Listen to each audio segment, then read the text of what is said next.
Nothing to the face. Yeah, no personal attacks. Don't slip into DMs. There's rules, man. Gotta follow them. And we know with OG, there's such a psychological warfare going on. I feel like they plan for that as much as they plan for the drafts. What do we think is loaded up on the no-tail chat wheel? Oh, wow. That's a good question. Probably, I mean, you got to go for your opponent's voice lines.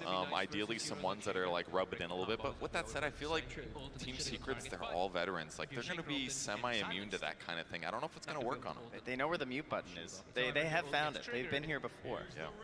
That's the issue, isn't it? That's why you got to go to the sprays. sprays. Yeah. Can't mute the sprays. With that said, though, half of it is also riling your team up, and that's something that OG clearly uses to get excited. They use chat wheels to hype each other up, so you know they'll have half the battle at least. The other half is Dota. I noticed that neither of you, or none of you, I should say, because there are three of you, none of you said that OG is going to be doing the 3G this year. Gods, any reason why? I just winning TI is the hardest tournament to win. It's definitely possible with OG, but for me, they've still got that magic, but things are a little bit different, not quite the same roster. I just feel like this is a year where they're going to come up a bit short. I don't really have a good answer. It's just gut sometimes. And gut with OG, usually they end up with finding a way to win anyway, so I'm sure. And everyone who doubts them, it seems to motivate them more. So they're welcome. Yeah. Yeah.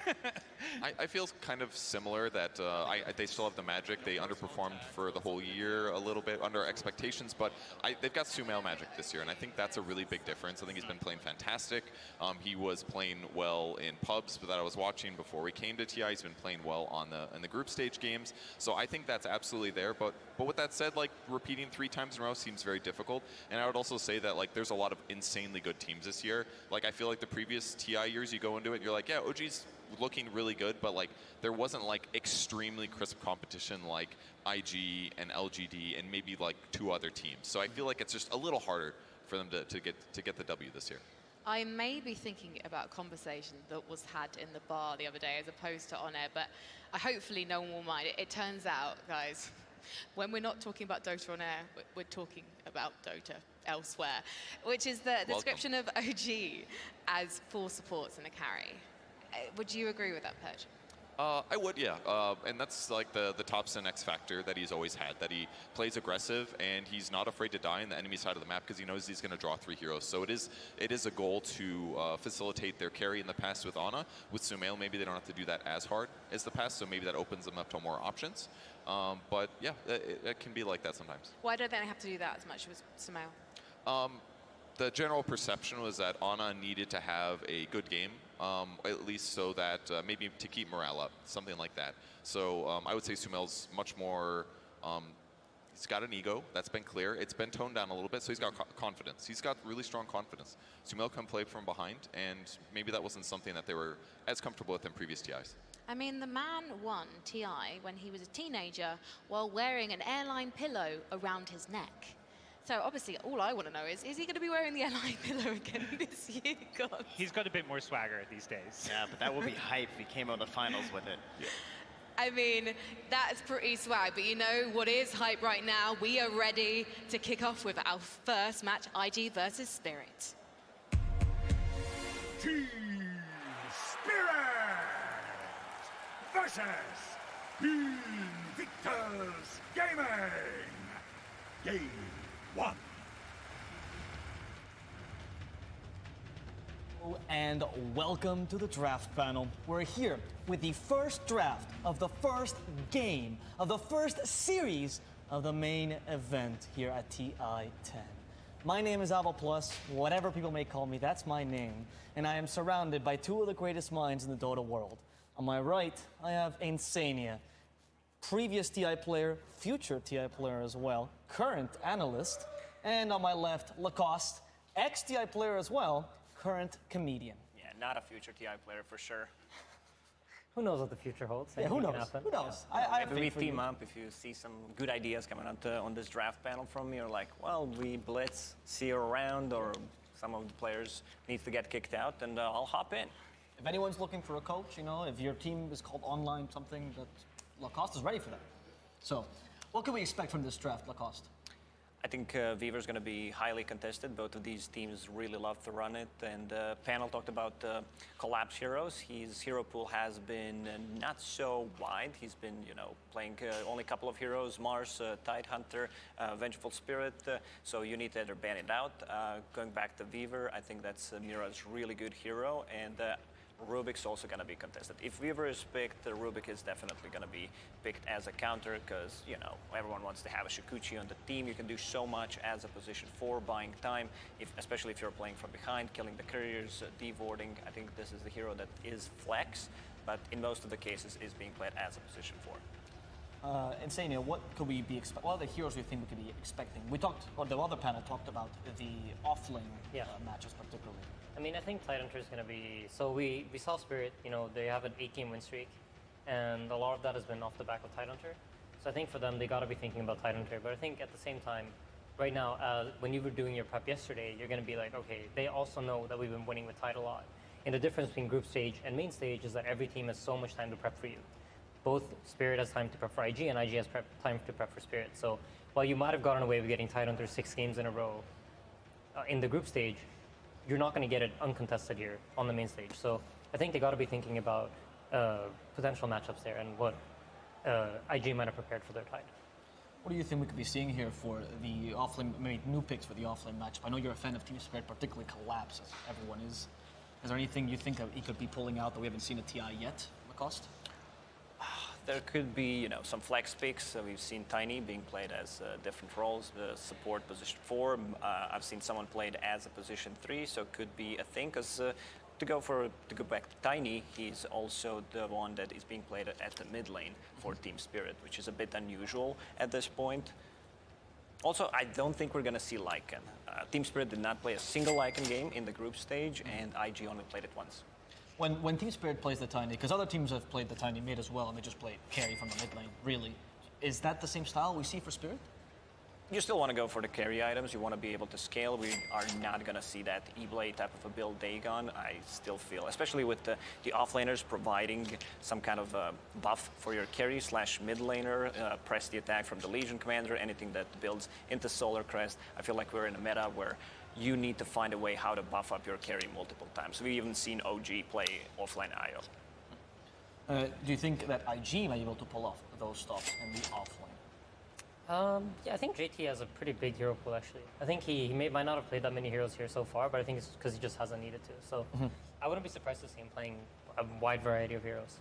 Are you a fan of the buffing offlaners more so than the fighting offlaners in the current meta? I think you got to find a balance. It's kind of like depending on what your 5 plays and what your 3 plays. I think you got to fit team fight in between those 2 positions. So if you have a 5 that plays a lot of like this IOs like IG does, Ollie's like a really good IO player. I think it was one of his highest win rates in pubs when I was checking him out the weeks leading into TI. So I think for IG specifically, probably more team fight offlane, more buffing 5. But you never know like what they've prepared, and they surely are able to flex those heroes around.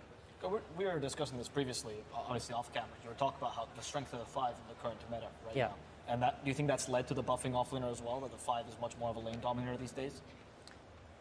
I think so, but most of the 5s that are very strong in the lane tend to have some sort of buff mechanic. Like you have the Wisp with the overcharge, you have Ogre with the Frenzy, Bloodlust. So you get those tools naturally from like the stronger laners, and then the weaker laners like these Phoenixes and stuff, they tend to have more team fight. Lacoste. Yeah, position 4, just want to compare it to position 5, where position 4 right now just feels very weird to play. You're kind of playing position 5, buying so many sentries and doing basically a position 5.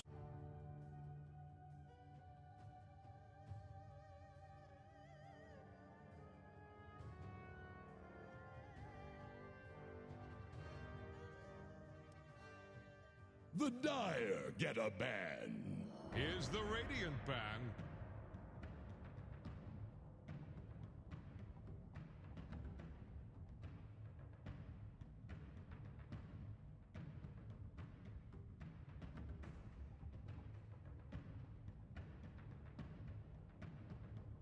Ten seconds. 5 seconds remaining.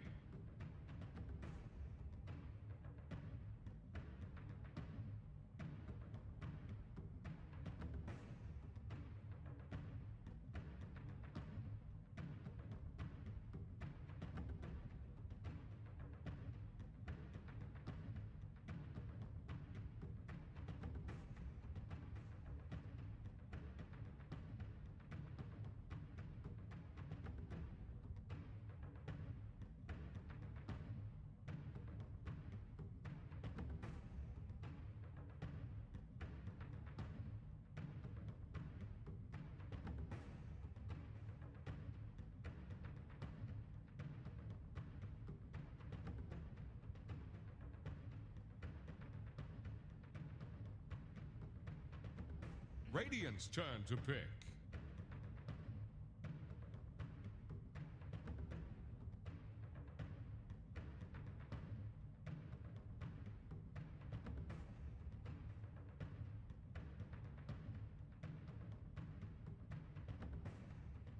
Ten seconds. 5 seconds remaining.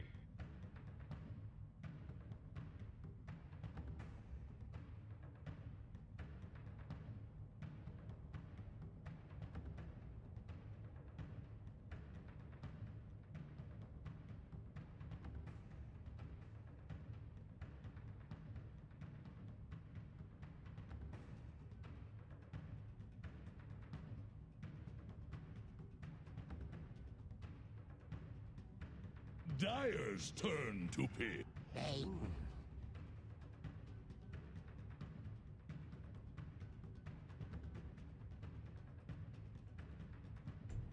You Nobar, you Nobar, you. 10 seconds. 5 seconds remaining. Jangan lupa di like guys. Dire's turn to pick. Monkey King.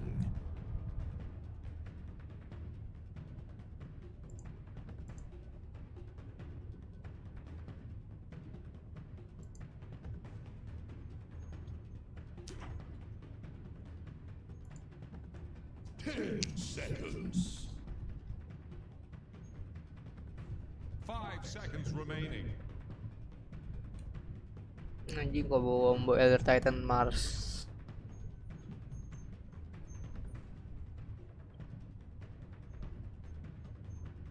Silencer sih harusnya. Silencer carry nggak sih? Radiant's turn to pick. The sack. Anjing gak ada hitarnya tuh cok. Harus butuh hitar anjing. Hitarnya siapa ya?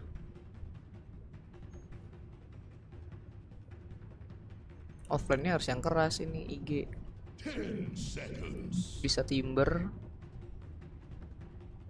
5 Timber, seconds Centa. remaining. Kalau nggak ya ngebling buat bandnya. Bandnya enak banget ini anjir. Dire's ban now. Invoker. Kelar dah, kelar. Invoker mid.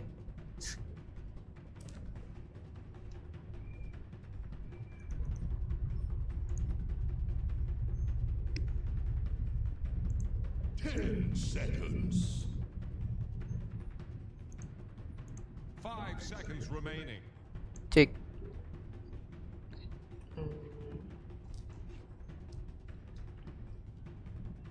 Tinggal ban hard carry-nya doang sih itu.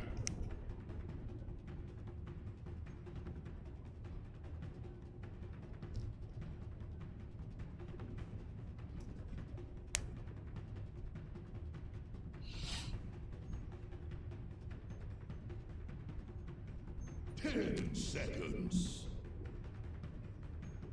The Dire get a ban. Core-nya apa ya mereka ya? AM Jagger sih kayaknya. Band Jagger cok. Bahaya tuh Jagger kalau nggak AM. 10 seconds. Kalau nggak Jagger AM tuh bandnya tuh. 5 seconds remaining. Kalau nggak TB nggak mungkin sih. Musuhnya kayak gini mah. AM sih. Radiant's turn to ban. TB yang di band.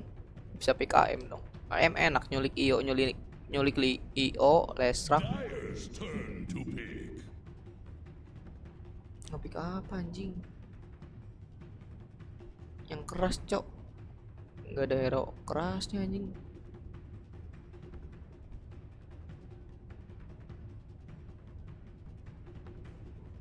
Ten seconds. Apa ya hero yang keras lagi ya? Centa sih paling. 5 seconds remaining. Centa sih paling bener. Centa Timber kalau nggak Centa Timber.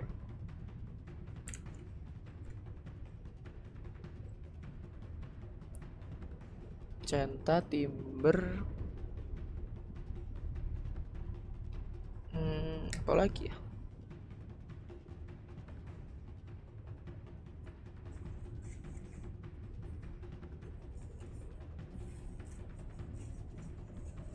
Radiant's turn to pick. Sladar. Boleh lah. Ada stunnya juga.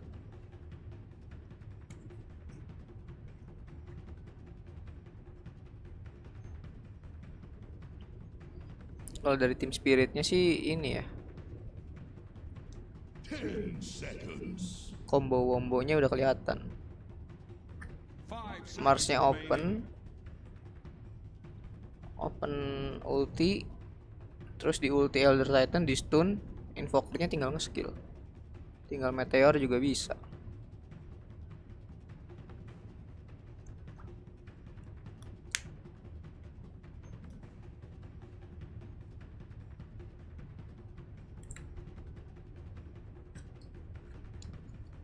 Wih, halo yang lagi nonton, welcome. Jangan lupa di like. Don't you dare pick Tidehunter. What? Morpling. Fly-nya Elder Titan. Fly. Miranya fly yang ini mah mid anjing MK. Halo guys, welcome yang lagi nonton.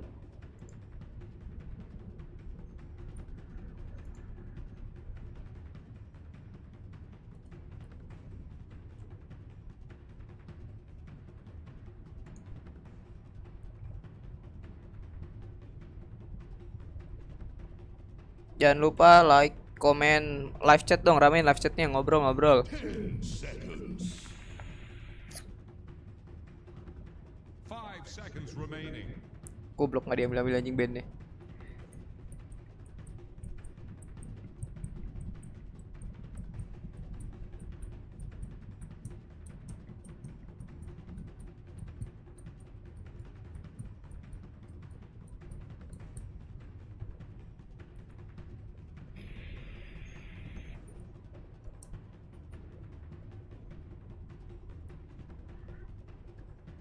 Jangan lupa like, subscribe guys. Yang mau donate boleh silahkan.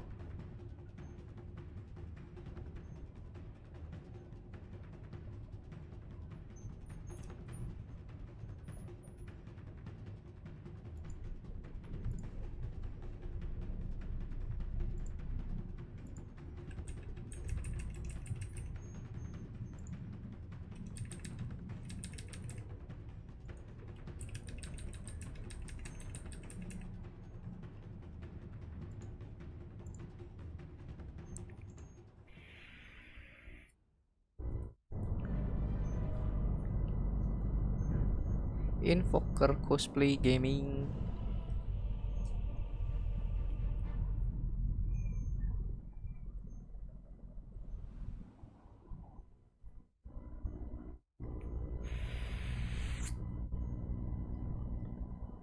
Highest networknya siapa? Info apa? Made you captain. Midnya siapa? Midnya Hello there. My name is Sun. Wow, that crowd really loves us. They're definitely real. Sunspin here with Cinder. Ini kalau nggak invoker, morpling si anjing. Stop smiling. Nothing to be happy about. This is Player with IG versus physical. Teamster. We have cast a ton of IG in the group stage. They were completely dominant. And we've cast a ton of Spirit throughout the entire year. And they have kind of had this, I mean, they had this underdog mentality the entire year, and they've just gotten better and better with each event. Yeah, I think Power kill, in many kata ways gua, it's fair to say for all menang. the teams at this event, that might be the team that's undergone the biggest growth from start to finish of the season. It's been really incredible to watch them. And a lot of the times when these young teams come into TI, it can be very daunting. It can be a scary, you know, the stakes are extremely high, but Spirit even started out with a bad beginning to the group stage, and they've just rallied behind. Physical I'm not sure who they siapa? rallied behind, but what it really did, MK. it worked. managing to get to the upper bracket was something I think a lot of people were not even expecting this team to be capable of, and they did it in one of the hardest ways by starting out with 2 losses. So it's been very, very impressive to watch. I think they have a lot of their, trademark heroes in this game. Love playing aggressive style, having a lot of stuns in team fight. It's very classic to the Eastern European region to draft like this, and Team Spirit, I think, compared to other teams in that region, are just more stable. They make less mistakes, they make more smart and big plays around the map, and largely a player I look to on this team is going to be Toronto Tokyo, and this game he's playing Invoker, so could definitely make it happen. Yeah, we've seen quite a few beastly games from him in particular, so you heard what the draft panel had to say about the lineups. What are your thoughts going into this game number 1? I think they pretty much hit the nail on the head. IG's early Tricore presence, if you want to call it that, with Slardar, Monkey King, Leshrac can be really powerful. These heroes work relatively well against BKB, at least 2 of them. Slardar, Monkey King can do a lot, and that is an item you would see a lot picked up against Lion and Leshrac, so you've kind of covered your bases that you don't get like completely shut out by one item. As far as Spirit's lineup goes, a little bit slower to build up. Invoker might need some time. He's obviously more than likely going to be playing Quas Wex here. He already has Wex skilled, but Quaswex Invoker kind of I'm not sure how to explain this, but if you think about his power curves, like really strong at level, let's say 7 to 12, then he falls off a little bit, and then he can come back later if he starts getting XR points and starts getting some bigger items, but very, very late, both Morphling and Invoker with Elder Titan Natural Order should be able to pull this off. Yeah, your prediction is looking very, very true, with Elder Titan being so hotly contested, yet not banned as often as you would think, considering his ridiculous win rate of, we're saying 65% so far in this tournament. 61.5, yep, you're right. Close enough. We round down to America. Yes, actually. NA. You weren't listening earlier, as usual, so that was... That's your style, please now, Sinner. This is the TI main stage. You got to take it very seriously, okay? So top lane we have Fly and Kaka going to be dual laning. So it's going to be the position 1 Monkey King Sinner, which double crash how flexible this hero is. But having said that, it's been mostly position 4 in the group stage. So your thoughts going into this game with position 1 this time around? I think the lane matchup here is pretty good. The one thing I'm concerned for sometimes with carry Monkey King is that some lane matchups are just rough. Like you have a hero that's 100% based around getting multiple attacks in on the same target to really shine in lane. That's why some matchups that have attack speed slowing abilities like Jakiro or Venomancer with all the move speed slows, or these kind of heroes can make Monkey King's life absolutely miserable in lane. This one, however, Mars is not the biggest problem for him, nor is ET. So I do think from a laning perspective, Fly should be coming off to a good start here. In mid lane, you already kind of mentioned Toronto Tokyo playing the Invoker versus Emo's Leshrac. Thoughts on the matchup from a hero-to-hero perspective? I think it's pretty even. Invoker will usually try to win lanes against other int heroes by burning their mana with Tornado Yuki, but Leshrac should still be somewhat able to last it even if he's low on the mana. Quaswex Invoker's base damage isn't the greatest. And of course, I would say the whole dynamic around Quaswex mid-Invoker has changed with the addition of Water Runes. I just think it's easier to get that little bit of mana back that you would usually lose in the past, and then if you didn't find a Power Rune, you would be very stifled in lane. But nowadays, most heroes against Quaswex Invoker will find decent farm here, and this is no exception. Emo currently top net worth. He's 15-5 against Toronto Tokyo's. Going to see a spear top. Mr. Cinderman Flyfly is going to try to turn around to collapse, but it looks like everybody's going to part ways right now. I'm sure a salve is coming for Flyfly. There we go. Has a balanced strike still ready to go overall. But yeah, you're right. Emo 15-5, 13-3 for Toronto Tokyo. So actually relatively even considering it's the Quaswex, which kind of surprising actually. I mean, if you look at the heroes, well, he's running it a whole wave here, so maybe not. Yeah, maybe not that close. Emo's getting slightly more. I would say this is one of the better matchups for Invoker in lane, just because what you don't want to face is these heroes that either dominate you by playing aggressively or have way better last hit damage than you. Both of these heroes don't have the best base damages, but Invoker is actually slightly ahead of Leshrac in the beginning, so should be able to find a decent amount here. And Leshrac usually just responds by, spell farming, Lightning Storm, very good against these ranged heroes to secure range creeps and start building up toward that early bottle that Emo has already got. Bottle Magic Wand, rocking that in the mid lane. Bottom lane, I think this largely, for me, is actually the most interesting lane to watch in this game, just because Morphling is a very snowbally hero by nature in lane. If you get crushed in the early few levels, you can be slowed down a lot. But at the same time, against a lot of melee heroes, Morphling does very well, starts getting up those key levels and can just start trading with that early Morbid Mask we see here from Yatoro, playing against Io and Slardar. So overall pretty even, but there's relatively high kill potential down here for IG onto the Bane, playing against heroes with high move speed, which you definitely get out of Sprint plus Tether. You can't really necessarily reset and get away even with a Nightmare cast. Yeah, we have yet to get a first blood, which actually for this meta, very uncommon. Typically you'll see something even during the bounty rune stage, the 0-minute mark, but both teams playing a little passive here. As I say that, Yataro going to get bashed by JT, but looks like he's going to be perfectly fine with, like you said, that Morbid Mask. Probably not a better hero to get it. Probably the only hero to get this early on is actually first blood. Kaka is going to be taking out Mira in that top lane. So first blood goes the way of IG. This is such a great hero for Monkey King to lane with both Earth Spike and Hex leveled here for Kaka with 2-1-0 build. There's so much time for JT, or sorry, for Fly to get in those Jinku mastery attacks and then finish off the kill. So yeah, nice for IG to find the first blood there. I want to say this bottom lane, the IO starter, I think this is a lane that had its ups and downs. There was a phase for, I want to say, 2 or 3 weeks in Europe especially, where this lane was played all the time. Definitely Insania on the draft panel, no stranger to this lane, as I believe it was Taiga and Boxy that were playing quite a bit together as well for Team Liquid. They just come to mind just because that's the type of lane that that like to play. It's very synergistic. There's a lot of like tandem plays you make. The heroes just complement each other very well. IO gives attack speed to Slardar, so you get the attacks in from Bash of the Deep. We might see him in Pushka actually in trouble here. Probably gonna wake him up here is... Alright, he's not going to pursue that. Looks like he's perfectly fine as expected, Synderen. Very good. Caught up. Very good. I mean, we don't see a lot of Bane these days. But actually, what is the reason for Bane this game in particular?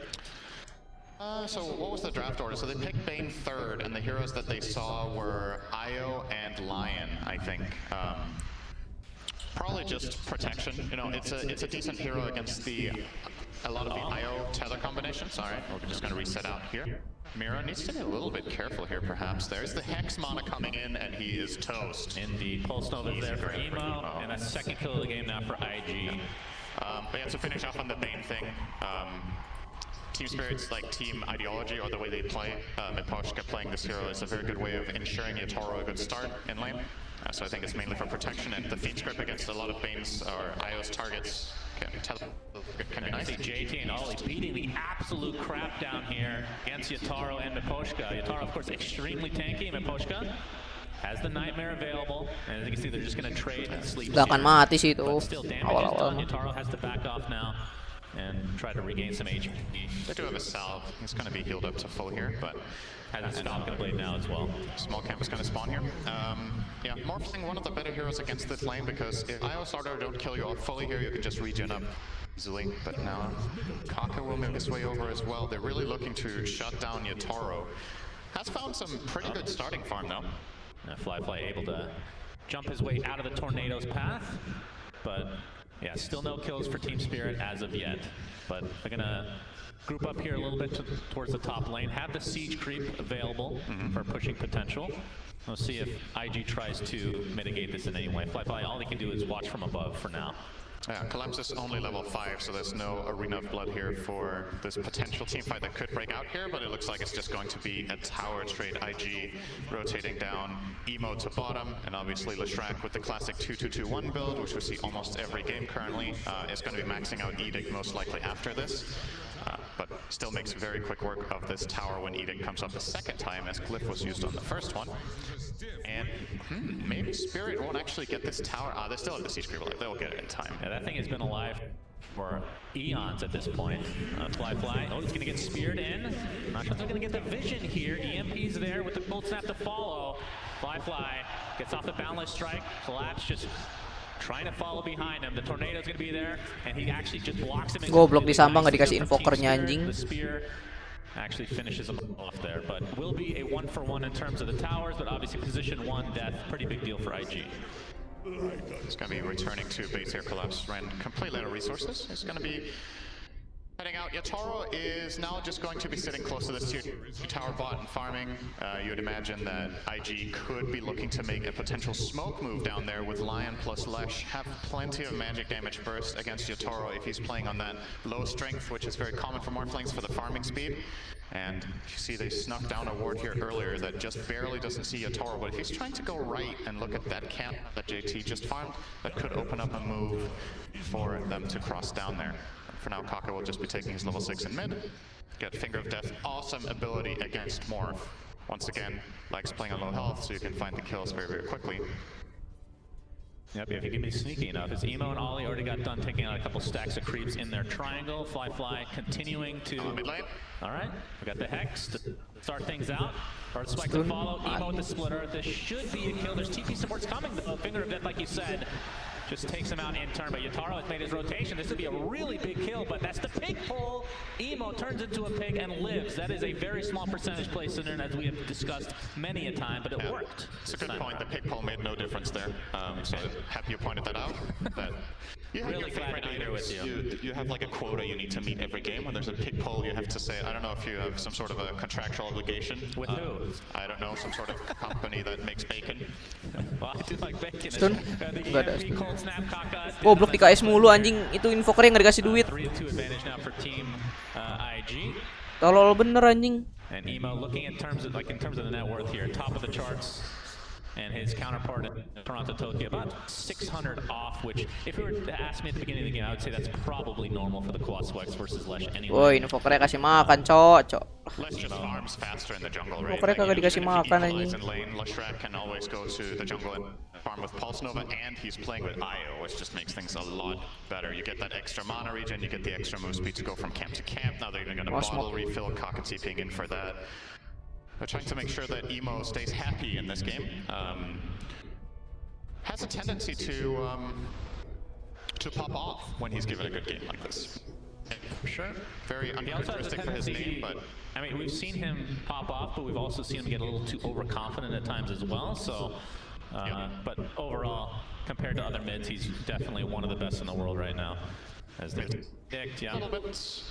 Actually, surprising to see that very little damage has been done to this for one mid, as a Lesh from Emo, but of course spending a lot of time in the jungle right now just getting that farm. Yeah, and Team Spirit, they know how important this mid tower is, so they're going to be parking someone here. Elder Titan, one of the best heroes at doing this actually, just sitting in a lane, protecting the tower. You have so much range with Astral Spirit, and you just get the stomp off and you stay very far back for safety. IG can't really catch this ET if he stands in a good position, unless they wrap around with some sort of smoke gank and use Monkey King from the trees or something like that, but Fly uninterested. He's sitting top right now, farming up his Echo Saber. An item that's become very, very popular on many melee carries lately, but Monkey King has always been one of the staples. When this item wasn't even very good, Yeah, Monkey would he's buy it. not a hipster. He started the trend, if anything, right? Yeah. Monkey King under control. And it just makes so much sense, right? It's a hero that is all about those right clicks for getting up the Jingu stacks and getting the powerful boundless strike in. And Echo Saber, one of the fastest ways of getting 4 attacks you could possibly get. Later on, they're also going to be tethering him for overcharge. Yeah. So 3 good friends for Io this game. I love to see that in Io drafts. I think it's very cool when Io doesn't just have one partner like Tiny, but where there's other heroes you can tether to, because it opens up different plays on the map that you can make with different players, while others might have other objectives in the game, whether it's pushing a tower or farming jungle. And if your primary target dies, you're not like lost in the fight. Like let's say you tether to Monkey and Monkey dies, suddenly you can tether the Lesh, and that's also amazing, or the Slardart. Oh, we're going to see a smoke here from Team Spirit. So Spirit Vessel, I believe, is complete on Toronto Tokyo, which is obviously really good against Io. Collapse, not quite done with his Blink Dagger. We'll get to that in just a moment. Kaka might be the one to tank the gank here. And something tells me he's not getting out of this one, Cinderin. Almost. And the crowd goes wild.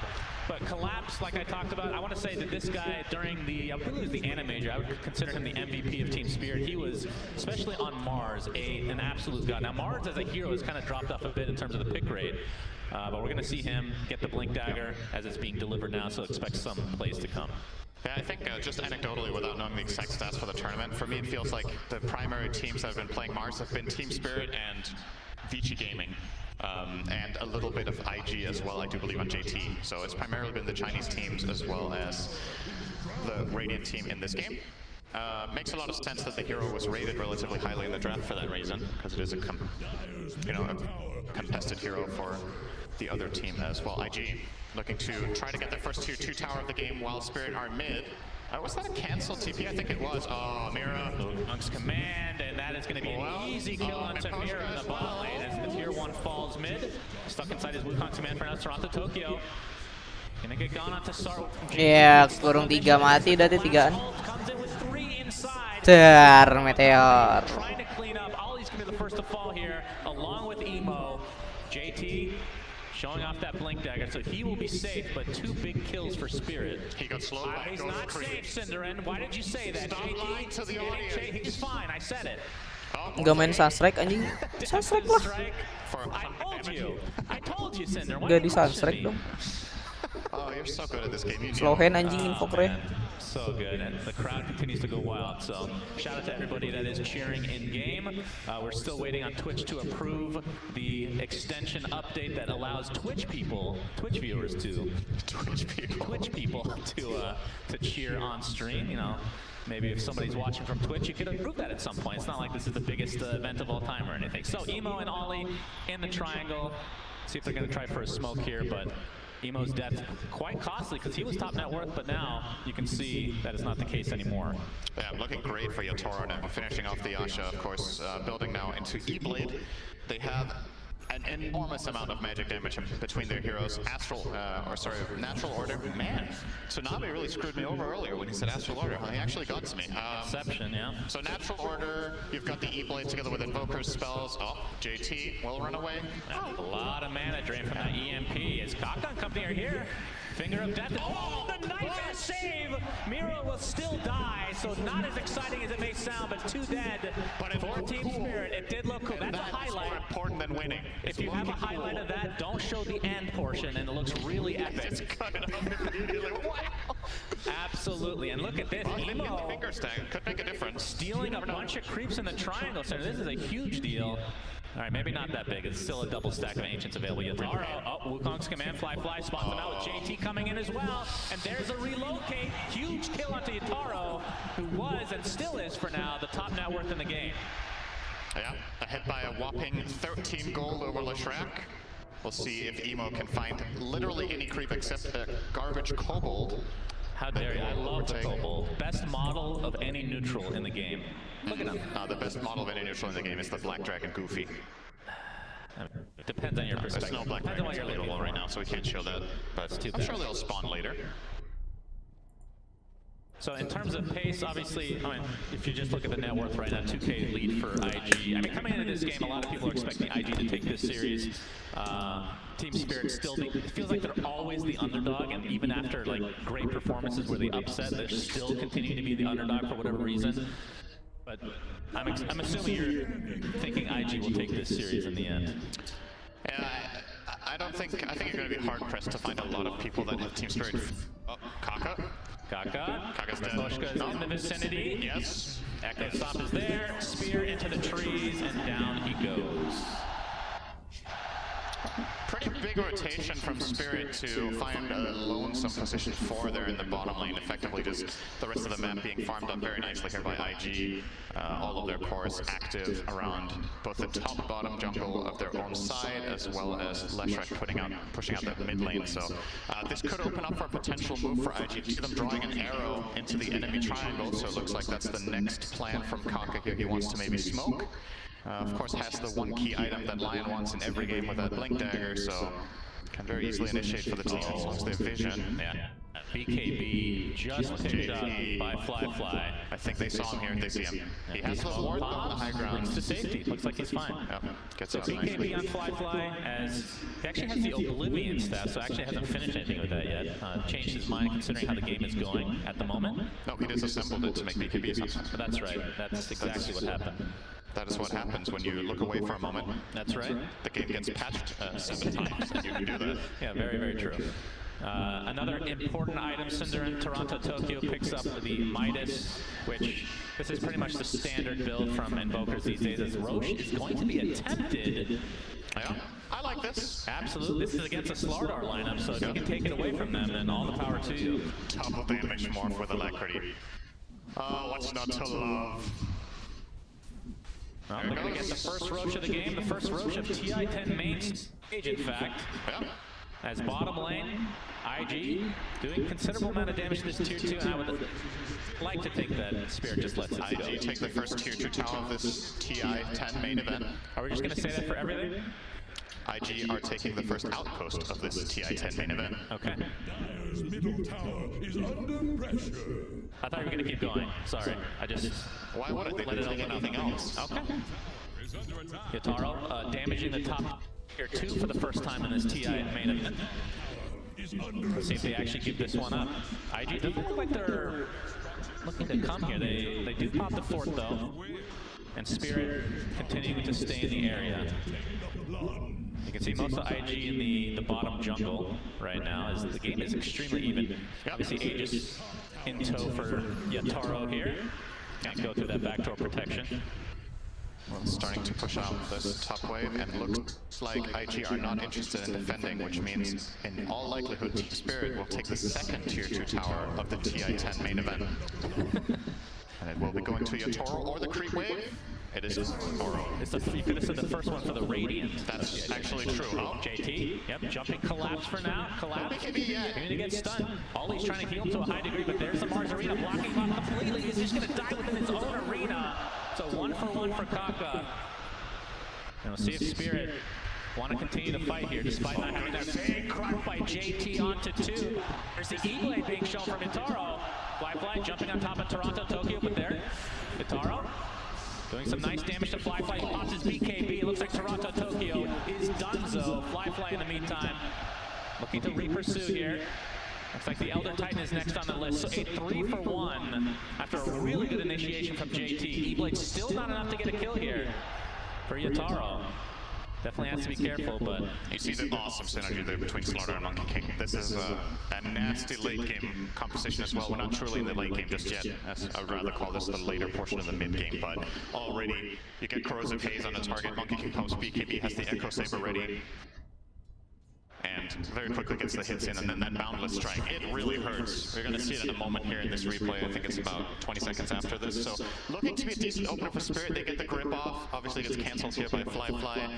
And while Kaka does die, it still means big cooldowns have been expended by the Radiant here. No Earth Splitter, no grip. And gives JT the confidence to go in. And pay attention to Toronto Tokyo here. So nice back off there from JT, and then they jump in the Monkey King. Nice attempt from Yatoro turning into Monkey for the stun, but watch this Boundless. So insanely much damage. Basically killed off Invoker from 2/3 in 1 second. And they're going to need to find solutions for that. So Toronto Tokyo's buying a BKB. You could imagine potentially a Lotus Orb would be somewhere in the future for the Radiant, but all of them just getting BKBs really, except Morph getting the Manta style. So Mars also queuing up BKB. Potentially could have been a Halberd game, but they value that magic immunity very, very high against especially Lion and Leshrac. Oh, DD Rune, not going to be denied. Emo picks it up, pops that BKB. Toronto Tokyo might be the sacrifice for Team Spirit. He's just going to get taken down thanks to that Pulse Nova. Finger of Death used now, collapse. He's going to take the brunt of the damage. That's going to be 2 quick kills for IG. Make it 3 now, as this is starting to get in control of IG overall in this game, despite not having the Aegis. I mean, that's the fact that Team Spirit has not been able to use this Aegis to really any effect is really unfortunate for them. It is worrisome for Spirit how hard a time they have counter-initiating. It's also worrisome that... Continuing the onslaught. Oh, nice Force Staff Mira. He's just going to get chased, though. They have so much health regen thanks to Ollie. That's going to be another easy kill for IG. You turn around here, Yataro, forcing the BKB out of JT at the very least. We'll see if they can regroup here, but it feels like just dominoes falling one by one in the last minute or so. For sure. Yeah, with the BKB on Slaughter and Monkey King, what happens in these fights effectively is IG, when they have superior vision, they just jump and go. And the Radiant, what response do you have to BKBs? You literally have Fiend's Grip on your position 5 Bane. If you get stopped by anything, you have anywhere between 6 seconds just ready to roll for these cores. And it's because of the amount of burst damage that they have, Team Spirit are almost guaranteed to lose a key hero in that in those initial few seconds. Leshrac also with the BKB, of course, should mention that one, so... Yeah. It's problematic for Spirit. I think the saving grace for them later can be Invoker becomes amazing when BKBs get low. So when all of them drop to 6, maybe you can stay alive just long enough to get all of that control out. Tornado and Ice Wall. Ice Wall awesome against both Monkey King and Slaughter. And this, I mean, next Roche is not spawning anytime soon, but this is the second Roche is going to decide the game. I feel like if IG is able to secure it, it's going to be super hard for Spirit to actually come back into this game.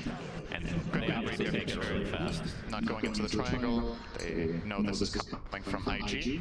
And in the meantime, Toronto Tokyo. This is something we saw him do a lot at the Animator. Playing these side lanes alone on the opposite side of the map. Even on heroes that aren't necessarily very good at it, he would still find a way to do it. In this game, Bosswex and Invoker good at this. Collapse. Getting collapsed. Pursuing. Alright, Link TP. Looks like he's fine. Alright. Yeah, Sprint was offline for a moment there for JT, so couldn't close the gap as it were. And Toronto Tokyo forcing out TPs like you said, so I mean realizing that they're behind, it's not an insurmountable lead for or against IG, but still split pushing, forcing the TPs out, expending some resources, getting them on the other side of the map. You can see the heat map for Toronto Tokyo. Obviously the red portion is mostly the laning stage, I would assume, but starting to spread the wealth to some degree. Yeah, we have 3 BKBs right now on IG, and only 1 so far for Spirit. As Toronto Tokyo still working on his. Is it on the way? Let's see. Oh, he still needs like 700 gold to actually finish it, so dropping off the farm despite having that Midas. Poshka's thinking about this. It is a really hard angle. Oh, they're going to get backstabbed as well. Kaka finds Yatoro. He gets off the morph though. Nice dodge with that BKB from JT. They're just going to apply all their pressure to Yatoro. Still stuck inside this Wukong's command, but he's going to be good to go. And now Team Spirit likely on the retreat. Get up a nice tornado to slow things up, and a finger of death. They're going to find at least 1. Does IG. You should be happy if your Spirit did. Absolutely. That could have gone so much worse. Yatoro got off a clutch E-Blade right before the 4th hit from Slaughter for that bash. And they do manage to get out basically everyone here, except Mira, catching his 7th death. Has as many deaths as his team has kills. That's usually not a good sign. Absolutely not, but, and especially he's ET, right? But they're doing a really good job on IG of just finding him in these fights. ET can often stand very, very far behind the fights, but Monkey King and Slaughter just have his number, and they have the number of Crush. Well, Poshka trying to get saved by Toronto Tokyo, but it's not going to have a Kaka. Jumps in with the Hex into the double impale. Fly gets off his beautiful right clicks. Double kill for Fly. And Team Spirit are starting to crumble, Cinder, and Collapse is going to take it out in turn. Tier 1 tower to follow. 6K network lead, and it's only growing from here. Yep. And Roche now with 7K, relatively shortly. Would you like to count the numbers with me? Did you grow up on Sesame Street? Not really. You don't know the really scared. You don't know the counting song, I'm assuming. I don't know how to count. I don't actually think it goes to 7. They start out with the easy course first. That's not helpful. No, I know. No wonder America's screwed. Emo here has the dive key to go. It's going to force out the fortification. And it looks like this is going to be another tower going the way of Team Spirit, or Team IG, I should say. And I think at this point, they're probably just waiting for Roche. Yes, just keep it up, Cinder. You're doing great. They're getting a bounty rune. Is this 9K? It's going to be close, I'm sure. We're going to see the replay here. 9K? Yeah, good attempt from Toronto Tokyo to save his comrade there, but you can see the Kaka initiation with the nice stun from Kaka onto 2 there as well. Speaking of 9K, a little bit of trivia. Do you know who was the first player in the world to get 9K MMR? Miracle? Yes. Do you know who played against him in the game? He got 9K. Cinderin. Yes, correct. All right, that was pretty easy, actually. I know. Thank you. That's my main contribution to Club Dota. Boosting the confidence of others. That's very good. Appreciate that. Yatoro. Emo and Ollie hooked up right now and transporting themselves to another dimension, it seems. So 8K network lead for IG. They're just waiting for the second Roche, and if they're able to get it, you can see Toronto Tokyo trying to scout it out, but just spawned right afterwards. Oh man, that is actually really unlucky, but then again, it was pretty late to the timer for Roche regardless. So they just need JT in the vicinity, and they can take that super duper fast. This is going to be the Aegis and Shard this time around, Cinderin. Now it's time Bocor ya suaranya ya? Yeah. Cinderin, who should they give the Shard to? It's going to be Emo. Bocor nggak suaranya? Fly is pretty decent, but I don't really see it that often picked up. Damn. Coba ngomong lagi. Cik. First shard of the TI main stage goes to Emo. And that is the split earth that just creates bigger split earths in a delay. Very nice. Usually really good for high ground defense, but something tells me IG's not going to need it specifically for that. If the game continues to go in this trajectory. Seladarnya gila sih. Seladar Io nggak ada otak anjing. Iya, jadi cepet pisan anjing hitnya. Iya. Larinya cepet, mukulnya cepet, gila. And then you can start our stun, and then the second split earth proc will come in again. You even have boundless as well, so very, very nice. Honestly, I wouldn't have blamed them if they put the shard onto Io. This is a really good game for that, considering what Frenzy has. Tumben ini MK jadiin carry. But bisa support. to put it on the core first. Emo. Tapi awalnya kesiksa banget gitu jadi. As a support player. See that. I like to see Anjing. the success of others. Echo Stomp. Gila kan sumpah. Not gonna hit because of the tornado here. Collapse gets a nice spear into the tower. Actually blows up Emo. And now the beautiful Mars Arena onto 2. Buyback is still available if he wants to use it. Satu hit segitu anjing si Invokernya. Sakit banget. That's a triple kill for Yotaro. Luckily for IG, one gets out. And Kaka. Anjing cepet pisan goblok. I think they spotted him though. They're gonna try to different colored pings around. 30-21. Sekarang 32-3. Siapa berapa? Oh my god. Beda 5 detik. Are you serious? He gets out after all that. Gelo anjing itu tangannya cepet pisan si Morpling anjing. Obviously Aegis was tapi tadi sakit pisan anjing MK-nya ke si Invoker anjing langsung sisa sekotak. Exactly, it's a bit questionable to maybe have him push that tower without the Aegis. You could have Monkey King do this with the Desolator and the IO behind for protection. Gak ada ulti sih MK-nya kalah ini. Expecting this play super well set up there. Collapse going for that high value spear and the pas sudah kebuka 3. And that was apain MK-nya? Claim the Aegis though. Back to live. Kaka is asleep. And that was really exciting. Thank you. And now it's over. Can we get a highlight? Sayang ultinya. Tak kayak tadi nanti perang besar malah nggak ada ulti. Enggak, maksudnya nggak pakai ulti bisa mati itu satu. Kan ada tadi ada Leo. Masih nggak ada backupnya cok. Kayak gitu mau turnamen mah ngeri-ngeri anjir. Itu backup datang semua. Actually got the Titan sliver drop as well from the jungle. So very good for Morph. One of the best heroes in the game for that, no doubt. Mungkin itu si kakaknya juga ngomong ini balik aja. Going for, I would assume Scotty next. Yeah, looks like it is. Itu kakak dari main bola pindah ke Dota anjing. But 6K network lead for IG Loyo right now. di bola. Anjing ngeri kan? This is a big movement. Anjing ngeri pisan cowok gengnya. Oh, Toronto Tokyo gets initiated on by JT. Seladarnya sih ngeri banget anjing. Okay. But a nice pick off for IG. And still with about a minute and a half to go on the Aegis, so obviously want to use it in some capacity here. Itu yang pakai ladder yang belum mandi anjing. Cornered here. They do have a good ward. Kayaknya sakti banget. Anjing kena dong. Sumpah ngeri banget seladarnya. Ngeri banget anjing. Echo Stomp's gonna be canceled as well. Dikejar Rosen. Second freebie. Rosen lagi. Kuris. Uses that shield. Salah dua gue ini prediknya ini. Someone at Valve was really thinking hard about what to call this invincibility ability salah of the dua career, and after a lot of deliberation, they ended up with shield. Sama I think network. very good. I think it's a solid choice. Very good choice. It's out there together with networknya. Gue milih Invoker. Gue kira Invokernya bakal lebih cepet kaya. I miss those actually. I like them. Enggak lah. Dari skill aja jelas lestrak anjir. Tadi menit 25 si Morpling. Sounds like a Viper skill, honestly. It really does, actually. And calling out, he corrodes. Kalau misalkan siap pilih mid mah jauh lestrak anjir. Orang sekali ulti bubar semua klipnya udah. Whatever. Tapi tadi masih menang Morpling menit 25.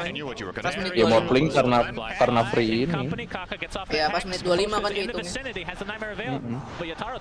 Terus sama ini Camstack. Gelo anjing sumpah. Ngeri banget ya. Oh dia YOLO karena buang immortal anjing. And with this, IG will try to force out these two buybacks that Spirits still have. That's one. That's not the important one. Keep in mind, Aegis is running out soon. Apa stack? Camp stuck, jungle. Life pro skill here, showcased by Fly. If you're ever in trouble in real life, make sure you turn into a banana. Cuma bener tower. And nothing can happen. Itu lestrak tai sih anjing. Iya ini yang gede apa skill yang Iya. Probably a 5-minute craft. Soalnya pas lagi ada yang nge-blink pas banget lagi immortal habis, pas immortal habis anjing. Ah mati goblok pas immortal habis, pinter banget cok. Pasti digungin tuh anjing. Absolutely, and inside the Mars Arena are 3, but the BKB allows Emo to run out safely and TP to base. Pasti dia ngitungin immortal tuh. So only finding one, but still an important. Nyelamatin siapa sih Iyo? Really good defensive play calls here from Collapse again, finding that on the Monkey King as the Aegis expired, but the sadarnya TP sendiri dah tadi. You had to buy back your morph, or did you? Right? Terus Oh tadi mau balikin si MK kayaknya, cuman nggak ke tether.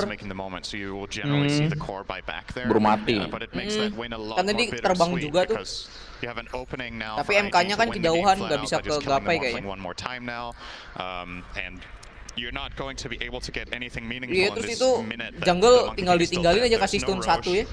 All of your waves were pushed too far, so you need to just spend this time. Lestrak mau jauh anjir pasti. Dari ulti juga the bread satu lane habis. There is a DD top and there is a Morphling. Tapi sebenarnya Invoker itemnya gampang sih ya sebenarnya. Apa? Invoker, Vessel, Midas, obviously not saving for buyback at this point. itu terus Kalau Agani. mid ini. Mid mah bukan carry gimana anjir sekarang. Unfortunately for Team Spirit, they're not able to force any buybacks Ini from cuma jadi kontrol doang That would have been pretty big, but pretty Itu risky dia kan as well. Vessel terus Midas terus BKB. Oh dia dagger dulu baru harusnya Agani nggak sih? Things are looking very grim. They will. I like it from them though. You got to take this kind Oh of Agani mah cuma ini doang ya sekarang ya. Eventually, you can't just sit back and play chicken for. Cuman Meteor jadi 3 sama Sunstrike yang itu ya kata Disem ya. Apa? Miposhka is the frontliner here. Smoke is popped. Oh, Emo's just straight in. Emo jumps in. He's Nah kenapa bisa di situ anjing si Lestraknya? too much damage to withstand. He does not have Ngapain ngedagger ke situ anjing? Next on the list, double kill for Yotaro. Lihat tadi lagi lihat item. BKB will get out of dodge, but a triple kill now for the Anjing gila ultra kill GG sih sumpah.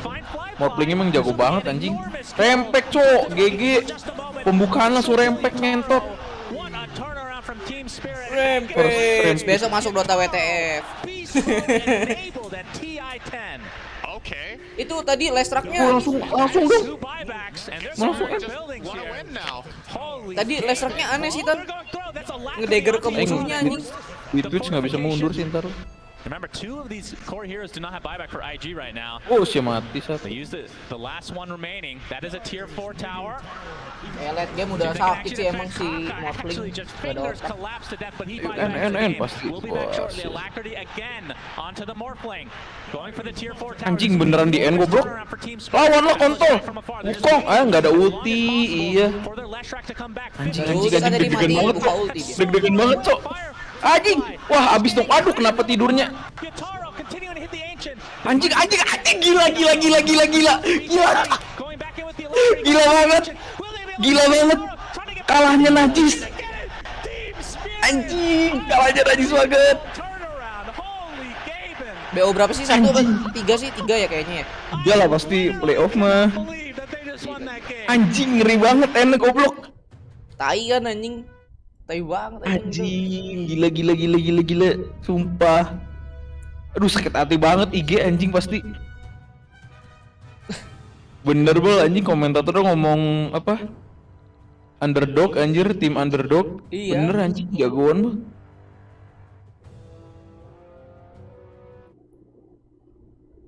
GG banget anjing.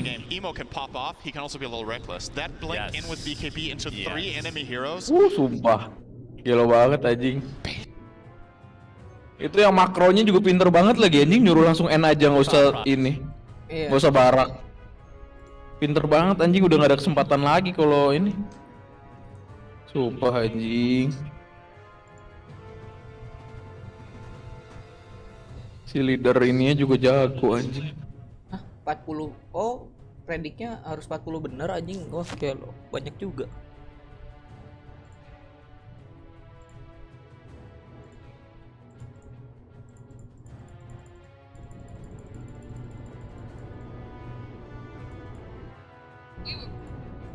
What is happening? It seemed that what was...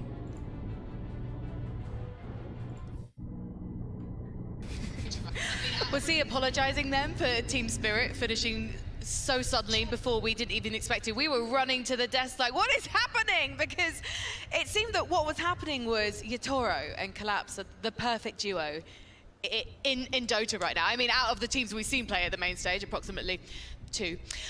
Trent, what did you make of that epic turnaround right at the end? Well, you know, Gila sih. an English dictionary. The last word IG-nya is masih sakit hati anjing. but here at TI, the last word, it's BSJ, and he covered it. He talked about burst damage, and what just happened in that game? Burst damage. I know he was talking about IG, I think mostly, but turns out he actually knew all along that it was going to be the big plays in the end with the burst damage, and that's what happened. There was no time for the actual save with the relocate. Lu nonton di siaran ulang di yang YouTube gua aja Tan, kalau nggak Tan. It's definitely a Di game Twitch, where di IG will be Twitch. kicking themselves Bisa a bit because dimundurin they emang. were the ones who were Enggak, dictating udah the ntar play aja the lah. entire game, even Misalnya till the kalau very nonton end in yang some sense, except for that dimundurin, one smoke move. ini They anjing were trying to breach high nggak ada ground obat pisan multiple anjing. times, and Si Team Lesraknya Spirit nggak just jelas. coordinate all their ngeblingnya. spells so well to burst these heroes. Yeah, it was just a huge amount of Masih dimarahin fire coach. damage. It was the double damage on Morphling that he got to use What in that are you fight. doing? Tons of right click, collapse hit, really nice Ngeblingnya teh initiations anjing. as well. So even after they won the initial Ngebling ke fight tengah-tengah. and they go for the Oh, chase out, he mereka catches smoke the sih ya monkey king kondisinya, behind the tier nggak tahu 2. The juga creep sih. wave was in the right position. So all of a sudden it was like we got all these Yeah. crucial kills and it's a tier 2 tower, and they Berarti weren't emang necessarily saving for blunder buyback aja because they were so far ahead. Just opened up the game in such a big way. Well, should we go back to the very start now? We've covered the end and talk about the draft because as the draft panel was Yeah. saying, as Ntar gua Jay turun was dulu, Tan. saying, the draft Decision was very making-nya much pas looking like stop. it was in ID's favor. It was very much a load of counter picks from Team Spirit. They were set up for the defense and they were able to capitalize. What did you think of the way that Spirit did draft against IG? Did you have your reservations, Trent? Yeah, definitely. I think IG just strictly had an easier game because they get to, as Insania pointed several times, control the flow of the game. Because like basically, Team Spirit had to wait until IG made a move and they had to respond. And the first best responses they had was going for that Roche. I mean, the first DD that they got right, got them in Aegis. That was nice. Kind of delayed the game a little bit. And then later on, you have to like wait on that high ground and make that play, and I actually can't believe Collapse hit that first spear back into the tower where they just wiped out Emo. That was massive for them. Yeah. I think for IG, where things kind of fell short was just how they took high ground. I think putting the Aegis on Leshrac may have worked out better for them. I also think just not rushing high ground. They could have waited things out. One of the items that's really become prominent is Aeon Disc. Like, get an Aeon Disc for that situation, like as a 5th, 6th item on your Leshrac. And Team Spirit can't burst these heroes down, so I think they kind of made a few misplays. Yeah, that was probably the biggest one. The losing the Lesh on that cliff. It could have been a Rax there. Instead, game slows down. But it's so weird to think about that game because all I can think about is team fight after team fight. Team Spirit just getting ran at. Invoker gets jumped on by Slardar. Gets jumped on by Monkey King. He's like running away at 350 movement speed. Good luck escaping the enemy squad, but they just lost so many team fights. But all they needed was that one good fight with a creep wave in the good position, and they just got IG on the back foot. Insane how they turned the tide of the game. Let's take a look at some of the key numbers, though, from that match. I mean, still catching my breath back from that turnaround at the end there. You can see in our rather glorious, big, beautiful monitor there. Any numbers that are jumping out to you, Gods? Probably Yadro's Morphling. I mean, as far as actually like, you know, carrying the game, I think both, I mean, you look at the carriers on both sides, but he's the guy who really dished out some crazy damage in that last fight with the double damage. Played pretty clean throughout the game. Had a really tough time playing into Slardar with the single target burst damage, but he still made the pick work. And his net worth was really high for the extent of the game as well. His lane was maybe a little rough, but he was on the top of the net worth charts even after he died top by the tier 2. And it was really nice for Morphling to be the frontliner in some cases because he was difficult to kill. Like right before that huge fight they had, he had 52 armor and he had the Titan Sliver. So he's actually very tanky against these minus armor solutions, even if some of those run at you problems existed in the early game. Yeah, I just see Fly 10-3 and 7, and I'm just like, you know, I feel like that's the guy who's typing in the post game, you know, about how didn't we win this game? Because I feel like we spent the entire time watching, basically talking about why IG was doing so well and why it looked like a sure victory for them moving forward. And then just got turned around. With that said, though, for carry players, like, you can have this great game, but all it takes is one mistake, and it's so crucial because you are so much net worth. You're so much of the map. It's like if he gets picked off and makes that one teamfight mistake, you realize as a carry player, you only get tops 2 of those a game before you lose. So. I get it. And was it a case of it just being too fast from Team Spirit for IG to recover? Because that first Roche fight from Spirit, it looked like it could have been a mistake from IG. They were prioritizing the T2 tower, they took the outpost, and it was almost like they didn't even know the Roche fight was happening. Yeah, no, that was, again, the DD rune definitely helps. Like, Morphling's one of the absolute best heroes in the entire game, since it just doubles essentially all of your damage, the way you build Morphling, so it's super fast and they grab that. But I think, for me, it was just, like, there were risky plays from Team Spirit throughout that entire game, and a lot of the times they were not going well. But hey, the risk paid off in the end, and that's why you just got that snap victory. It was just like such a small moment where like Bane shows in the tri-camp, they see him, they're like, oh, we've been winning the last 3 fights, jump on it. They jump in and all of a sudden he's committed, and you don't have time to click on Morphling to see if he's a DD. And half the time you can't tell with the cosmetics anyways with everything flying around, so it's like you just don't, it just was such a split moment and cost him everything. And Fly in that situation, did he need to be set up towards the later game better by his teammates? Really? I think that was just maybe as a team they got kind of caught up by surprise there rather than Fly doing anything too wrong. By the time he got caught in the trees, you know, things had already fallen apart. Nemo's the one who should not have jumped in. He didn't have any backup, or the backup he had the eye. Top lane, they said no. You got to give. It's fine. Let's go. The risky.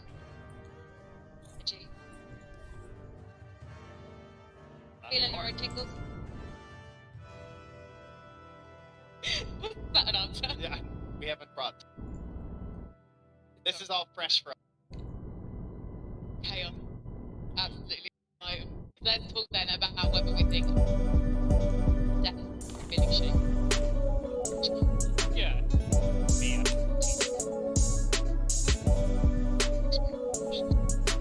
Just be honest.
Wah, telat berarti nih ngerjain misinya ya.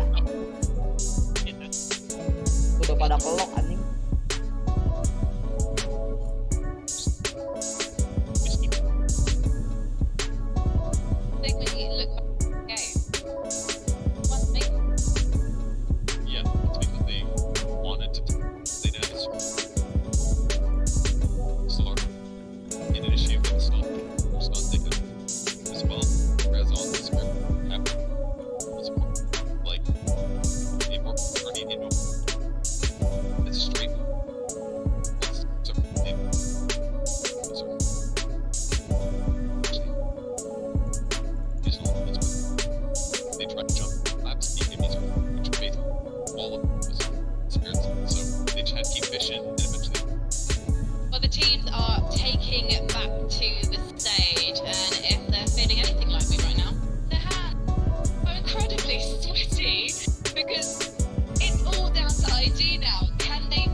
we've spoken enough about IG.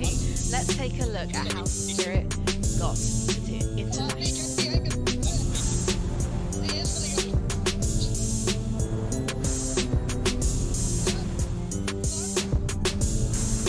Something hit him, but honestly, he still gonna be able to get the jump on. Always want to fly. Oh, that BKB ain't gonna save him. Okay. As he instantly goes down, collapse. He's gonna be saved as well. The force from it comes out. The Lotus Storm as well. And it's turned things around. They're in on top of Beachin. General off from the side. They put the BKB. They've got to respect the Enigma. They've got to watch out for this black hole. Utoro's waiting out that BKB. He wants to be able to try and help Toronto. Tokyo is now going to jump in over towards Beachin. He found the match. Beachin getting always trying to get the battle point down. Utoro's able to find it. The black hole's down though. Allowing Beachin to fight some over himself with the nuke damage there from the Poshka. Finishes Beachin. They get the kill on General. They're going to be able to clean up Iceberg as well as Team Spirit take down the entire squad of Na'Vi.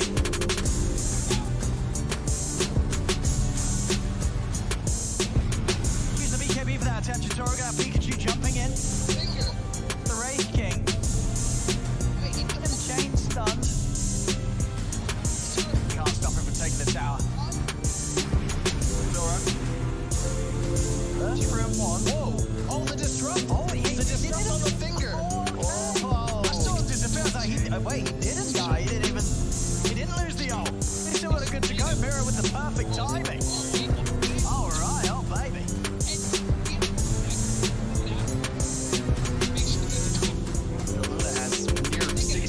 Here. He sees the multi-shot, he sees him on top of the creep wave. Maposhka is kind of waiting, he's gonna hit him. Meanwhile, he turns around, cuts up and kills the Invoker. Now Utoro's gotta get out of here. Tries to Tokyo is gonna make sure that the Drow has an opportunity to do so with the Quo. They can actually turn things around here. On the high ground, Drow not sure if she wants to be able to stumble into that one. Maposhka playing into this tree light. Meanwhile, Oracle once again being aired constantly by Toronto Tokyo. Glimmer coming up, Nick Gage on in, does manage to blow up one, but immediate buy that from Maposhka. Now he's stuck on this high ground with the Rams going in. Utoro throwing damage on the low ground. It doesn't matter with your elevation, you've got him dead. Toronto Tokyo helps out with a double.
All those highlights, the collapse on the Mars, collapse on the Mars. Oh, wait, look, it's collapse. He's Mars, you know. And we talked about it. We knew it was happening. They obviously knew it was gonna be there, and then like that. Good insight. I'll try not to get too ahead of him, but it did seem like the arena was the company. Wait, look, it's collapse. He's Mars, you know. And we talked about it. We knew it was happening. They obviously knew it was gonna be there, and then he performs like that. So yes, good one. This is good insight. You're learning fast. Oh, thank you so much. I'll try not to get too ahead of myself, but it did seem like the arena was the common theme in Utoro's success on Morphling, especially our first rampage of the main event. Trent, you've got some stats. Yes, our helpful stats department here, thank you very much, has provided us only the 5th rampage ever in the TI playoffs. I thought there would be double that, please. Yeah. That's crazy. Committed by an 18-year-old. Murder on the Romanian National Arena dance floor. Can we call it a dance? And usually when those rampages come, it's like the game's over decidedly already. This is like a comeback rampage into an insane finish. It was special. You know, it was also special. So you'll be meeting Aiden well, again. not special for certain once talents you over on the ready draft to get panel. into the There he is. seeing Give him a Liquid's wave. demise at the hands of the teenagers of Team Spirit was getting slightly awkward in the studio, but it's okay because we felt sorry for him and we actually gave him a job. So you'll be meeting Aiden again in the draft panel very shortly once we are ready to get into things. There he is. Give him a wave. Okay, let's get into game 2. It's all right. You're doing great. We are ready very soon to get into the lobby, but you know what? It's prediction time, boys. 10 seconds. 2-0. IG bounce back. 2-1 Spirit. Okay, let's get into game 2. Welcome back to Draft Panel. Once again. Team Spirit, turn to back. Can you? Interesting. Oh, you said get that. I will take it. But I'd like to say, I saw them on stage played on that comp in 5 seconds remaining. We go right now. Someone needs to tell him how feel like. You stand with your decision. Still better. I a couple of mistakes. I BKB time. Dyer's ban now. It's a mistake. Ages. Radiant's turn to pick. Outpost one ages that deal tower should have flash.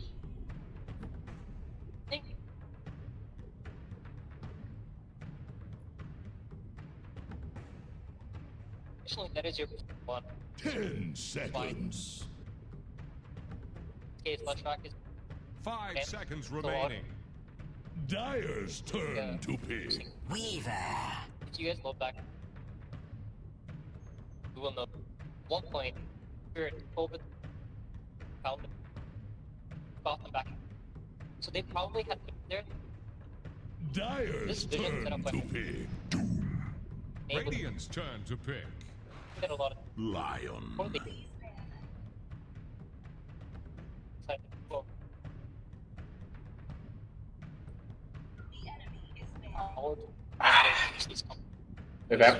Oi, Do you think this gives it? lu nontonnya dari Twitch apa dari in-game, Tan? Twitch. 5 seconds remaining.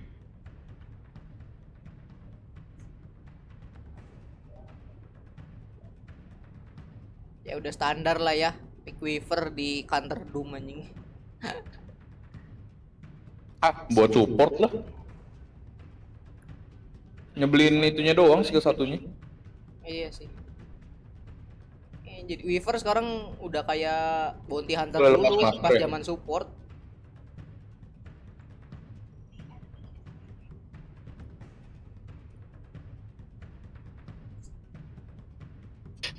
Here's the Radiant ban.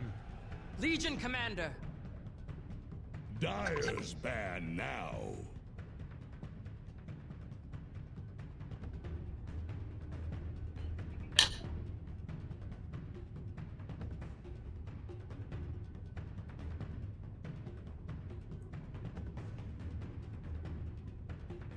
Ten seconds. 5 seconds remaining. MK-nya di respect.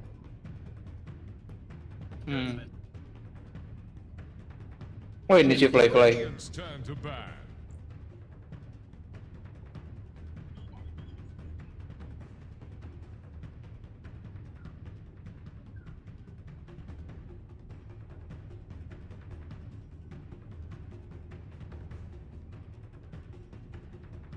Ten seconds. 5 seconds remaining. The Dyer get a ban.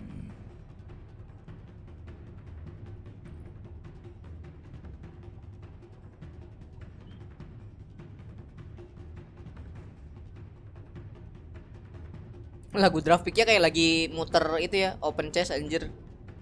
10 seconds. Kayak lagi buka tracer anjing. 5 seconds remaining.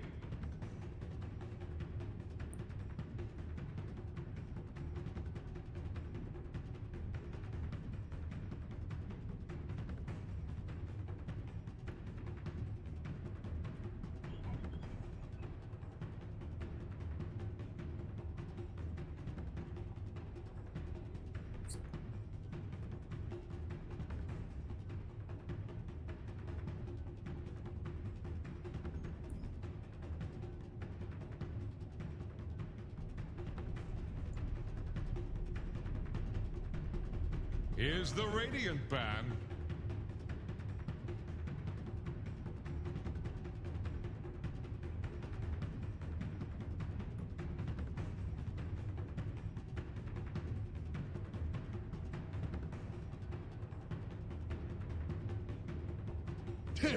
Gila kalau IG langsung diturunin sih gila banget. Oh ini kayak cewek anjing. Apa? Tadi.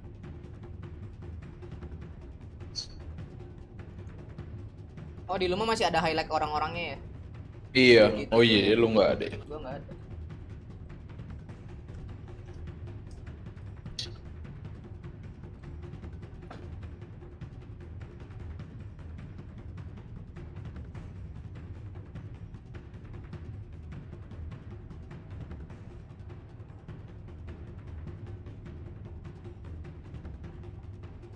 The Dire get a ban.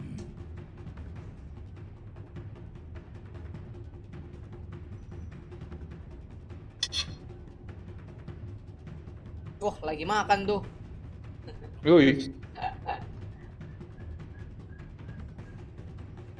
Ini kayak cewek. Oh dia lu nggak ada lagi. Ada goblok aja nggak buka. Bukan screenshotannya. 5 seconds remaining.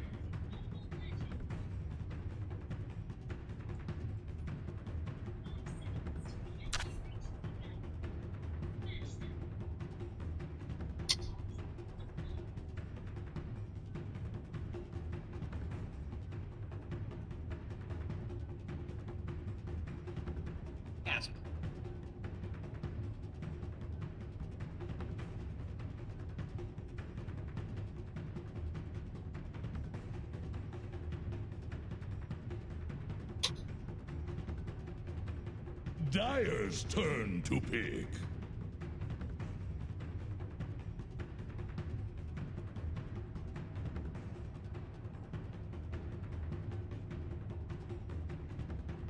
Radiant's turn to pick. Bang.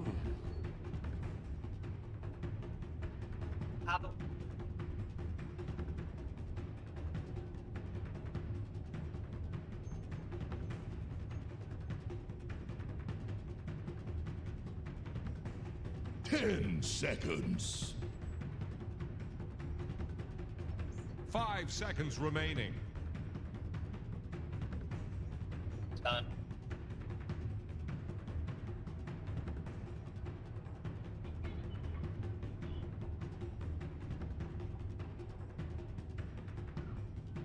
Silencer enggak sih?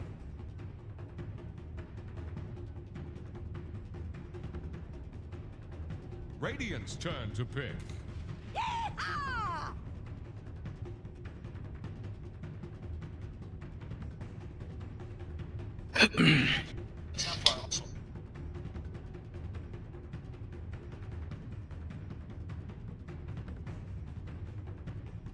Seconds. Cacat juga ya, nyawa venue tapi nggak ada orang.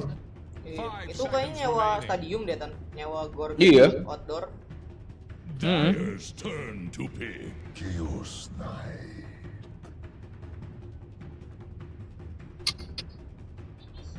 Nggak ada orang sama sekali anjir. Iya. Padahal di luar udah rada sedikit longgar ya. Enggak dong, justru di Eropa masih tinggi. Eropa kan negara dingin, nggak mati-mati virusnya. 5 seconds remaining.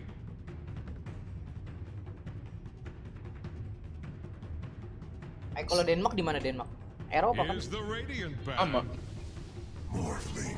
Iya ding, Denmark mah belum ada ding. Denmark belum buka penonton kemarin juga. Ya, cuma pemain-pemainnya doang nonton. Badminton. Oh, kalau Finland di mana Finland? 10 seconds. Nggak tahu. Gua anak IPA. KW juga sih. Nggak ada geografi. Dire's ban now. Kalau di Swedia katanya udah nggak pakai masker, yang pakai masker yang sakit doang.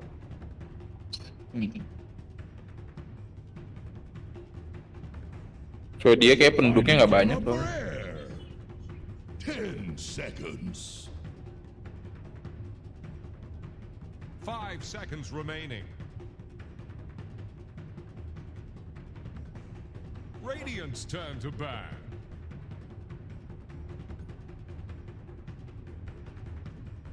Tapi masih mending sih si Dota TI-nya nggak dijual.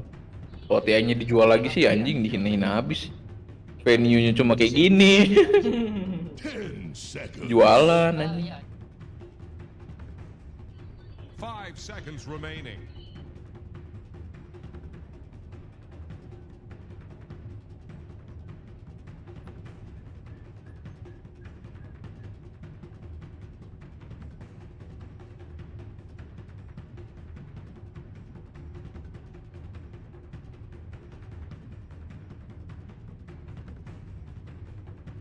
Dire's ban now.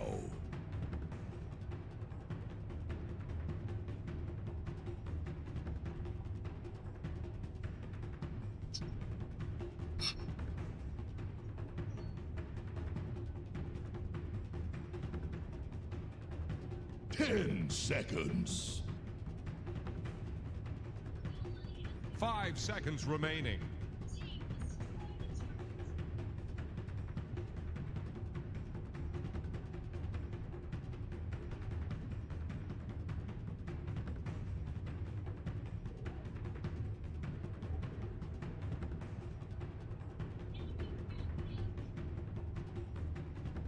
Radiant's turn to pick. Takut di combo wombo itu makanya di band. Belum hero mid. Gila, carry semua loh. Hero carry semua anjir. Wah gila bener 5 carry cok. Dire's turn to pick. 5 hero carry anjir. Kan SF-nya mid. 5-nya Snapfire, Weaver-nya 4. Offline-nya CK, carry-nya LC.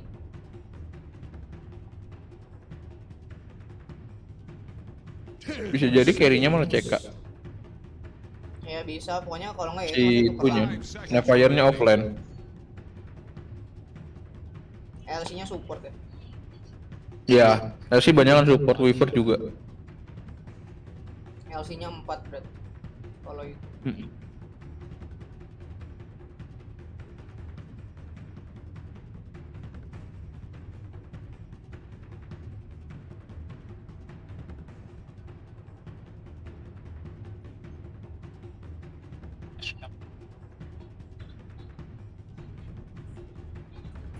In the spirit. Choose your hero.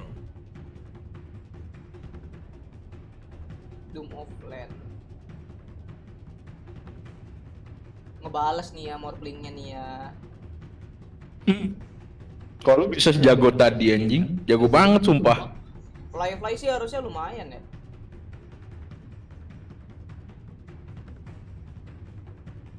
Nggak tahu, gue nggak terlalu merhatiin soalnya biasa.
With one of the worst segues of all time, BSJ does it again, ladies and gentlemen. Suns fan here with Cinderin.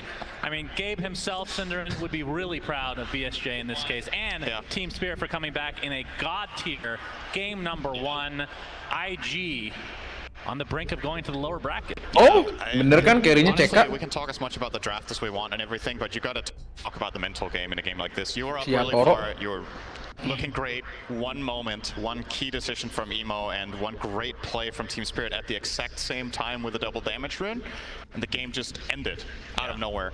You need to be able to cope with games like that. It will happen, and just reset mentally, get into the next game, and keep trusting your teammates, keep playing your best, and identify what the problem was so you don't make the mistake again. Because honestly, for the first 30 minutes of that game, IG were just better, and then they lost in 2, and that's very frustrating. But most teams at TI have been in a situation like that before, and it's a best of 3. Imagine if that was a best of 1 for IG. That would have been absolutely soul-crushing. That could happen later today to any of the teams. You never know in these BO1s later down the line. Yeah, those are scary. No doubt about it. I do want to highlight Emo a little bit here, just because, so in that last game, like we talked about, this player is very, very aggressive in nature. He makes some insanely flashy plays, but he also has some maybe a little bit too crazy moves in the game. He is in a really bad lane matchup, and they chose to pick this into Shadow Fiend. Right. Let's see in the rune fight here. Not too much going to go down here. 2 for 2 runes it looks to be. Oh, 3 for 1 actually for Team Spirit, so a little bit of a head start there. This is one of Ember Spirit's worst mid lane matchups. It is really rough. Shadow Fiend will punish you all the time when you go for creeps. Flame Guard isn't strong enough to sustain against multi-race combos. So Emo should be... It's fair to say he's going to lose this lane unless he plays absolutely out of his mind. And again, that mental game, you know, let's say you're playing from behind as Ember in this game. Make sure you don't try to overcompensate by trying to get too crazy because you lost your lane. Right. And rather stick to the script here and... Well, having said that, Emo, of course, this was discussed earlier, pre-game 1. The fact that at the Singapore Major, they were down 0-2 against EG, and Emo came back with a vengeance in game 3, and, well, they did a reverse sweep. So, like you said, the mental fortitude of this IG team is not... Like, if this was maybe a younger team, then I could see that being more of a case. Like, if this was split, maybe, or, sorry, if it was reversed for Toronto Tokyo or somebody on Team Spirit, I could see that perhaps having more of an effect. But IG, they have a lot of experience this year, especially, for sure. Well, top lane, we have Fly on the Morphling with Ollie's Bane. So Bane is going to be grippingan malah ya sih offlane this time around against Mira's Snapfire and Collapse on the Legion Commander. Legion Commander, one of those heroes where doesn't feel like... It feels like a press the attack hero lately. Getting more so by the year, Cinderin. Yep. Are we expecting the duel to be the actual initiator, or are they looking for something else? Say you're expecting press the attack to become the ult, and duel to become a regular spell. I mean, as much as I love to theorycraft, that is, I mean, it is his ult, is her ult for the most part. Let's be real. But yeah, initiation-wise, what is Team Spirit looking for? Like when you get to the mid to late game. First of all, this lane in itself, the Legion Snapfire lane, I think is very strong. And again, by laning against Morphling, should be having a good time to begin. So Collapse will probably be able to find a decent timing on Blink Dagger. Anjing mati bol Fly. Good cookie up top. Fly Oh actually my goodness! dies. Overwhelming odds and Scatterblast. Are you kidding me? They were Living on the ready edge. for that. Ollie with the Nightmare was not enough, just too late.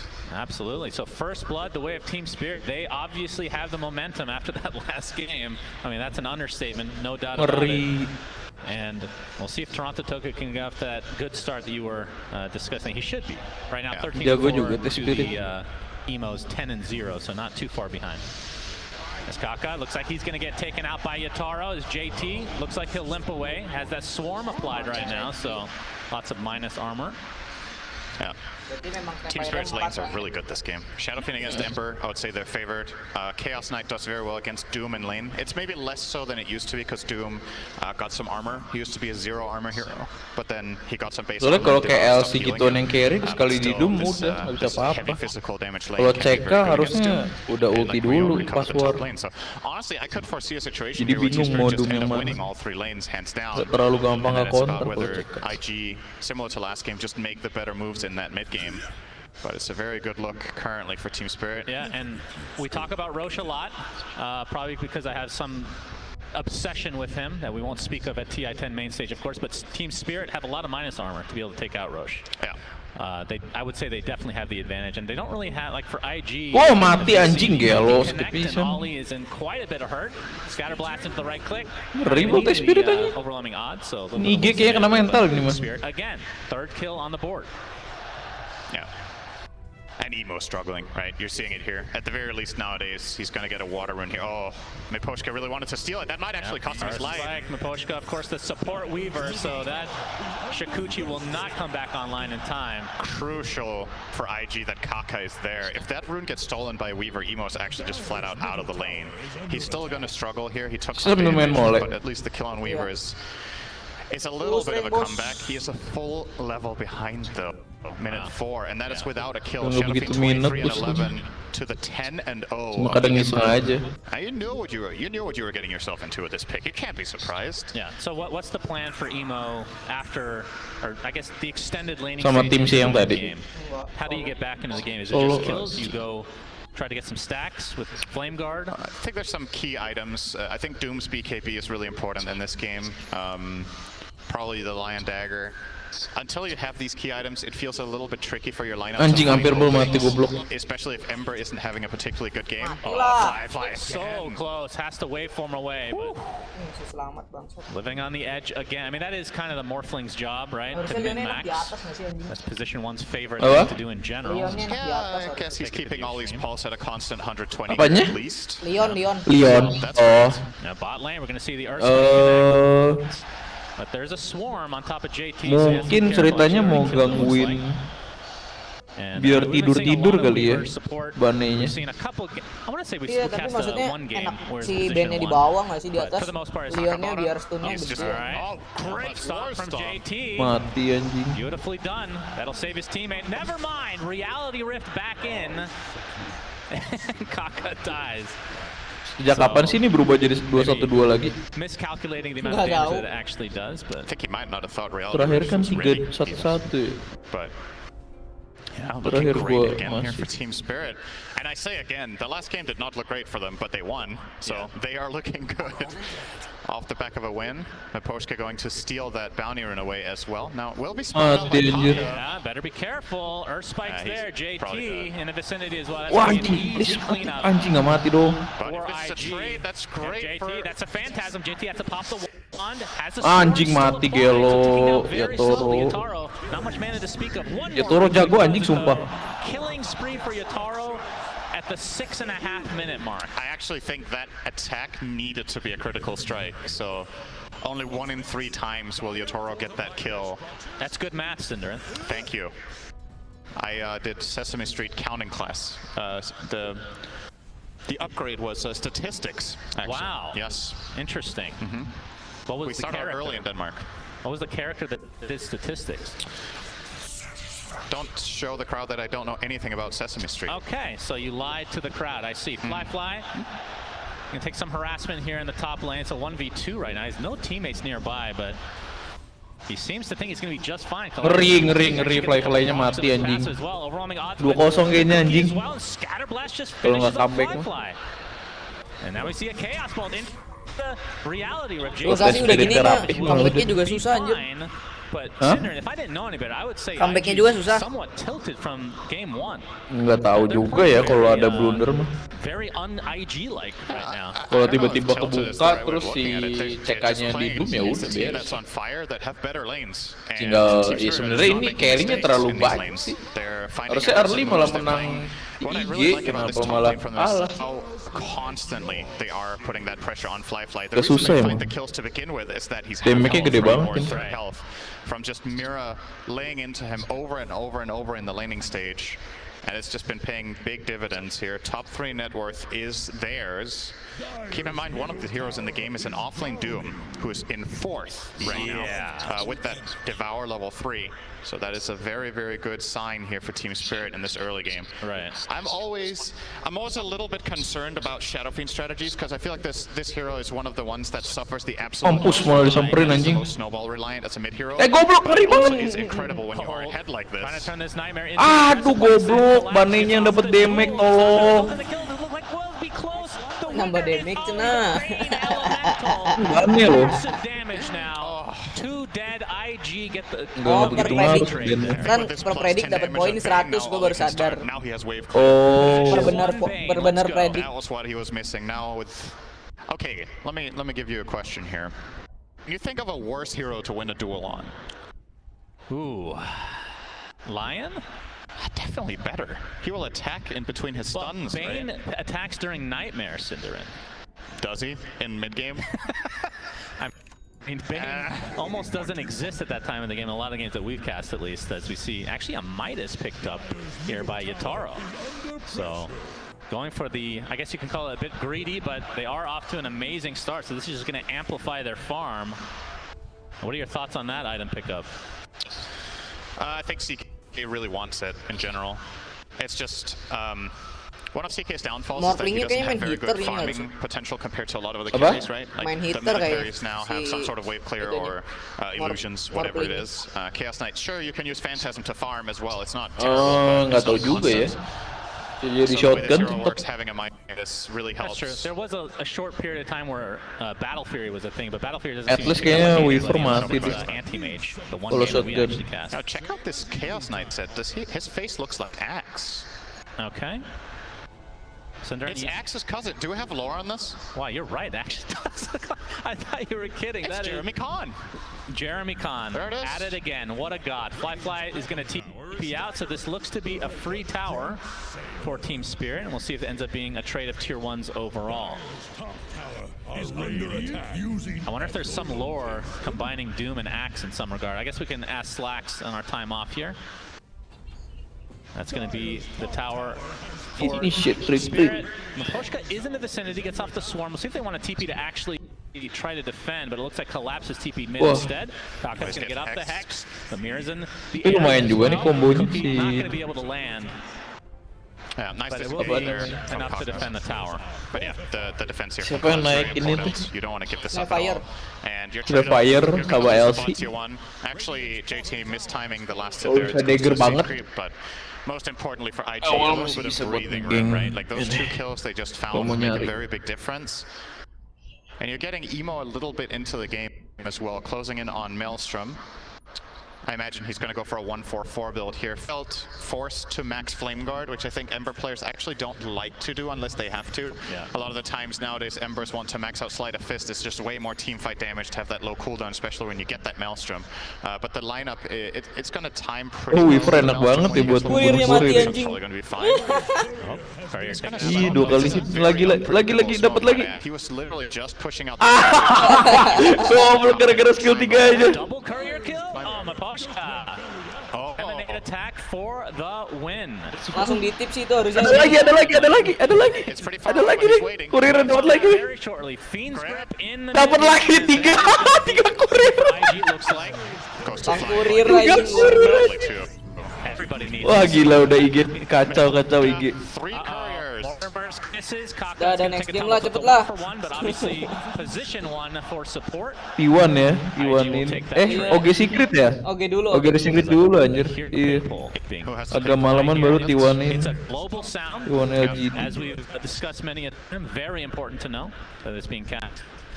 JT into the jungle. I mean, we talked about this in our group stage match. Weaver dapat 3 kurir anjir. Gila. Langsung kaya tuh lumayan anjing. Versus what the Iya actual anjir. is a lot of the time. So Lagi pula musuhnya lebih susah anjir, harus balik-balik. I want to say. Yeah, something like Farmingnya that. lebih lambat. He's starting to ramp it up, second in net worth on that Doom Unggul Ranger, banget so anjir. we'll see what kind of itemization he chooses to go this Ini We'll talked about. So I feel like Hutan di blok Dagger pakai Shiva sentry. it's a go-to anyway for Doom, but it feels extra good this game to have a Shiva's Guard. Definitely going to be seeing that coming out later. Emo currently rocking.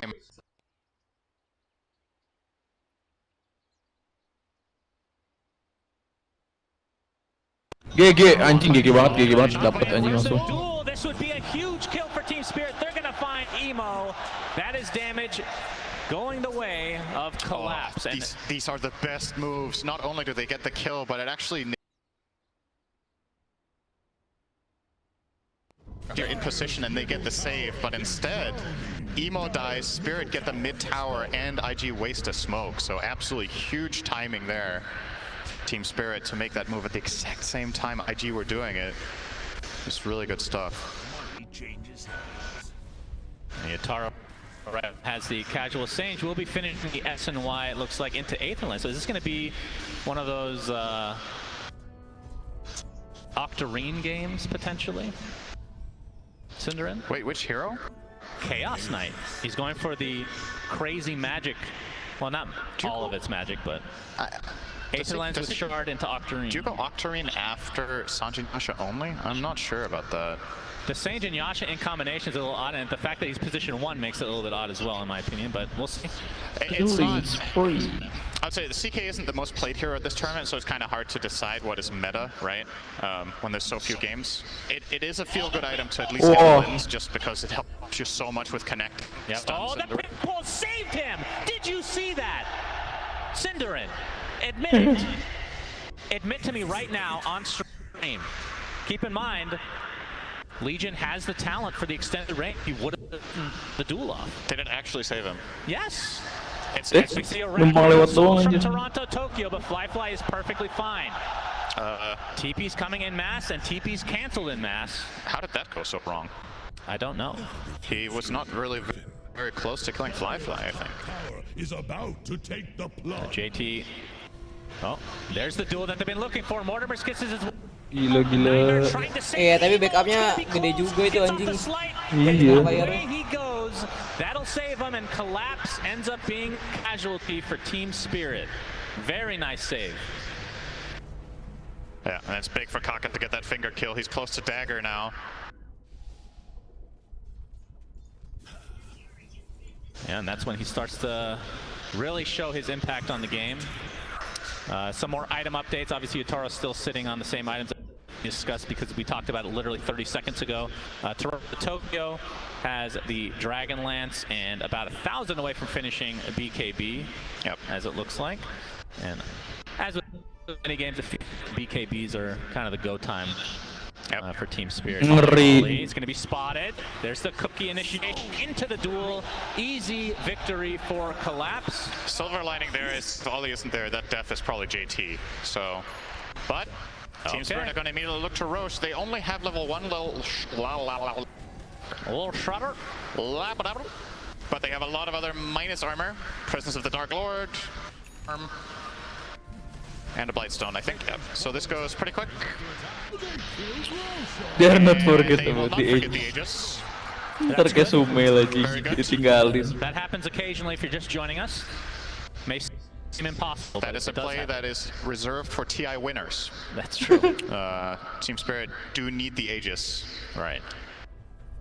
So Aegis on Toronto, Tokyo, as kind of the panel talked about his build. It's going to be more right-clicky. We're not really seeing the magic damage as much anymore with the Arcane Blink and Yules and all that good stuff, which means he's the one that has to be set up, which obviously Duel is kind of a nice one for him to Requiem. Ngeri banget. Yeah, slept to start things out, but there's the Duel, and it's going to be another victory for Collapse. JT gets his Doom off this time, pops the BKB. It'll be a trade of sorts.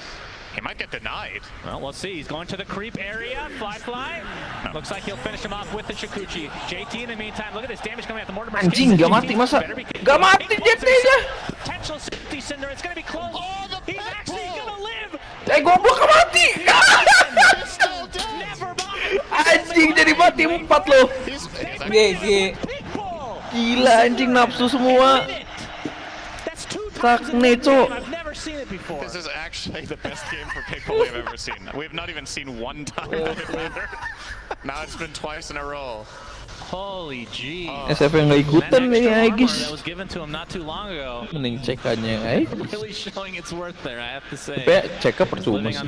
Kalau hidup lagi, kalau udah bayangan mah. IG have kind of come back with a bit of vengeance. Still 3.5 minutes on the Aegis. Bener mending di L sih. Enggak lah goblok. Ya SF udah bener. LC cuma sekali ulti habis itu udah anjir gunanya selesai. And just because he's such a high level hero when you go for this build, it does give IG a lot their way. So you're gonna see the start here. They will commit everything and they do kill the Bane, but at what cost? At what cost? That is true. This was a close deny onto the neutrals here, but yeah. Fly able to turn into Weaver temporarily, and you can see the instant rape, but this is the important part. Gila the sih. pig pull right there. Look at that. Just beautifully done. Oh, very nice. It's about as close as it gets. Indeed. I actually can't believe he didn't die to the wreck. I mean, this is a support Weaver, so no real damage to come. So it makes sense. All right, so this is. Gila kalau ini IG menang sih kayaknya Morpling mending di ban. Dosa dulunya masa dapat. Distinguish the net worth discrepancies, but Saya langsung respect ban lagi anjing. Aegis still there. So look for Team Spirit to try to put something together. And the thing that's worth keeping in mind here is remember that Team Spirit were 3 or 4k gold ahead, right? So you've clawed yourself back into a position where, Miposhka, no sentry down. It's gonna be fine. Just looking at the overall strengths of the lineups right now, Chaos Knight does not have that much going his way with like the overall value. Let's look at, if you look at his net worth, right? He has 10k net worth. What's effective net worth of his items in the inventory? Midas, very bad item for what it costs. Energy booster does nothing for what it costs except give you a bit of mana pool. So you could say, yeah, he has 10k net worth, but compared to the Morph and the Doom, their items just do more. This energy booster needs to be turned into something. The Midas needs more time to really pay off. So I think it's fair to say that IG are actually kind of far ahead right now in the game in this current point in time. And the only advantage Team Spirit really have is the Aegis of the Immortal that it looks like they won't find a use for unless they find a fight in the next minute. Yeah, it's looking less likely now as they're just content to farm ulti langsung away dipakai here. anjir. Looks like Shadow Blade is on the menu for Toronto. Itu SF selalu anjir kalau musuhnya ada Aegis ini. Will he buy the shard? Anjing mati tuh. Shadow Fiend. Mati semua ulti anjir. Tapi rugi nggak sih? Ada berapa ulti? Oh, tapi Doomnya belum. And the finger. Well, that'll kill you. And that means Aegis will not be used in any effective manner. Yeah, and the tower is going to fall. It's all IG. This looks like last game, except the laning stage was way better this time for Spirit, but after this 10 to 15 minute mark, it's just IG finding the correct moves. Emo now completing that Lincoln Sphere is going to make it way easier for him to navigate the map as well. What do they have that removes the Lincolns so that they can duel? They have a Reality Rift? That's it. Like, there's actually nothing else that they could do it with. So this item is insane this game. Wah anjing cepet juga tangannya. Dicari tuh. Gila digocek tuh. Ngeri. Opting not to dust there. Interesting. I think I don't know if he thought Miposhka time-lapsed to somewhere else, but he was right on top of him. Could have dusted and probably Earth Spike there. But. Well, Spirit Vessel is officially completed now in Miposhka, so against a hero like Morphling, pretty high value overall. But we've talked about it before. The reason you pick Weaver, other than the laning stage with the Swarm and whatnot, is really the Aghanim Scepter, which is obviously very far away at this stage. Yep. But did complete the vessel against Morph, which makes sense. Thank you. Yeah, that's right. I literally just said that. Thanks for joining us on this cast of the TI main stage. My co-caster literally doesn't listen to me at any point. It's kind of crazy that we've cast together for so long and it still surprises you that I don't care. No, I just wanted to know. I already know you're not a good friend. Yeah, okay, that's good. Really appreciate you, though. If you're tuning in for the first time, then welcome. Yes, well said, Cinder, and thanks. Very eloquent, as always. I'm very interested to see, though. Okay, he did get Aether Lens, but is now going for Silver Edge and has the Shard right now in the CK. So Chaos Bolt will create the illusion. So he gets the extended range for, obviously, Chaos Bolt and Reality Rift. So we'll see how that works out in their fights. But you're right, it feels like kind of... Ngeri juga Weaver-nya ini patroli anjing. Yeah. So looking over items, what has just happened? So Morphus got an Eagle Song. Oh, interesting shard on the Chaos Knight. That will make his Chaos... I'm kidding. No. That was a little obvious. Of course. Good effort overall. Of course I listen to what you say. Oh, don't you worry. We have a smoke from Team Spirit. See what they're able to do with this. Boom loh yang kena. Basically, the farming might be aware. Wah, Bane buat counter LC ya. Gila juga. Brunt to the damage. The Requiem of Souls doing massive damage as well to JT, who gets off his BKB and dies immediately after. So 2 good kills for Team Spirit. Very nice for Team Spirit there. Might get a tier 2 tower off this move. Apa tadi, Tan? Potentially. Si Bane-nya buat counter LC. Bane. Iya. Salah satu ditidurin, udah we bolak-balik tidur. Fair to say, not really a very good hero. Like, it's been important for Chaos Knight over the years that the cooldown on this ultimate has dropped so much. What do you think the cooldown is off the top of your head of Phantasm? Temen yang gak ada yang bantuin nggak bisa.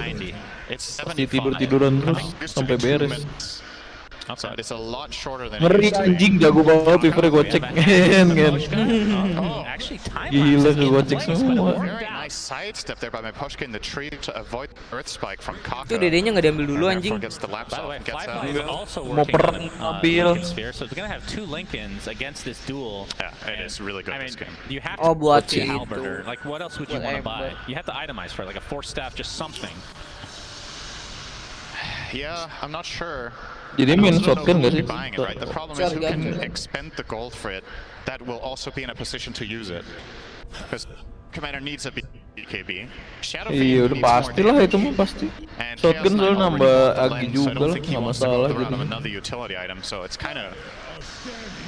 Yeah, I honestly don't know who I would put the item on against those Lincolns, and that just makes it feel so powerful. If we can look from an observing standpoint and feel like all of the choices are weak, then it just makes the purchase incredible. Very true. Lincoln's applied to JT, who's frontlining in this 5-man smoke for IG. And they're not going to find anybody initially, but will likely get some, I would assume, some wards placed in a good position. And what I assume is incorrect, apparently. Not going to happen, but we have a counter smoke now for Team Spirit. So no, I thought you didn't listen to me. You can't correct me if you don't listen to me either. What? Doesn't make sense. Exactly. Okay, so 5-man smoke from Team Spirit. Let's see if they're able to find anything. So Roche not going to be up for a bit, but like we said, Team Spirit definitely have the advantage in terms of killing it fast. And we have both teams posturing on both sides of this cliff. JT.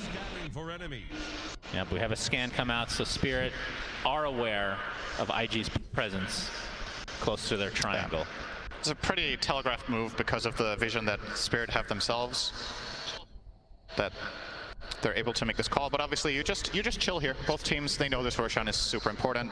The early spawn has already passed, I believe, right? Yeah, it has by far passed. It could spawn any second now. Both teams will be aware of that. So Taro continuing to spam one of the best taunts in the game. I was just going to say, I made a taunt tier list. This was top 10, I believe. It's quite good. The more it annoys you, the better it is, I think. Your favorite, your top 5 taunts probably all have sound, right? Of course. Yeah, they have to. That's a requirement. Oh, they have to now? Yeah, like Leshrac and Tidehunter and Undying are the top 3. For sure, Cinderin. No questioning that. Okay, that is not a subjective opinion. It's objective. Gabe told me himself. Oh. Talking about lyrical, not Gabe Newell, so maybe that's not the same. Okay. Not the same weight to it as this tier 1 tower. Taking some massive damage here, but another smoke from Team Spirit. And another taunt from Itaro. Just pumping himself up. like Ollie covering this observer. One of these two supports is probably going to die here. Oh, ward is taken out. There's the Chaos Bolt on top of Kaka. Oh, mati anjing. Kisses from afar. Looks like it's decimated Kaka, but in the meantime, Toronto, Tokyo destroyed. Sayang banget. Not even close. When it comes to the position 1 and 2 for Spirit, we just haven't seen anything really come to fruition. Shadow Fiend hasn't had like a really good ult, and CK, I mean, we've talked about the itemization be a little odd, but we really haven't seen him turn into anything yet. That was just exceptionally dangerous movement from Toronto Tokyo, right? His Shadow Blade was out. He walked in. You got to assume that there's a ward there when you know the Weaver got stunned. Yeah. You don't have Linkage. You're going to get Blink Doom there 10 out of 10 times. Yeah, and knowing that that's an easy punish for IG. This is going to be Aegis Shard. They know that obviously Shadow Fiend is dead as well as the Snapfire ult being down is a pretty big deal in the pit. The Swarm helping them kill Roche faster. All right, that's the Lincoln's prop by Emo here. The stomp. Kaka gets off the stomp. It's nice BKB by Yataro, but that means a BKB down for this potential Roche. And Phantasm is gone now too. They bought enough time for the SF to be back. But again, he spawns with less souls, so his effectiveness is going to be a little bit lowered. It's Yataro potentially looking to try to take this Roche. Aegis and Cheese, or Aegis and Shard, I should say, available for the taking. And IG's just playing it Oh, safe ada here, LC enak. knowing that they Wah, have langsung direbut anjing, goblok banget. The Impale, Yataro, there's a Presti attack. And into the pit they go. This will be a pretty big turnaround if they're able to get it. Sleight of Fist from Emo getting a little bit of vision. Gak ada yang And bisa it looks masuk like sih. Team Spirit are just going to get the Cheese Aegis kemana? and Shard for free. Cheese-nya siapa ya? Very surprising Gak ada. as IG just gives it up. Huh? Thank you, Ada harusnya diambil siapa? Gak tau langsung dipakai. Ini nggak ada di I'm map actually ini. really surprised. I mean, Mortimer's Kisses is like their Iya main sih, defense harusnya ada. for the Roche pit. Langsung And they still dipakai don't gitu. have it. It just came up now. Kayaknya ya sama SF ya. Okay. Iya, Who took the kayaknya shard? langsung dipakai. Oh, here we go again. It was Shadow Fiend. Are you Jadi soalnya LC-nya serious? juga diam dulu. I've actually never seen this before. All right. You're audibly triggered. No, it's not trigger. It's actually excitement. Oh. He gains 2 souls per kill with the shard. And additionally, Shadow Fiend can consume 1 soul per attack to deal 190% crit. This one sounds very bad, but I am willing to be convinced otherwise, Syndran. I love shards, as you know. Wonder how it works when you use the Necromastery attack out of Silver Edge. That's, yeah, Kan mampus sweeper.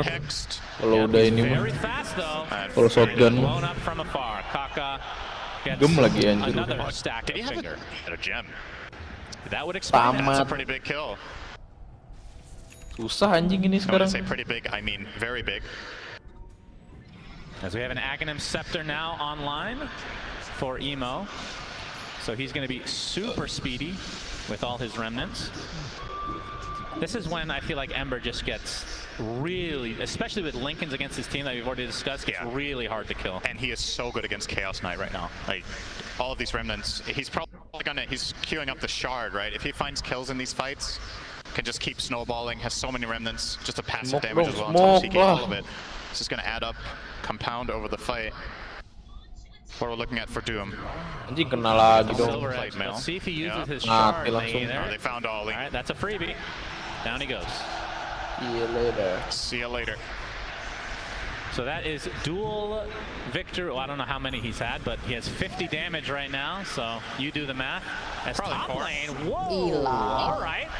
JT taken out by Yataro's Phantasm. It's like Emo's a little late to the party, but that is a really big kill for Team Spirit. I'm actually surprised Yatoro can kill him like that with this itemization, right? He has the Shadow Blade Sanjin Yasha, those are his damage items, and the Doom does have a plate mail, but now it's full Shivas. I don't think he had that when he got jumped. But he can still kill him. That's a good sign for Team Spirit, and probably gives Yatoro some confidence that if he finds any target, he can kill them at this point. Obviously has to play around those Lincolns.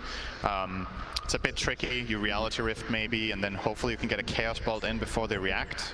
I mean, the fact that Team Spirit, in terms of their 1s and 2s, are the top 2 net worths right now is insane. Turbo baru hancur anjing. And we've talked about the itemization, and maybe it's starting to pay off now, Cinderman. They take out the tier 1 tower bot, as the game in terms of net worth is relatively even right now, as the Aegis 2 minutes to go, and this is their go time. So smoke on 4, Yataro has the silver edge, so it can catch up here pretty shortly. DD spawned bottom. Oh boy, he's gonna get it. Yeah, Oh, see, he denied it. Yeah. Right in front of him, and he didn't. Wait, what? Okay, I don't know who to trust right now. The game says he denied it, but he has the double damage in the bottle. So who's lying right now? That's... Illusions don't take priority over humans, just like you as a robot don't as well, Syndra. Hey. Something for you to learn. Hello? Yeah, that is odd. Did they do it the same server tick? Take and deny. I don't know. I'm gonna go ahead and trust the bottle right now. Okay, yeah, I would think so. I mean, what? How could that be wrong? He just pops it and it's just like a puff of smoke, nothing happens. He pops the bottle and it just says denied. Like a huge denied symbol above his head. I love that. All right, well, the Aegis is going to expire pretty soon. I'm not sure if they're going to try to poke high ground or if it's a little bit too risky for them. They will take the outpost regardless, and I mean, this is when it gets really scary, when it's about like 30 seconds left and you're starting to poke, because IG obviously know the timing on that as well, and they can truly take advantage, but we'll see. But the DD hits stupidly hard with a DD though. Yes. That, okay. That's the fort. 30 seconds to go. Still has the bottle instead of the ultimate orb applied. There's the E-Blade. All right, Toronto Tokyo getting pressed the attack. Enak banget anjing dikasih Aegis. Oh, tapi disedot dong, abis. Gila di zoning anjing sama Embernya. Belakangnya. Wah, kalah. The favor of IG, make it 3, and literally just talked about this. Very risky move, does not pay off for Spirit. Honestly, love that call from IG to kill the Shadow Fiend twice. That's not easy to do, right? A lot of teams, they're like, okay, 20 seconds, guys, just wait it out. They had to get through him twice there, but they know if they don't do it, they lose the lane of barracks. It's just too scary with the double damage and all the attack speed he has. So they commit to kill him twice. Ollie has great positioning on that Fiend script. Still didn't have the Aether Lens. He's going to have that next time to make it even easier. Yeah. And they knew that Grip was going to go through fully because Weaver doesn't have the Ags yet, and Press the Attack was already used on the first Spell Wave burst here. You're going to see here he uses Press. So now Ollie knows that all he has to do on the second life is to ult, and it will be very safe if he keeps good positioning. See him standing around here in the back. But you can see on the backside, JT and then Emo eventually. They end up creating a lot of space. That's why nobody was able to help the SF in the Time end. lapse. Pas banget anjing. Okay, looks like he Searing Chains Global. Oh my god, Searing Chains Global. Oh! Global. Wow, are you Very sure? nice. Did he get double damage while it got denied, and then he got chained and We're found? finding out new mechanics every day. That's the beauty of Dota. Today I learned. We need 240 tick server. Now. I think you need to talk to the CSGO team about that one, Syndra. 7K net worth lead for IG. And things are definitely looking in their favor. But again, this feels a little bit like last game where one mistake from Emo literally cost them the game, at least from our perspective. Yeah. It's looking like another very solid foundation for a victory here for IG. So kurang kontrol sih. What they might do this time compared to last game is not take massive risk. I don't know what to say about game states like this with Doom, but I think every game we've cast in the tournament with Doom in this spot he's won. When the team is ahead minute 35 and Doom starts getting these items, the hero is just insane. And Team Spirit have to find a way to either handle getting doomed or jump him. I don't think that's what makes Doom so crazy late game as a position 3, is when he has these items, he just demands so much attention that your other cores will get to thrive, because you can't pretend he's not there. He is just as much of a carry as the Morphist right now. Yeah. So pretty scary stuff for Team Spirit. JT on the Doom has a shard as well, by the way. So we'll have the extra damage and stun from the Infernal Blade, as well as the ult. If people are joining us that haven't watched in a long time, like a really long time, Level Death, the ult ability, now built into the shard, essentially. Every hero has a new item slot called Neutral Item. These drop from jungle creeps and have different tiers based on what the game time is. That's right. Also, every hero has a Town Portal scroll slot and a backpack if you didn't play for 6 years. And in the next patch, a ward slot. Yep, probably. Or... Oh, JT is going to pop this smoke. Nope, not quite in range here. Fly gets off his Manta and is going to be pushing here. So Yataro did finish the Octarine core, by the way. So... Do you like this build this game? I'm not. I have to say, I'm not completely sold that this was what they needed for it. I completely understand the reasoning and the logic behind it because you get, I think you primarily get it, Ya, not, udah ini mah not tinggal nunggu necessarily only for the blunder-blunderan ulti cooldown, anjing. but really getting lower cooldown on Chaos Bolt when you have the shard is really nice, right? But Yeah. I just, yeah, I'm not sure. I'm not sure this was what they need. Maybe they could have had a stronger power spike. Let's say he had an AC or maybe finished Silver Edge. But this is, of course, yeah, it's not a super unusual build, but that doesn't mean it's good every game, right? Yeah. But they are 1,000 away from Ags on Weaver, so that could be a turning point. Yeah, that's big. Of course, IG is working with a decent amount of burst damage between the E-Blade and Finger of Death, so might not even have time to use it, honestly. That's the scary part. As into Roche Pit they go, so Roche number 3 has the Refresher Shard this time. And of course, the cheese. Oh, Refresher Shard. Who would you give it to here? I wonder. Doom is working on a Refresher Orb himself. I do give it to Doom. I don't think that was necessarily a given.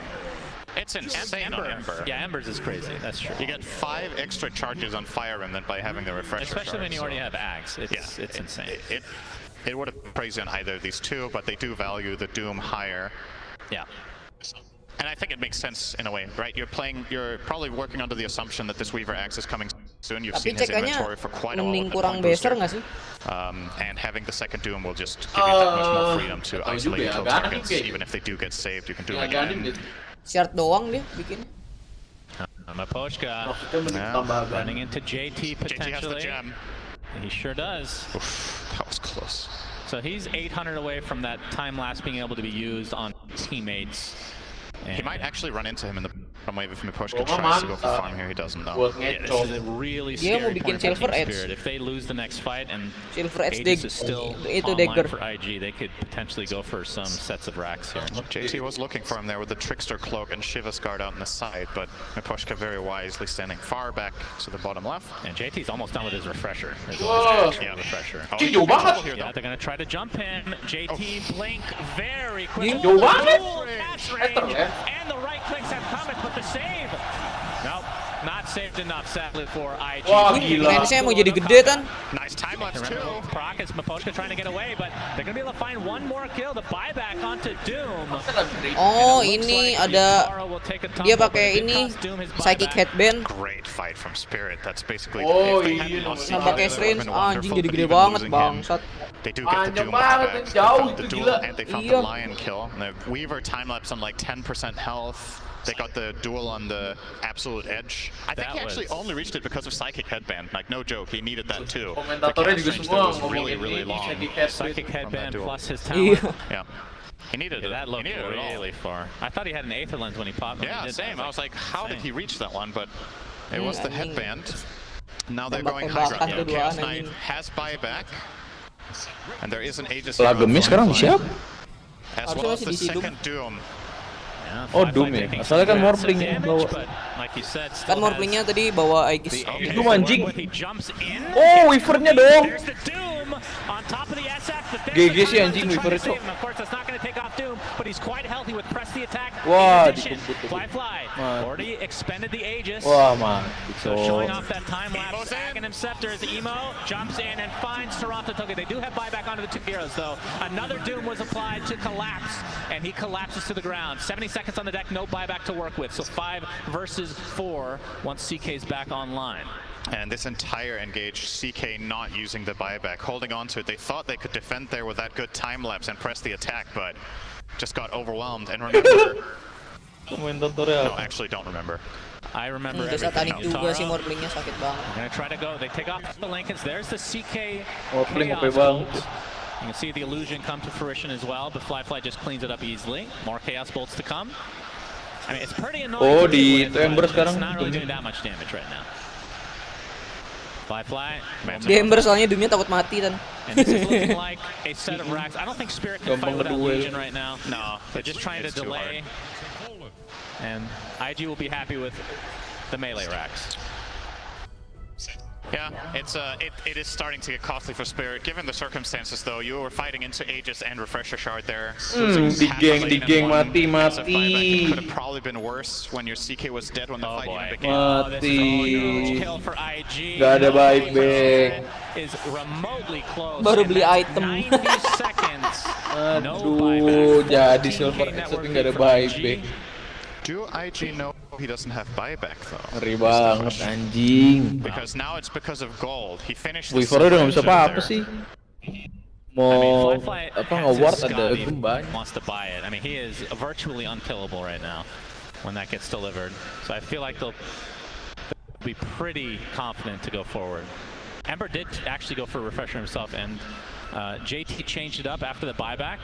Went for the Eon disc instead of refresher. So just wants to make sure he lives through the first doom. More safe against duel. Oh, wah anjing, wah kena. Mati. Nice banget anjing.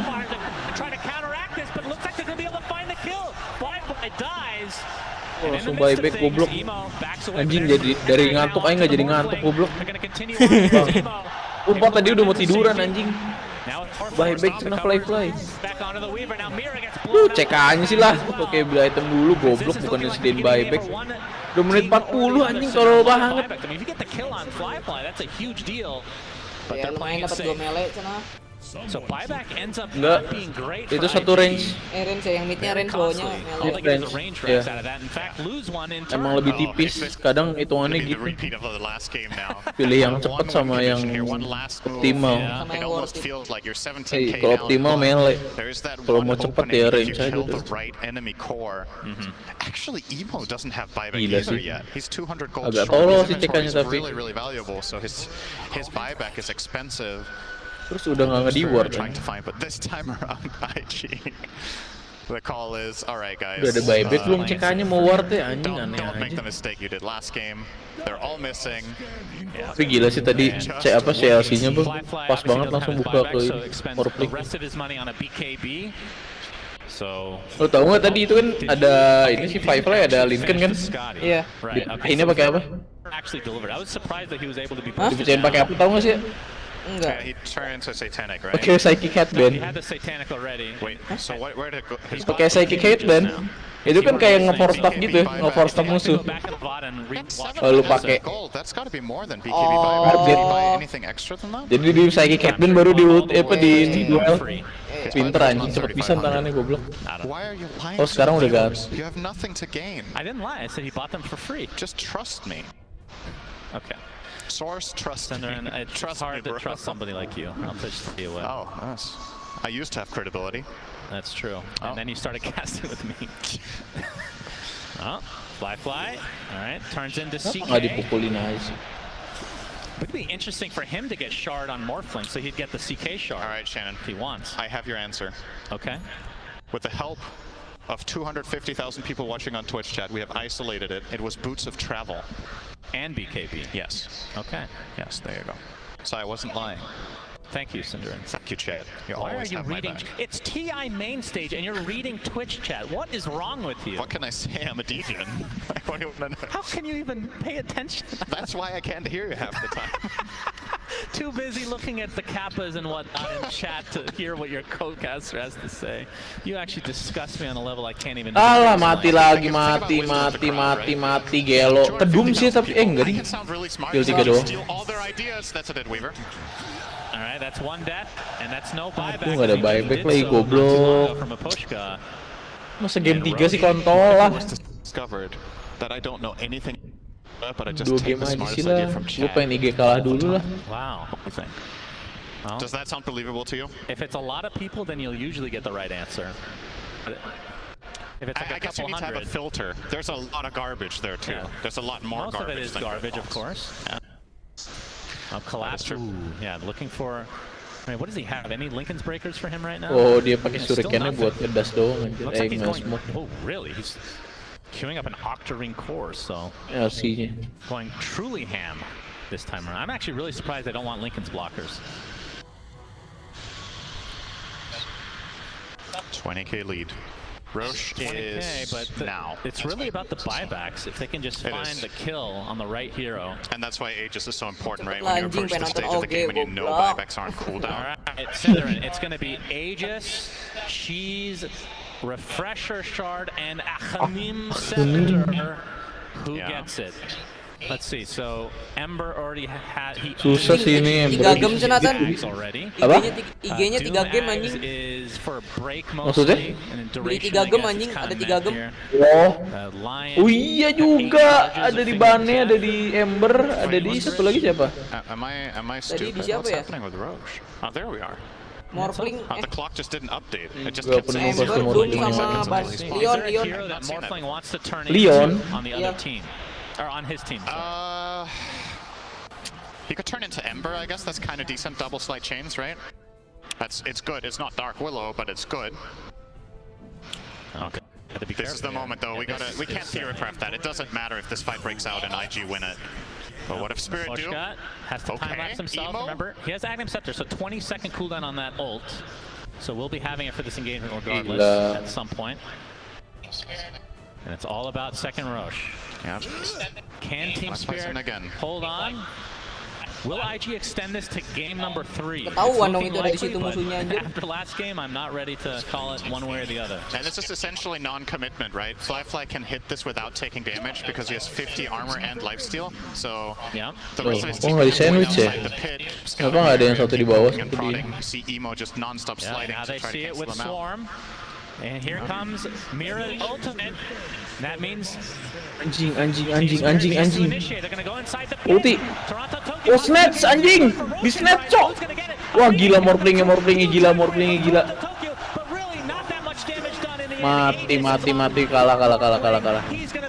Kalah. GG. End of game number 2 is IG able to hold on as GGs are called. So this time for IG, it goes according to plan, Cinderin. It does, but anjing nggak jadi 2-0. Really hard laning stage. They did, and they recovered from it, and they got into a nice, strong mid game here, and ultimately just overpowered Team Spirit, outplay them on some of the moves. I think key in this game, especially I want to say the Emperor's recovery is really what decided so much here, right? Emo was off to a rough start in that mid lane, but Kill streaknya pindah ke Ember anjir. Udahlah, ban aja Morphling lah. it helps them so much to have that extra damage and wave clear in the game, and ultimately they do solve this. Tapi padahal Morphlingnya nggak pintar main ulti loh. Basic anjir. Iya itu mah ya fly kayak MK tadi ya pakai biasa. Nggak yang pasen kayak si tadi. Kind of just split the fight into 2. They ended up taking out Toronto Tokyo in their base essentially, and that was a key moment for sure. That was the big turnaround for me because that felt like Team Spirit's biggest window for opportunity to actually take the victory themselves. But yeah, this was game number 2, Cinderin, and it's obviously going to go to game 3. That's how a best of 3 works. If you're just joining us, if you've never watched a tournament before, that is how it works indeed. If they've watched the groups, they might think it was over. That's true. Those were 2 games. All right, back home you go. 1-1. Thanks. Very nicely done. So we'll be back with game 3. Yuk yang lagi nonton jangan lupa buat di like sama ramein di live chat yuk kalau mau ngobrol-ngobrol tentang Dota. Thank you very much, Sunspan and Cinderin. Yuk langsung right, then. komen IG live. leveling things live, out. So where would you guys like to start? Do you want to Jangan start lupa with di the like draft? and subscribe Do ya you want to guys. start with all the Roche Thank fights? you. I'm giving you an option here. This is the most democratic. Linknya ada di it's going to get on this deskripsi. desk. Thank you. I like what happened in the game itself. I think In the game itself, brilliant. So we're going completely wide. Yeah, do I get to start, or do you want to ask a question about? Is this like a multi-choice Well, I just like the fact that you said we'll start with the game. That. I Not very specific. All right. We can talk about the draft in the context of what happened in the game. How about that? I think Team Spirit obviously had a great laning stage. They had really nice momentum in the mid game, but like as it got later, the duel seemed like that was their way to start fights, and it just became harder and harder for them to do that against IG. They had Lincoln Spheres, they had saves with Bane. Doom started to land some really nice Dooms. He got 2 Dooms. It just like made it a lot harder as the game continued. I like that IG drafted for the game rather than the lanes. I think often we've seen teams prioritize the lanes too heavily, but they recognize this Ember is going to give them this big playmaker. Yeah, it has a rough lane mid against SF, but it's the right hero for how they win the game. Same with the Bane pick. It is a good laner, but it was the perfect hero against that Legion commander. Do you agree, Trent? Yeah. The draft from Spirit was too focused on laning? I mean, it was a little bit out there in a couple directions, right? I mean, the Chaos Knight coming out was a little bit of a surprise, but it almost felt like the more kills they got in the lane, the more I just got worried that it wasn't going to come home for them. I felt like, I don't know, it felt like they were getting like too eager, too excited. I kept seeing like this bloodthirsty, like kill, kill, kill, and then like what's the grand picture? And filling out those final little blocks in their plan obviously became a problem. Can we talk about this Chaos Knight pick? Because it seems like there's a little bit of snobbery out there towards dear old CK. And I really want you guys to talk me through why, because, you know, there are people watching TI who probably haven't played Chaos Knight and definitely haven't seen him being played in a pro match. So Gods, we'll start with you. To me, the hero, the biggest issue with the hero is the fact it's an illusion hero. Your illusions can, when they're getting controlled or cleared by AoE damage, you're not doing damage. That's where you're, like as a CK in a team fight, you need to jump that hero with your Alley Rift, burst them down. And against a hero like Lion, that can get hard even though you're not instantly killing the illusions, you've got the AoE control. So it just felt like he couldn't carry the same way or do the same damage like a Sven could, for example. Yeah, he's hard to initiate with because you have to ulti first. Then you have to get in reality rift range. Usually you have to buy a blink for that. So it's like you have to plan ahead for the fight to start for like 2 seconds. Yeah. And that's a giant window for pro players. Like you do not, like they're going to see you coming doing this. I would criticize his item build personally. I think Midas is a bit of a trap on the hero. It gives you a lot of attack speed, doesn't give you much damage. And yeah, like you might have some net worth farming issues on the hero, but it's like the goal on CK where you're most effective is where you win the lane, which he's good at. He's good at winning the lane. Then you like use that big net worth advantage to like be oppressive on the map. And they didn't really do that too well. He got picked off a couple times. Then he started buying Aether Lens and Octarine. It's like it kind of helps the poke easier, but I almost wonder if he just bought like raw damage items, if he would have been stronger in the mid game, and that might have washed them over into late game better. How did you feel about the combination with Toronto, Tokyo, Shadow Fiend, Trent?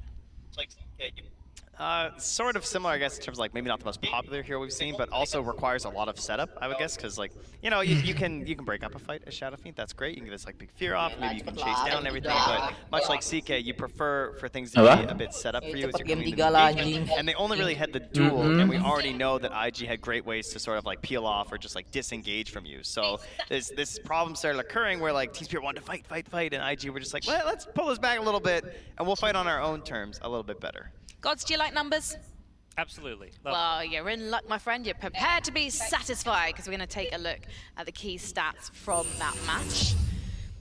And as you can see, with the Yatoro definitely not having the impact that we would expect from him, how did Morphling's Fly-Fi compare to Yatoro's take on Morphling? Gods.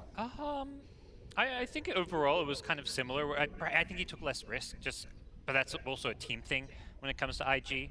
Whereas I think Yatoro was, going for playing from behind, but he had to go for that big game-winning play. I think IG were letting Emo be the one going first, and I think for Fly, he had a much easier game because he had a lot of heroes to initiate for him. It's very hard to play Morphling when you have to start the fight going first or second, but this game, JT, Emo, both his 2 other core heroes can go in. Even Kaka, to a certain extent on the line's able to set things up for Fly to have an easy time. And he got to go E-Blade as well, which made it easier to do these like poke fights where he could just blast somebody for a bunch of damage and all of a sudden Team Spirit had to react. Like that's how Team Spirit lost their top racks advantage, because it was easy to kill Shadow Fiend the first time. So that item pivot was well identified by Fly. Yeah, and then you have like JT able to do such a good job this game because he's playing the Doom. So you get tons of gold on this hero as an offlaner. He almost doubled up on Collapse by the end of that game. Just gives you more options, more choices, and also he just played like an absolute beast on those initiations. Literally every single person in the studio watching that game was so into JT's Doom. What is it about Doom that makes him such a special pick and such a deadly one? Well, it's very satisfying. You know, you have so much control in the game, really. One of the most controlling heroes is an offlaner in the simple sense that your team can identify, particularly in Pro Dota, right? Pubs are a little more chaotic than everything. But Pro Dota, it's like, okay, we have a condition. We need to kill this guy. All right, how do we kill this guy? Well, he's got a Linkens. All right, well, someone deal with that. I will blink in. I will doom him. Fight's just one. Then, you just charge after them in the chase down. Yeah. I would also add, I feel like this patch right now, timings are so important, and Doom, you hit this timing really early on with Blink BKB, and nobody has any answer to that. The enemy carry, you beat BKBs with physical damage, and you get it so early that those carries don't normally have the items to actually burst through a BKB. So BKB Blink Doom in the mid game is just like the king of any team fight. Oh, talking of team fights, should we talk about Roshan and Spirit's approach to Roshan? Because the second Roche fight that we saw, it looked like it was IG's to win. And then the disrespect from Spirit, it seems like to be now the signature move of Spirit is exemplified by that second Roche fight. There is absolutely no respect being shown to the opponents of Team Spirit, is there? Yeah, Team Spirit did a good job in that sense. Like, they were willing to go in Roche, and that's the reason they won the first game as well. They were willing to go do something, force a fight, basically. I think some of that is also partially IG's heroes. If their support duos like Line and Bane, they have to kind of sit back. They didn't have, like, big overwhelming team fight like you maybe expect a Ravage or, like, a Mars ulti. So it's, like, pretty easy for them to just put all their minus armor heroes in the pit and just, like, hit it really fast. And, like, if they grab the Aegis in that last fight, maybe it's a different outcome, but they didn't get it in that last fight. But it did work earlier, so it's good to see them taking those risks. I think it was smart of IG to back off there. As much as it looked like they gave them a free Roche, they don't have any vision scouting heroes, and there was this Snapfire just sitting on the other side of the pit getting ready to kind of make that jump in a Roche. And if they get bacot bener nih, udahlah. While it was bad, they gave Spirit free Roche. It wasn't the same play. And then in the final Roche fight, it was Spirit getting caught in the pit when they tried to engage. Do you think the reason they engaged was because they didn't have any other choice, Trent? Yeah, for sure. It's just, again, they're gambling, right? They've been gambling, they've been winning, for sure. Especially game 1, even parts of game 2. Finally, they lost, but it's like they knew they have to do that, right? It's your only chance to win the game. So now it's level. How are we feeling about this third and final game? Do we think IG are now firmly feeling comfortable? They put the boys from Eastern Europe in their place, and now they're ready to dominate? I would say yes, because this is like one of those series where you can look at multiple games and you're like, oh, IG played better in all 3. Like, with the exception of the laning stage in the previous match, IG consistently seemed like the better team. So I think they should feel confident going into game 3. Maybe Team Spirit just has to be slightly more careful with how they win their match, but I think they'll have a good shot. Gods? Yeah, I'm in the IG camp, but I think Spirit have definitely impressed me. I came in thinking IG were going to have a 2-0, but even that game, we saw something different from Spirit. I thought they were going to be this team that stuck with, picking the same off lane as the Tide, the Mars, and picking the same mid lanes they've been doing, but they really went a different direction with that draft. So to me, there's at least some potential for an upset in game 3. We need a strong talking to for Team Spirit, right? We got to get Maposhka. I think Maposhka played very well both games. Unfortunately, had some issues dying a bit in the late game 2. But again, risk. He's going deep with the gem and stuff. But I feel like he's got to kind of bring them together, discuss like the plan, get everyone on the same page, and they can definitely do this. They've bounced back, right? They have experience doing that in the group stage, which is a huge thing to have at this point. But there's no doubt that IG are just straight up looking better. The Weaver pick then that we saw in Maposhka. We're seeing Weaver being played everywhere, but currently at TI, at least in the group stage, it seemed like he was mostly being played position 1. So I'm curious, do you think that actually the intent was always playing position 5 in that match? Definitely not. No, I mean, that's, as you said, that's the whole point, right? We want that flexibility to be there. So 5 is probably the least likely one that you're going to get, but when you can get that Aghanim Scepter, you saw the big save plays coming out there. All right then, here we go. The teams are coming out. This is it. Whoever wins this remains in the upper bracket. The other team will be sent down to the lower bracket and will be fighting for their survival. But what are we going to see from these teams? Are we going to see Spirit being a little bit more careful, bringing back some of that control they have been said to have in the past? And are IG just going to maybe even take a leaf out of Spirit's book and go flashy and firm and say, nope, we're still the top seed in this tournament? I expect IG to do the same thing. I think what I'd like to see Spirit pivot with is put Collapse on like a more traditional teamfight hero. Legion has this like initiator or defensive playstyle. You either save one of your allies that gets gone on, or you have to like blink duel a guy. And that is part of the reason that he got doubled up on net worth by JT, because Doom continues hitting creeps. If you're playing Legion Commander, it's not really the same. If you show anywhere hitting on a creep wave, then they know you're not about to duel you on the map. So I think a more traditional hero would allow him to play to his strengths a bit better.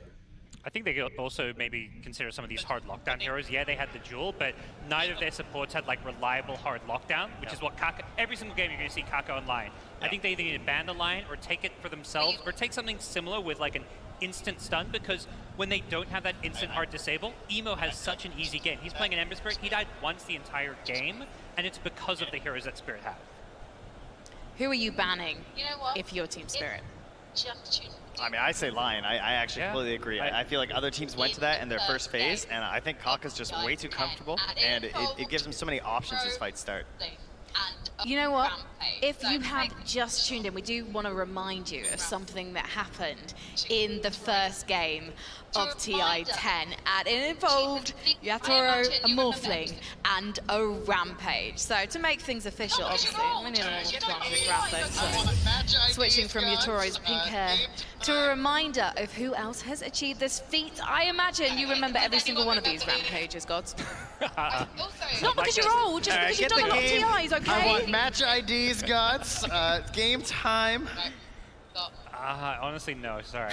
Okay, does anyone remember these? Also, just looking, we 3 of these players obviously are here at TI-10, right? We've obviously got Topson, memorably, versus Liquid. Arme is now, well, still playing for PSG LGG. It's the poster boy for that team. It will be playing tomorrow in the upper bracket. Do you think we're going to see even more Rampages, Purge? I mean, the fact that this is the only 5 at TI is like mind-blowing to me. When somebody said that stat earlier, oh, that was the 5th Rampage ever on main stage TI, I could not believe it. But maybe some of it is that like teams are like ready to GG. They don't, I don't know, it's like maybe the games are like cleaner. There's like less messing around or something, but I'm surprised. Will we see another one? Yeah, probably. Maybe one more. Yeah. Another one from Topson maybe later on today?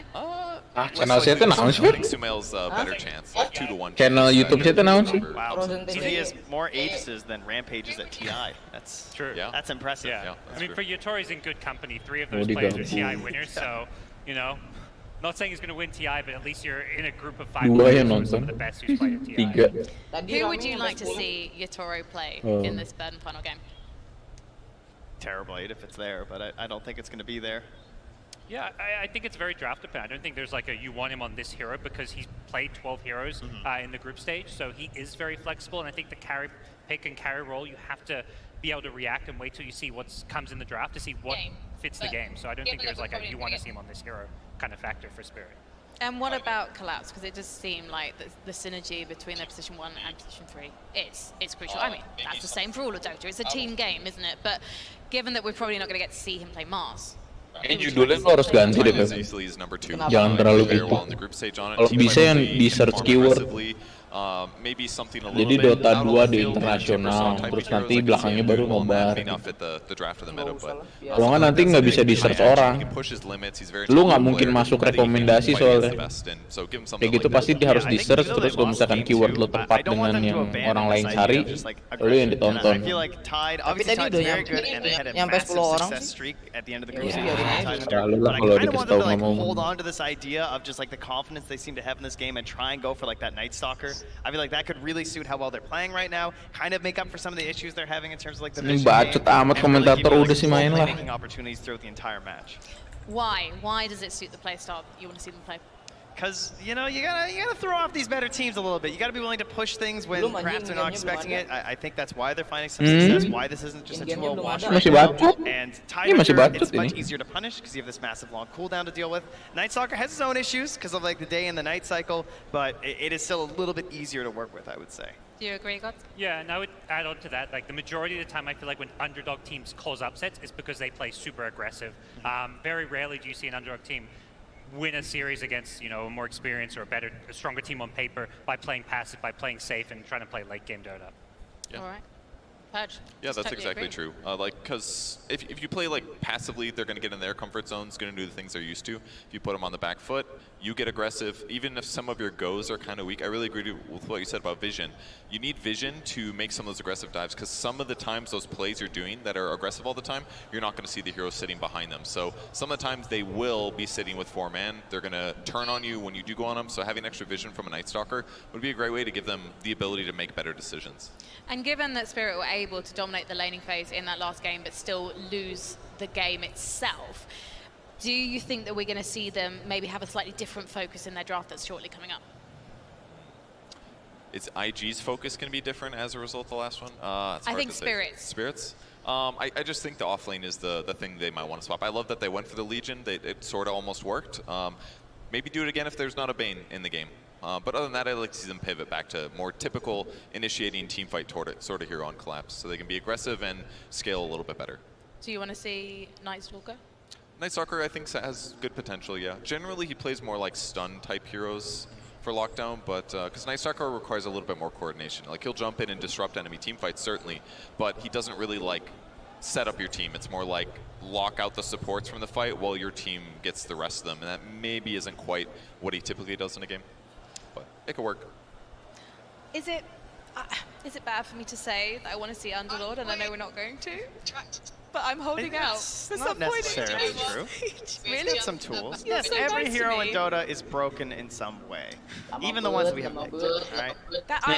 I'm always ini nih. attracted to the broken ones. That's what it is, boys. You know what? We're just about ready to get into the draft. Who is going to take this series? Let's soon find out. Oke, wih. Udah tuh. Belum ada di Victor's Gaming! Game 3! And welcome back to the draft panel. As we're getting ready for this third draft, I'm going to ask my wonderful co-panelists what we should be looking out for in Sania. I think an interesting thing about the last game, and our panel touched on it earlier. baru masuk. The Dire get a ban. You're no longer playing the metagame of the tournament, you're playing IG versus Team Spirit. They both had a chance to feel each other out, so it might be open here. I think it could be an interesting hero. Morphling will definitely be contested in this one because udah ada band Doom sama ini S. We see Langsung respect Doom-nya anjing. just gone. Like, no one wants to play against him, especially if the enemy has the first pick, so no surprise there. And the IO as well this time. Yeah, I think IG, what they learned in the games is that the Elder Titan from Team Spirit was not that strong. It wasn't like the best hero of the tournament. You know, it's been really highly considered and first picked a lot, and I think they're willing to give it away in this position. That's why it's not banned in this game, and they think they can beat it. Pas So Oji, gua lagi latihan bang. for whatever reason, Team Spirit also feels the same way. They might leave the ET for. Yeah, I want to see if this is a core Tiny. I think Timbersaw is probably the best counter as the laning stage goes, because you're setting yourself up for a really good game. Tiny does not have enough burst damage, no matter what you pair him up with. He just cannot kill Timbersaw, and then you're forcing Team Spirit to possibly play him as a position 4 role, which they Misi latihannya jam berapa? They play it on the 8. mid. Yeah, and you were pointing this out, that they actually play much more in the mid than the carry position. Would you still like the Timbersaw as the offlaner? Now that they have Mars, yeah, it's not an option. Iya, itu mah I buru believe there was main. Thunder Predator who ran a position 5 Mars. They did. There's the Mars Phoenix combo, which Tapi is dari actually jam good. jadwalnya juga nggak tahu jam berapa. But it's gonna be IG running it. We haven't seen much success with this combo. Dari jadwalnya jam berapa, Feb? Okay, I would imagine it's a fairly good opener. Nggak mungkin dilangsungin soalnya pasti emang sesuai jadwal. Kalau emang 2-0 juga I would imagine anyone that has played pasti Tiny istirahat knows what it dulu. feels like. So you're not touching the egg, Di and sini you're getting Fire 430 Spirit on PM. top of that. And then as a third added bonus, Tiny's very tanky and he has a lot of armor. Iya, Phoenix is apa dealing itunya? sunray damage, which is GMT plus percentage berapa? based. So Phoenix is one of the Satu heroes that minus. probably hurts Tiny the most. And Snapfire is a good response from Phoenix is dealing this sunray basically damage, increases which the is execution percentage for based. so IG. Phoenix is one of the heroes gonna have to really Harusnya kalau Amrek beda 11 jam. Berarti 5.30 Another thing that's important to note is all the Iya, IG abis ini players langsung. is gonna have to really be on top of his arena. I think that they also got that going. Or that egg isn't going. I mean, Kaka plays it actually. Another thing that's important to note is all Ini the 11 jam biasa. Harusnya udah mulai. Kalau Euro Amerika Snapfire semua. Tiny combination to start off with, especially with the Tiny mid. I guess you have some nice burst, right? We still don't know where the Tiny's going to go, but it seems like a What very do strong you think of opener. this, You have a Snapfire lot Tiny of boxes combination checked start with off just with? these two Especially with the heroes. Tiny You mid, I always guess you have have like some a nice burst. repositioning tool. We still don't know where the Tiny's going to go, but on the it seems like a very strong opener. And You have a lot. Snapfire will Shredder kills Egg level 1, so you got to be really careful until you hit that level 12. There's the Morphling band that we have been speaking about, just a highly contested hero. And actually, interestingly enough, IG gets rid of that Legion Commander. Do you think the performance last game was enough to justify it, or is it just because of the Phoenix this time? And the Mars, actually. It's a pretty good, we call them steroids, like basically spells that amp up your cores to deal more damage. Yeah, buffers. Buffers, exactly. A pretty good buffer for the Tiny. And the Purge and the added save and stuff like that's always very nice. So I think it's just an overall, it's mostly about the the purge ability against the Phoenix and the BKB ability to tank the Sunray. And the Ini advantage, anjing of course, against that populer was bisa. gonna be great. Monkey King, I definitely didn't think coming into this series that Si Monkey Sumel King dapat would rampage kan either pakai pick Tini or Tini survive carry. through the first big phase. I think Spirit's just afraid of it. Bikin to the satanik phase. anjing, gila I think banget. after game 1, they realized that they can't just let IG dominate the pace of the game. Even though they Ah, won that game, I langsung think IG. they felt it too. Like we saw it, it was a very clutch IG win. You langsung don't wanna be in respect that position where you LC. gotta clutch it out like that every single game. So what is it in game 2? So in game 2 they did fix that pace, right? Iyalah udah lah itu mah cukup lah. Yang megang Morpling yang They have the menang idea anjir. that we need to have more pace, but I feel like the heroes on the team are a little bit outdated, or like they don't really make sense to me. Like the Chaos Knight, I think in concept is a good idea. It does very well in its lane, and then you have these illusions that are going to fight for you. You don't really have to commit into the Doom, but I just feel like the heroes power level is too weak. They overdid it. Having both Shadowfin and CK in that game was a bit Bisa carry too juga. much. Shadowfin was static in the mid game. You can't really make that many moves, especially with the build. There was no Shadow Blade early on, and that one dodge from Morphling with the waveform, that was top notch, or top luck skill, whatever you want to call it, because there was no sentry wards. Yeah. So Team Spirit once again banned out the Lina. That makes me just immediately think of Leshrac. I think if you want to pick Lesh though, you're most likely going to play with some sort of save, some sort of support that can keep your Leshrac alive. So you're talking about how this is the Chinese mentality. That like, you ban Lina, you pick Lesh. You think Spirit has adapted to that mentality now? I think it's more, IG are definitely considering Leshrac as an option now. Now that Lina's out of the pool. So this is something they can do sometimes where the opponents ban certain heroes for you. And that basically gives you another ban. So let's say I'm in IG's position, I see them banning Lina, I'm like, Leshrac has 2 counters. Lina and whatever other hero they consider to be good against it. Like Invoker, for example, that was played against Lesh in the first game. Now you've opened up the door to potentially drafting Leshrac here. Whereas when both Lina and Invoker are open, that's not really a hero that you're considering. Okay. And do you see this draft initial as a pretty decent Leshrac draft to play? Yeah, I think it's a pretty good Lush game. Okay. You have the no backup of counters, Phoenix you're and a Mars. natural BKB buyer. I mean, you can go it as your second item, and then you don't care too much about Phoenix nor the Mars spells. Something that they played against Fnatic was ET and Tiny. ET is still available for Team Spirit if they want to go that combo, removing the basic magic resistance. As you said, the ET didn't look that great in the first game when they played it, but still feels really good to have another way of stopping a team fight. So the benefits is like, I think Mira played the ET, and he traditionally plays more of those range type of position for heroes, and I would expect him to be on the Snapfire here. So Lipposhka is more of that laning dominating type player. That's the type of hero he likes. So seeing him on the ET wouldn't be too surprising, though I do think the Phoenix is one of the better heroes at dealing with it, because you just slow down the attack speed so much, and he can't really fight. I like your point, because Lipposhka back in the day was the biggest enchanter spammer I've ever seen. He used to just run that hero every single time. What other heroes could we see that are lane dominators that you think would fit into his hero pool? Come to mind. I mean, Bane was one of the ones I was thinking about, but many of the traditional like position 5s for CIS, like Disruptor, sorry, the Eastern European, yeah, Disruptor, absolutely. Yeah. Doesn't really fit the game here, I would say. Okay. I'm not actually sure. I think it might just be the Snapfire 5 to match it up into the Phoenix. Or they could just swap the lanes and play Snapfire position 5 from the safe lane and match it up against Phoenix potentially. We've seen Bane now multiple times actually by IG. I feel like it's been picked every game. What do you see the strength of this pick here? I feel the hero is just not picked enough. I expected this hero to be like super highly contested in the group stage, picked or banned every single time he is the lane dominator. You have this small budget save built in, and also BKB piercing ability. You don't necessarily need to get a 5-second duration grip, sometimes a second or a 2 during the BKB. As we've seen in the game number 1 was pretty clutch. So yeah, the positioning is key. I think he's very similar to Oracle in terms of positioning, where you make like 200 range ahead and then you straight up die. Oh, interesting. There's a lane dominator that we haven't seen in a long time, which is the CM, and a classic combo with the Juggernaut. Is this a pocket strat we might be seeing here? I think it's a response to the Phoenix Mars. Oh yeah? Oh yeah, ini jaga deh. I know is one of Toro's better heroes. If I was considering the PL when I saw the Bane, but they go with the Juggernaut. It's great against the Mars and Phoenix in lane. Now they have kill potential during the level 1. I think especially level 1 Phoenix now needs to be extremely careful, because you have the Nova and Bocil. and you can zone them out. And Combo Crystal bocil. Maiden overall fits pretty well with the other heroes. And I know AUI thinks his hero is very, very strong right now, so he was surprised we haven't seen it more. Are you afraid at all of the Fiends flipping the Juggernaut while spinning and stopping him completely? It's one of the threats that they need to consider, but I think with how Juggernaut usually plays nowadays, you have both the Ags and you have the Omni Slash to get around, and you have the Healing Ward, right? So if the Healing Ward's alive and you get Fiend Script, you're most likely going to be able to tank through it.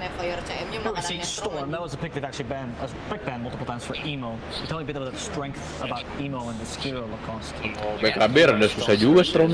Legendary pretty much, you know, he, like comparing him to some other Storm Spirit players, I think the farming patterns in general for Storm Spirits got better. We see this like newer type of a build with the Soul Ring as well, where you like farm the small camp. It's very important to try to block it, and then you pick up the 3-minute rune, come back, kill the small camp again, come to your lane. Storm goes online very quickly. There are not too many counters in this game. There is a bite coming up from the Crystal Maiden. For the rest, he should be okay if he has enough mana. Try to dodge the other spells, and kalau MK ada nggak? into Storm Spirit. Sevennya pinter aja. Seven juga lumayan tuh si Fly pakai Seven. I think there's potential to run the Snapfire 3 and Tiny 4. Oh, it doesn't really strike me as something that I would imagine. Si Ren juga enak. Very often. Kayaknya. It could be a good way to answer like the problems of leaning against. Jadi tidurin terus Punixnya udah siap-siap meledar. Could you Tiny 3 here? Potential? Ya lepas pas meledar. You could. I think you could Tiny 3, but I think against Bane a lot of the time, like I'm not sure. Actually, yeah, you could. Tapi nggak tahu sekarang I don't dislike it. efektif nggak? It just feels a bit weird in the current meta of like how Tiny's build with the item build that Tiny likes to go for. Because Collapse has done it in the past, the Tiny 3. Yeah, no, I can see it. And you have mana, that's what's important. Tiny consumes a lot of mana when he's played either as a position 4 or a position 3, and this time around you have Crystal Maiden, so that's going to help out quite a lot. Yeah. That's a Night Stalker, isn't it? Yeah, IG thinks that it's going to be position 4 Tiny, banning out Night Stalker and Lycan. Or a 2 Tiny, right? And they're banning partners. Yeah. Yes. Could be Gue either. tapi nggak dipakai sama sekali ya. What heroes would you were talking about the bans that they got to protect Leshrac. Wind Ranger gitu nggak ada. In the same way. Is there any other hero you're thinking about right now? Like, okay, let's get rid of that in case or that you think would be really good against the Storm. A lot of like Virtus Pro when they Bro, play itu susah pisan bro positioningnya kalau one gini. band that they get rid of. Puck is the other one, and Lina. Like these are the bands that they protect the Storm Spirit pick with. So yeah, Team Spirit, the leash mechanic. I don't think I've seen a single game from the games that have been casted throughout the group stage. Puck was not picked at all. It was banned out, always against the Storm Spirit, but never picked.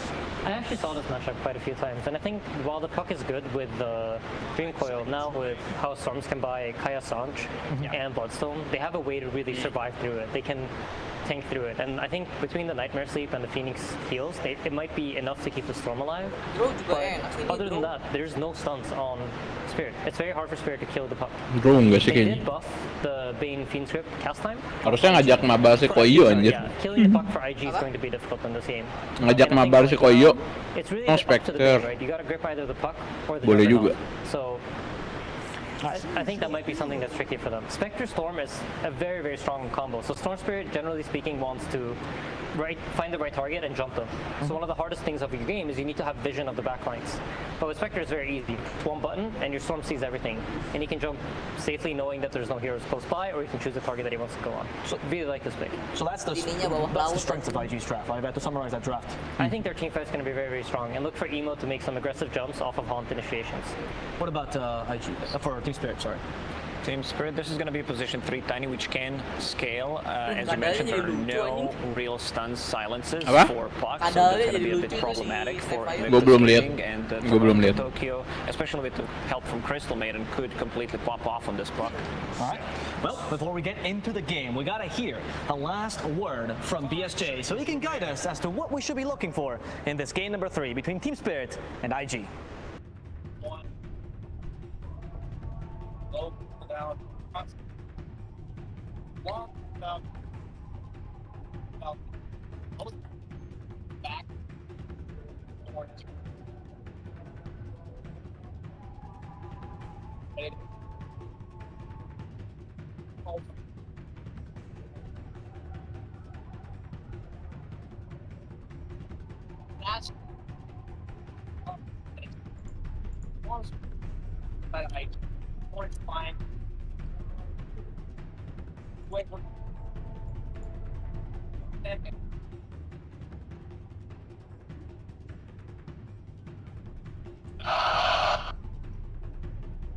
Wow, holy Jesus, that was quite the crowd noise. Well, very well improved. Good job, my friend. One of the best segues I've heard in quite some time. Since being here with Cinnamon. I have never been cheered for so loud in my entire life. I think that was a sarcastic cheer, if I had to guess. I'm not sure if the spectators got to hear the same thing as us. Wow. That was very loud. But we do have Game 3, Cinnamon, between IG and Team Spirit. First game I've gotten to cast the new, if you want to call it that, home for some time now. Your thoughts on this game number 3?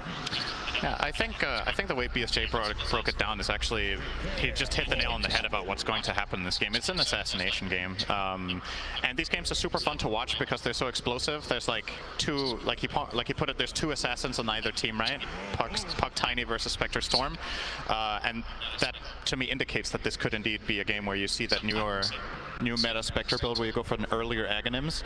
I think sometimes we see them go Echo Saber first into it. Coba chat si Koyo. Treads Ags straight away, but it does feel like the build is probably worth it. Yeah, Falcon Blade is also part of the build. I think it's going to be Treads Falcon Ags, to be honest. But Koyo pasti nonton anjir. Langsung perang anjing, gila. Wah, combo bocil, cok. Mati langsung, gila. Ada Jagger mah ya. This looks to be first blood going the way of Team Spirit. Cuma ada bontinya juga anjing. Well, although I don't think they're going to stick around triangle in all likelihood. Maybe just leave Poshka there for now. Of course, you can see they do have the ward, giving them good vision here. Another illusory orb just scouting things out. So very early aggression. BSJ just talked about it. That a lot of low cooldowns for Team Spirit versus the long ones from IG. Yeah, and for sure, it's all about execution, which IG during this tournament have had some of the best execution of anything. I mean, they were top of their groups, along with LGD in the opposing one, and that's why they're favored in this match. But yep, they have been extended to a Game 3 here by Team Spirit. I feel like when I look at this Spirit lineup, it reminds me a little bit of some strategies that Virtus Pro have run in the past with success, where they have this Juggernaut carry and they just play around hyper early aggression with all of these heroes that really thrive, and then you try to get the first Roshan, and then you look to maybe even go high ground. Kenapa sih itu ada auranya? That's kind of work out with an offlane Tiny in particular. A lot of the times those Juggernaut strategies would be coupled with something like a Dragon Knight or a Lone Druid or whatever, you know, that wants to hit towers, or even Pugna in some cases. So I think maybe that's what IG's read was in getting these greedier late game heroes, is that, well, even if Spirit do well early on, we think we can bridge the gap to a late game and then ultimately just overpower them with, you know, arguably by many considered the single best late game support in the whole game, Phoenix, played by Kaka position 4. And then you have Storm Spec going late. You've got to feel pretty confident if you don't get crushed in the first 20 minutes here, right? Yeah, I mean, this has kind of been the wombo combo, if you want to call it that, for this last year, is the Mars Arena giving, you know, especially without the BKBs coming online, enough space for that egg to actually go off, and then eventually you probably will see Storm Ags in combination with that. They just have a lot of spells that work in tandem together, and then obviously Bane has been picked literally every game this series, and I was not expecting that, not gonna lie. And it won every game so far. Yep, so indeed. According to statistics, it's in the bag for IG. Okay, well, we'll have to wait and see. Well, if there's one thing Dota loves, it's in the bag. Literally every hero has a voice line for predicting and victory. Skywrath has 10 that they forgot to actually split up into separate ones, and is now just one elongated. Whoa, how is Emo destroying mid this hard? I just realized. We're watching Kaka get slowly chased down by Maposhka. Anjing Griffy dibawa kaburnya jauh banget, goblok. He has 5 mangoes. Possibly another dying. frostbite to come. Yep. And there we go, another kill going the way of Team Spirit. So yeah, mid lane at 17-1 to 10-0. This is not that Storm favorite of the lane. Emo's just outplaying here. Toronto, Tokyo by a decent amount in the first few waves. Good news if you're an IG fan. Getting Emo off to a good start. We've covered this in the last couple of games. Yeah, and he is exceptionally good on Storm. But like we talked again previously, he has also had a couple of like slightly, I don't know if you want to call them facepalm moments during, I think it was one of our games we cast where Emo just went way too crazy on Storm. I think they ended up winning anyway. But he is prone to a little bit of over-aggression at times, bottom lane. Decent damage onto JT. We'll reset away. Just going to get salved and we'll be good to go. Yeah, I mean, we talked about this before, just kind of overconfidence from Emo at times, but I mean, talking about puck though, Toronto Tokyo's puck is really freaking good. We've cast a lot of his games, and some of them were pre-nerf, right? He's been nerfed since then, so that's true. A lot of games we've been seeing, you know, some mid laners partake in some puck and they haven't looked so good. So interested to see if Toronto Tokyo does it. But we saw it game 1 where he was split pushing with Invoker. He does a lot of that with puck, especially if he's behind. So we'll see. Kind of a dangerous split push game though against Spectre Storm Bane. It's not going to be easy. That's true. This time around to do that. One of the big upsides to Bane that I think is underappreciated maybe sometimes. Everyone is very much focused around. Ngeri banget anjing Tini. No, he might actually die here. Avatar set up with the cookie and down goes Ollie. Scatterblast was enough. Ironically, one of the things people consider so strong about Bane is the laning, as he just got crushed from full HP there. He's fixing a really, really powerful lane here with Snapfire being one of the worst matchups the hero has, in my opinion, in lane. But yeah, what Bane usually brings to the table, it's the pseudo-save of Nightmare, it's the grip, but also just the ability to, because you don't have the ability to wave clear, you never really need to show mid-late game at all. Like, you can sit in a tree line and wait for someone to go for the play we just talked about, where Puck starts cutting waves, and then find a good pick that way. And looking at Fly CS right now, he is sitting on 18-2 versus the 21-6 Juggernaut, so relatively even across the position ones at least. But mid lane still being dominated right now by Emo. A 10 CS lead at 4.5 minutes is... That's substantial. It is. Toronto Tokyo is still getting pretty good farm. Like, this is probably normal farm. It's just Emo's getting literally every last hit, it feels like. Toronto Tokyo is still ahead on net worth, but that's because he got first blood. Yeah, so true. Obviously, even with first blood in this mid lane, he was still... I don't know if I want to call it losing to Emo here, but Emo is definitely still having a great time. So, very well done by him. Alah, miscalculation. Back into Mira. Malah mati Not a Miranya. good cookie, unfortunately. Mira will fall as a result of this. Yes, Ollie takes a little anjing. residual damage from collapse in the meantime, but they'll have to just cut their losses. Malah Miranya yang maju lagi. Top tower is on the rocks. That bot lane now is JT. Had himself a pretty good series so far.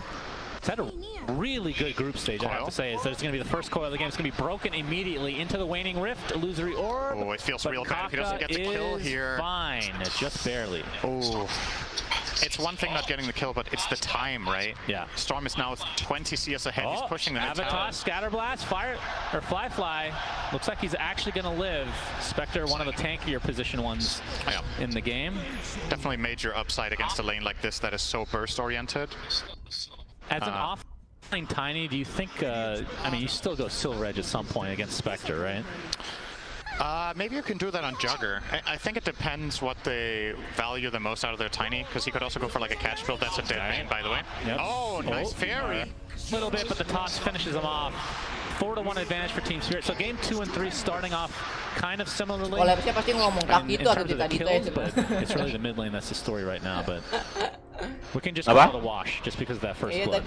Itu terus kalau si Tininya ngomong lah gitu atuh lah sudah tadi. I think the two heroes on IG that you can be concerned about. Yang tadi miss sih. Biasanya nggak apa-apa padahal.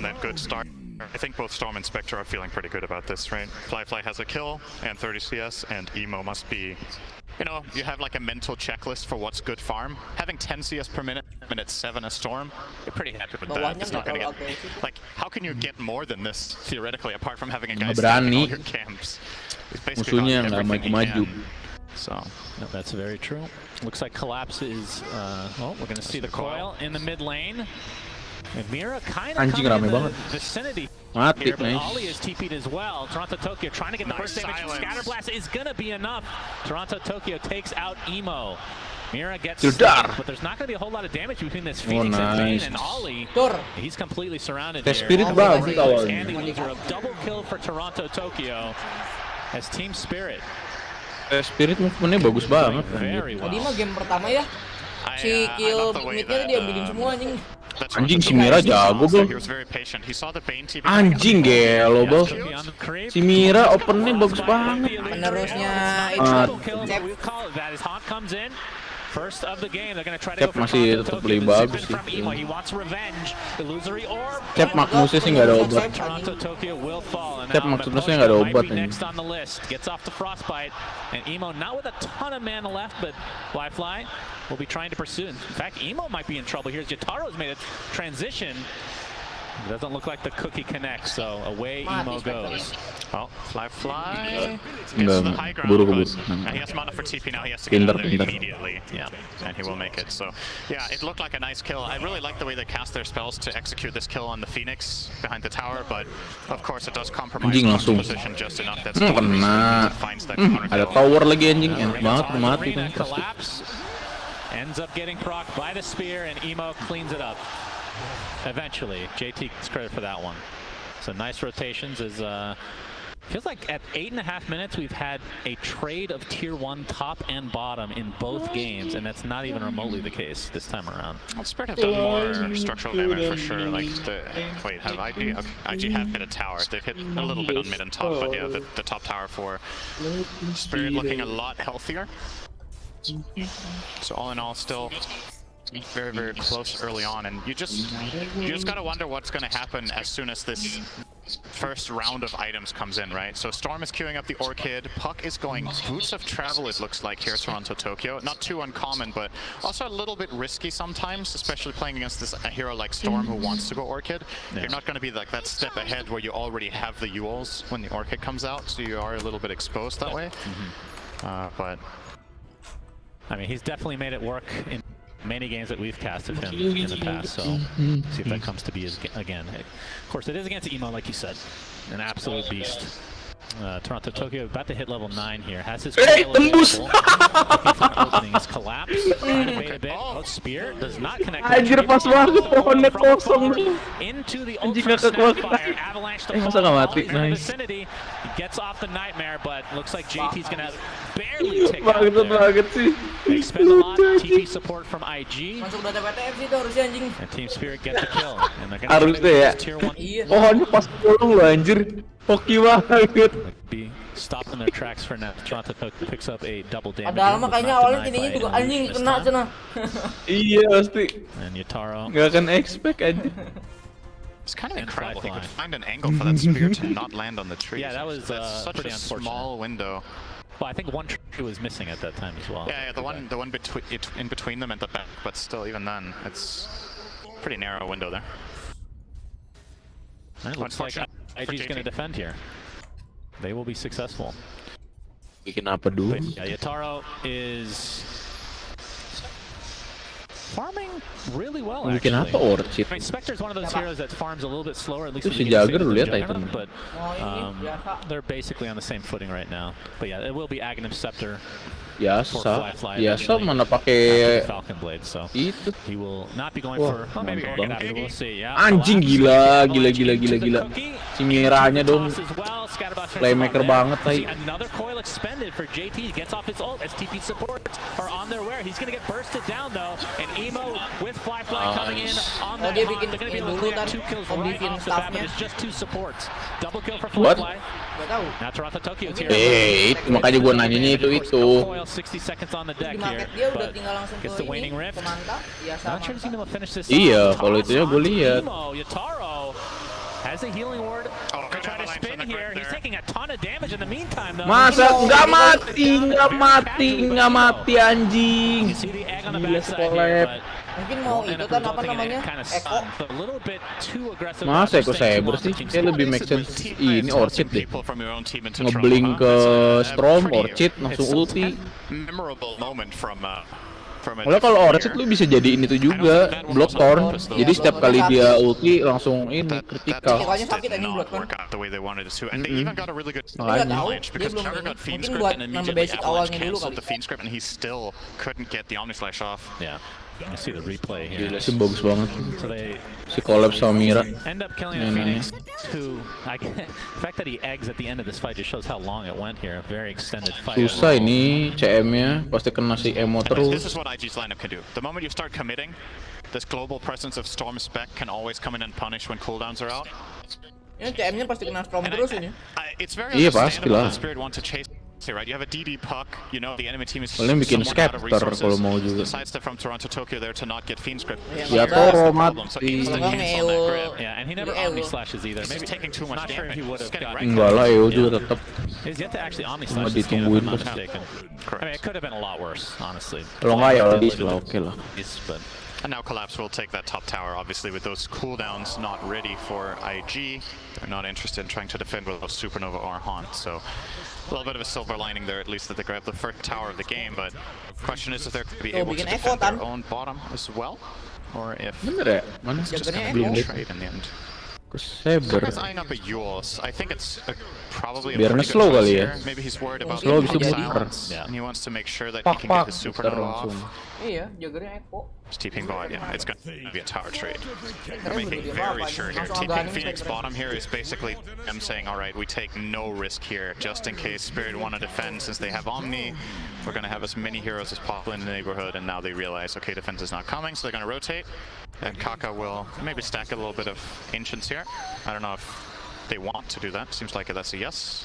yeah, Ollie TP's mid. Looks like IG want to defend this mid they tower definitely should potentially. defend this. But Team Spirit is completely set up here. Yataro is at half HP though, does not have healing ward to use. Lah, dikasih buka di silent tapi. There's the toss back onto Jar buka mantap anjing. Tusuk goblok. Oh, cooldown. Oh, nice banget. Salah si anjing ngetos Mars tapi nggak langsung mati mah. Nice banget. In this fight, the Mars Arena perfectly placed. We talked about that combo as Yataro now on the run. Spin TP looks to be successful.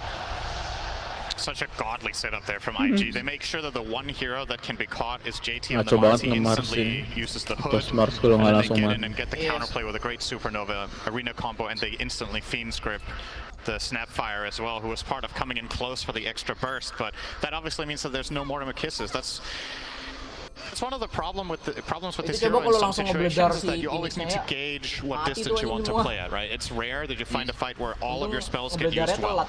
It's generally either the up close ones or the long range one. In that situation for Mira, it would have probably been better to stand further back and get that ult off for a massive amount of damage in the arena. Mak, udah Orchid Got sekarang. taken out, so made that an easy hold for IG.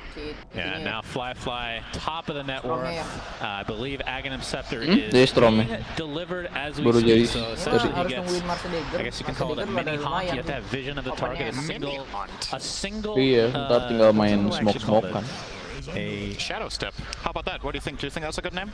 single haunt is better, I think. Weh, towernya jangan hancur banyak-banyak, You weh. definitely designed smarter. But it also applies a spectral dagger, so I would assume he's going to go for all the talents that line up with that.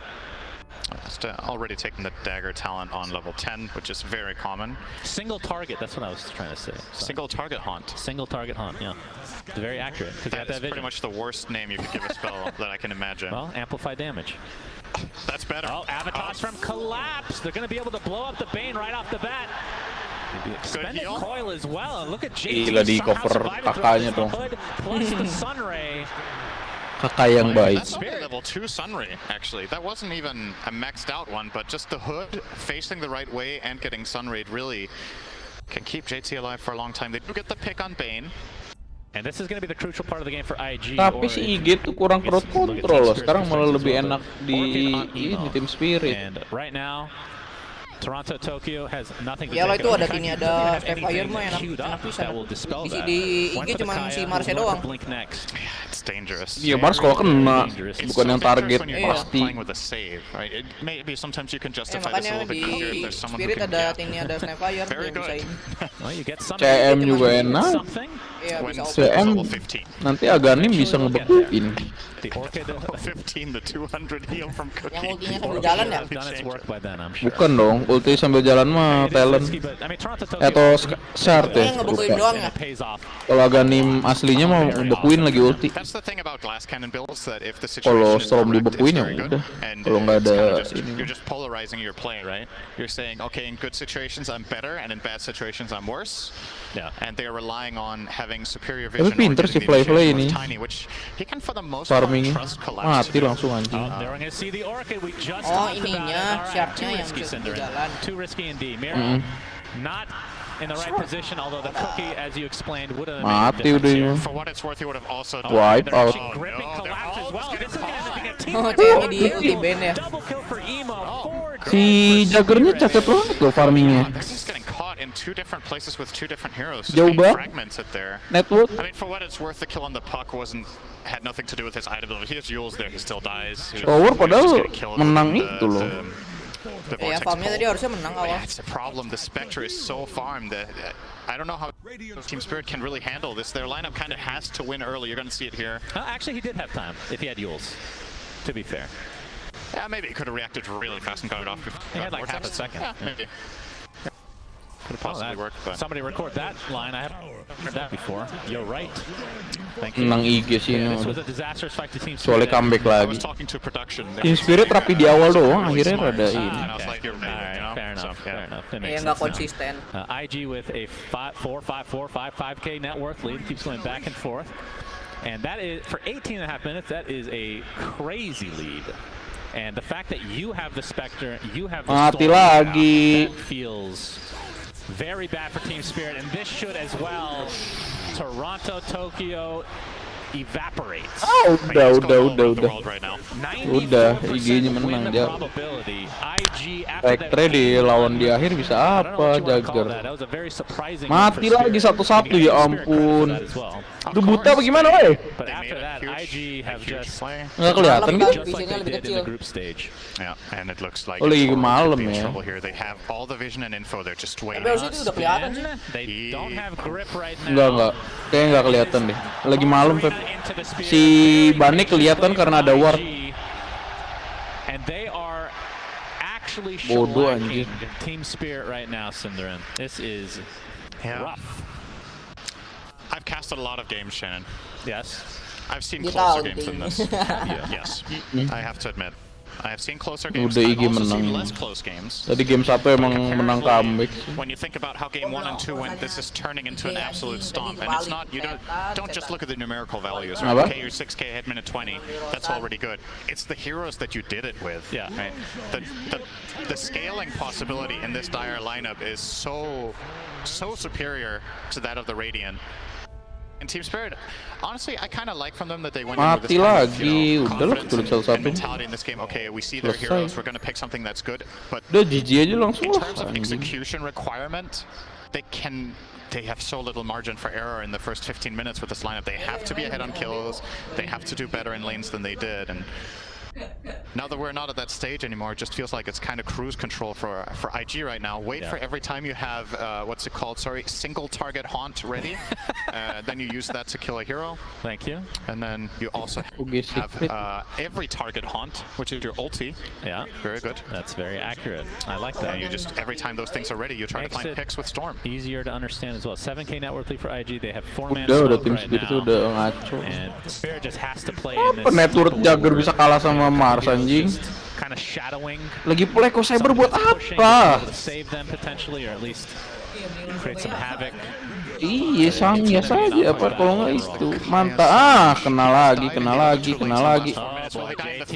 Tokyo-nya The last one being trouble actually blinks out to safety, and it looks like nggak guna banget, nggak sakit anjing sama sekali. they get the root. Wah, nggak diulti. Ah, slow hand anjing. Slow hand. Omni slash this entire game. Ultinya nunggu apa anjing, goblok banget. And now they're jumping from Emo after the Aegis has been expended. Dari fase jadi slow hand banget ya. Ya Toro anjing. Wah, tadi pas snorkeling GG banget. That there has not been an Omni slash this game. You don't. That is kind of crazy. Kayaknya nggak bisa ini deh. Si Toro mah nggak bisa main carry yang gameplay gitu. Getting to be very one-sided now. Honestly, it's a really hard Mati digeleng. Oh, fly almost. Udah kena mental. 11K now, and this is without even the tier 2 towers being killed yet. BKB now online for Emo. Apa? Lawannya nanti ketemu Fnatic. Oh. Looking to add insult to injury. Of course, they don't have Aegis to work with. Fnatic bukannya udah kurang ya. This is a really good play from Toronto Tokyo, by the way. He phase shifted the initiation, then he gets a 2-hero silence, one of which is the Storm, and then he escapes this after. Kenapa nggak langsung di He ulti could loh? possibly have done more in that fight on the puck, but again, who's Jaggernya going to Eko. stop the Bane in this situation from Fiend's gripping the jug? As soon as all the spells are cast and Bane is unaccounted Gak ada nih for, Jaggernya that's Eko when apa this hero really shines. Jaggernya Just goes in and ini? takes out the Jaggernya carry siapa? from fight entirely. Si Jimmy. JT's having a great time. Mati lagi dong, mati lagi nih. In the past, as we saw in game 1, a little bit too confident sometimes, you know, it happens to the best of us. Bannya dong culik. But I Sikat. think they've learned their Aduh, lesson. tolong. I'd be surprised if they don't just continue to Dagger, go oi. with Ollie. Gets off the Astaga, nightmare. goblok banget. Yeah, looks like that's the case. Basically nullifies a smoke from Team Spirit. Now IG are aware. As Kaka's working for a refresher already on the Phoenix. My goodness. I mean, why Jadi not? bodoh banget ya. Well, actually, does he even have the mana to support it? He probably That's a good question. He barely does. I'm sure he's done the math. Do they allow calculators in the booths? Maybe that's the one tool you would be allowed to have in there. Probably not. Yeah, probably not. Fly up. He's gonna get the single target haunt off. And we'll go back to where he came. So ends up baiting out most of Team Spirit, including the freezing field.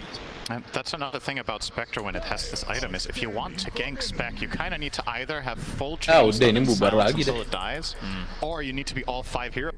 You can't just press a button and escape globally.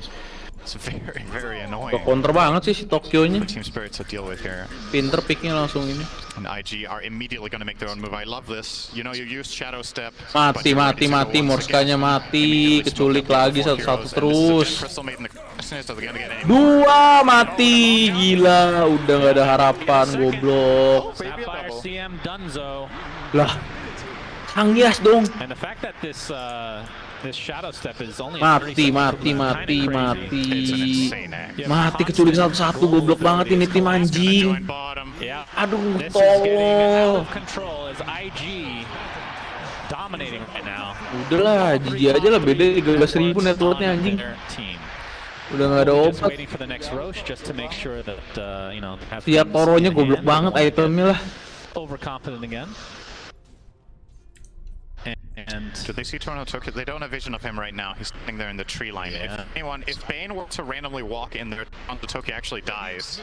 Because Storm has the Orchid, but he obviously does have the vision advantage himself. That high ground ward. So he does have Kaya's range now on Toronto Tokyo. So status resist against the Orchid. That's something. It's not a dispel, but we'll be going for the... See, now I actually agree with going like Blink Dagger and all these other items. When you're at this point, you need to play a little riskier, I feel like. If you go for a defensive build, I don't think that helps you back in the game, necessarily. Kind of got to go all in here. The question is if you could have got the dagger before even your travels. Like if you wanted to play hyper-aggressive with your team, was travels the choice that enabled that the most?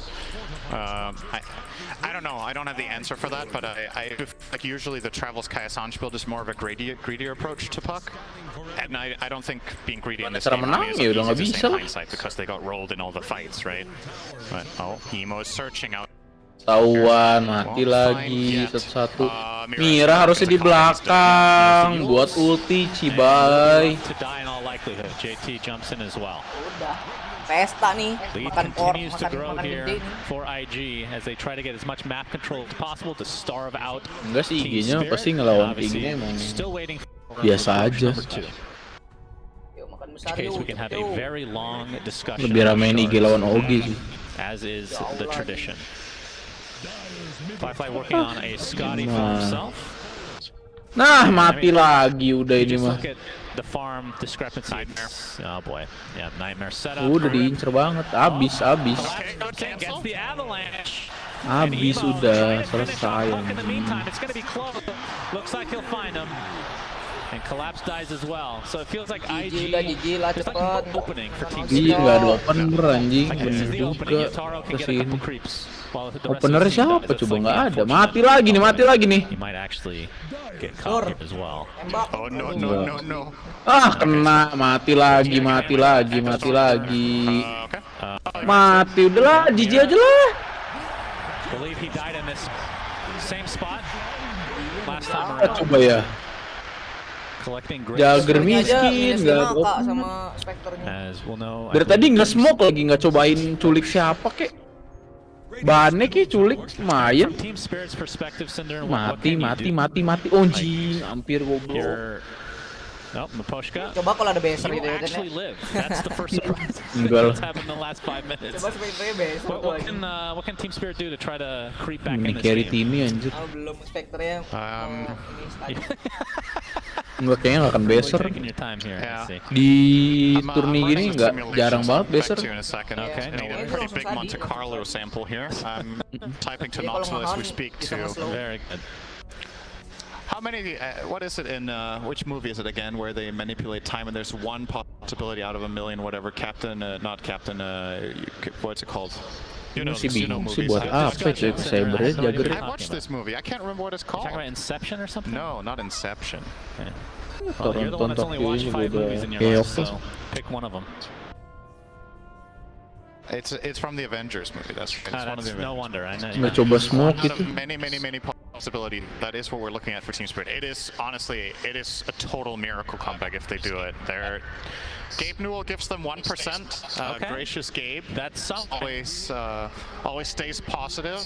Yeah. We've had games that were over. That's 5%. Literally over, yeah. Actually, there was a game that was 100% right. Yeah, it does happen. Group stage. Occasionally. It's obviously rounded up. The game is never Farming juga lama. Things can happen.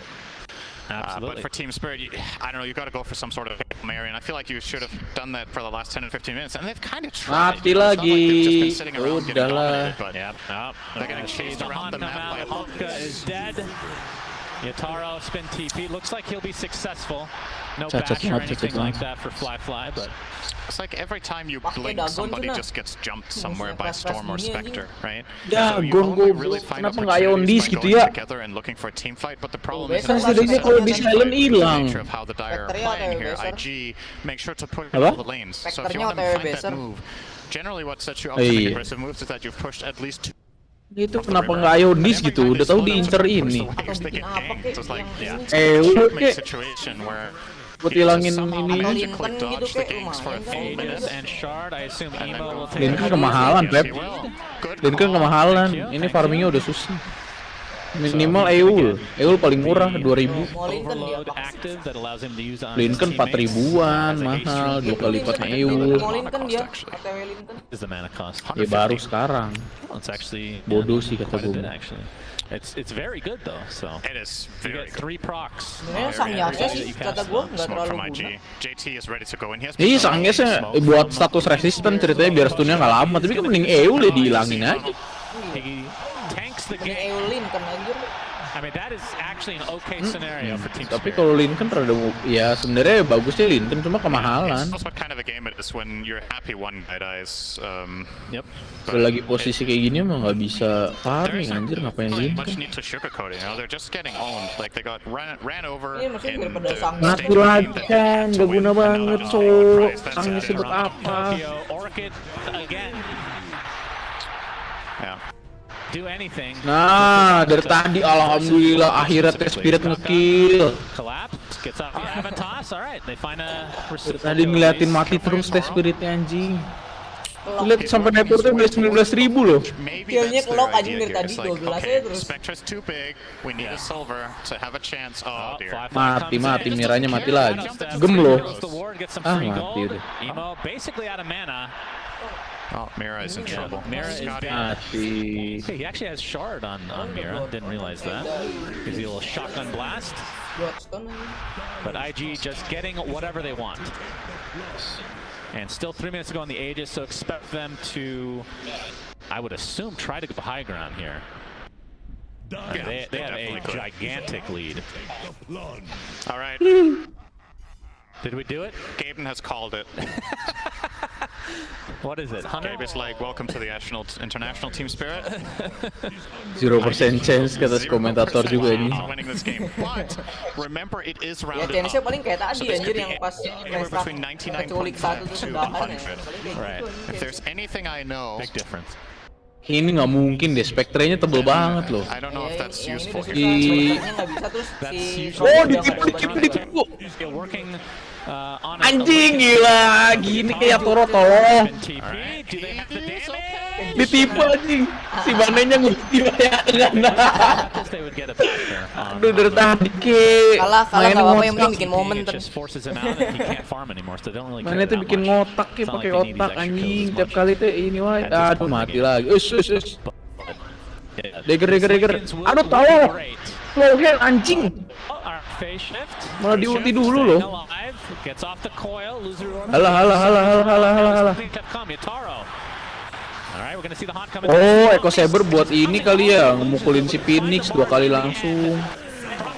Nggak guna, mati tetap udah kalah. Hilang dong. Oh, gending.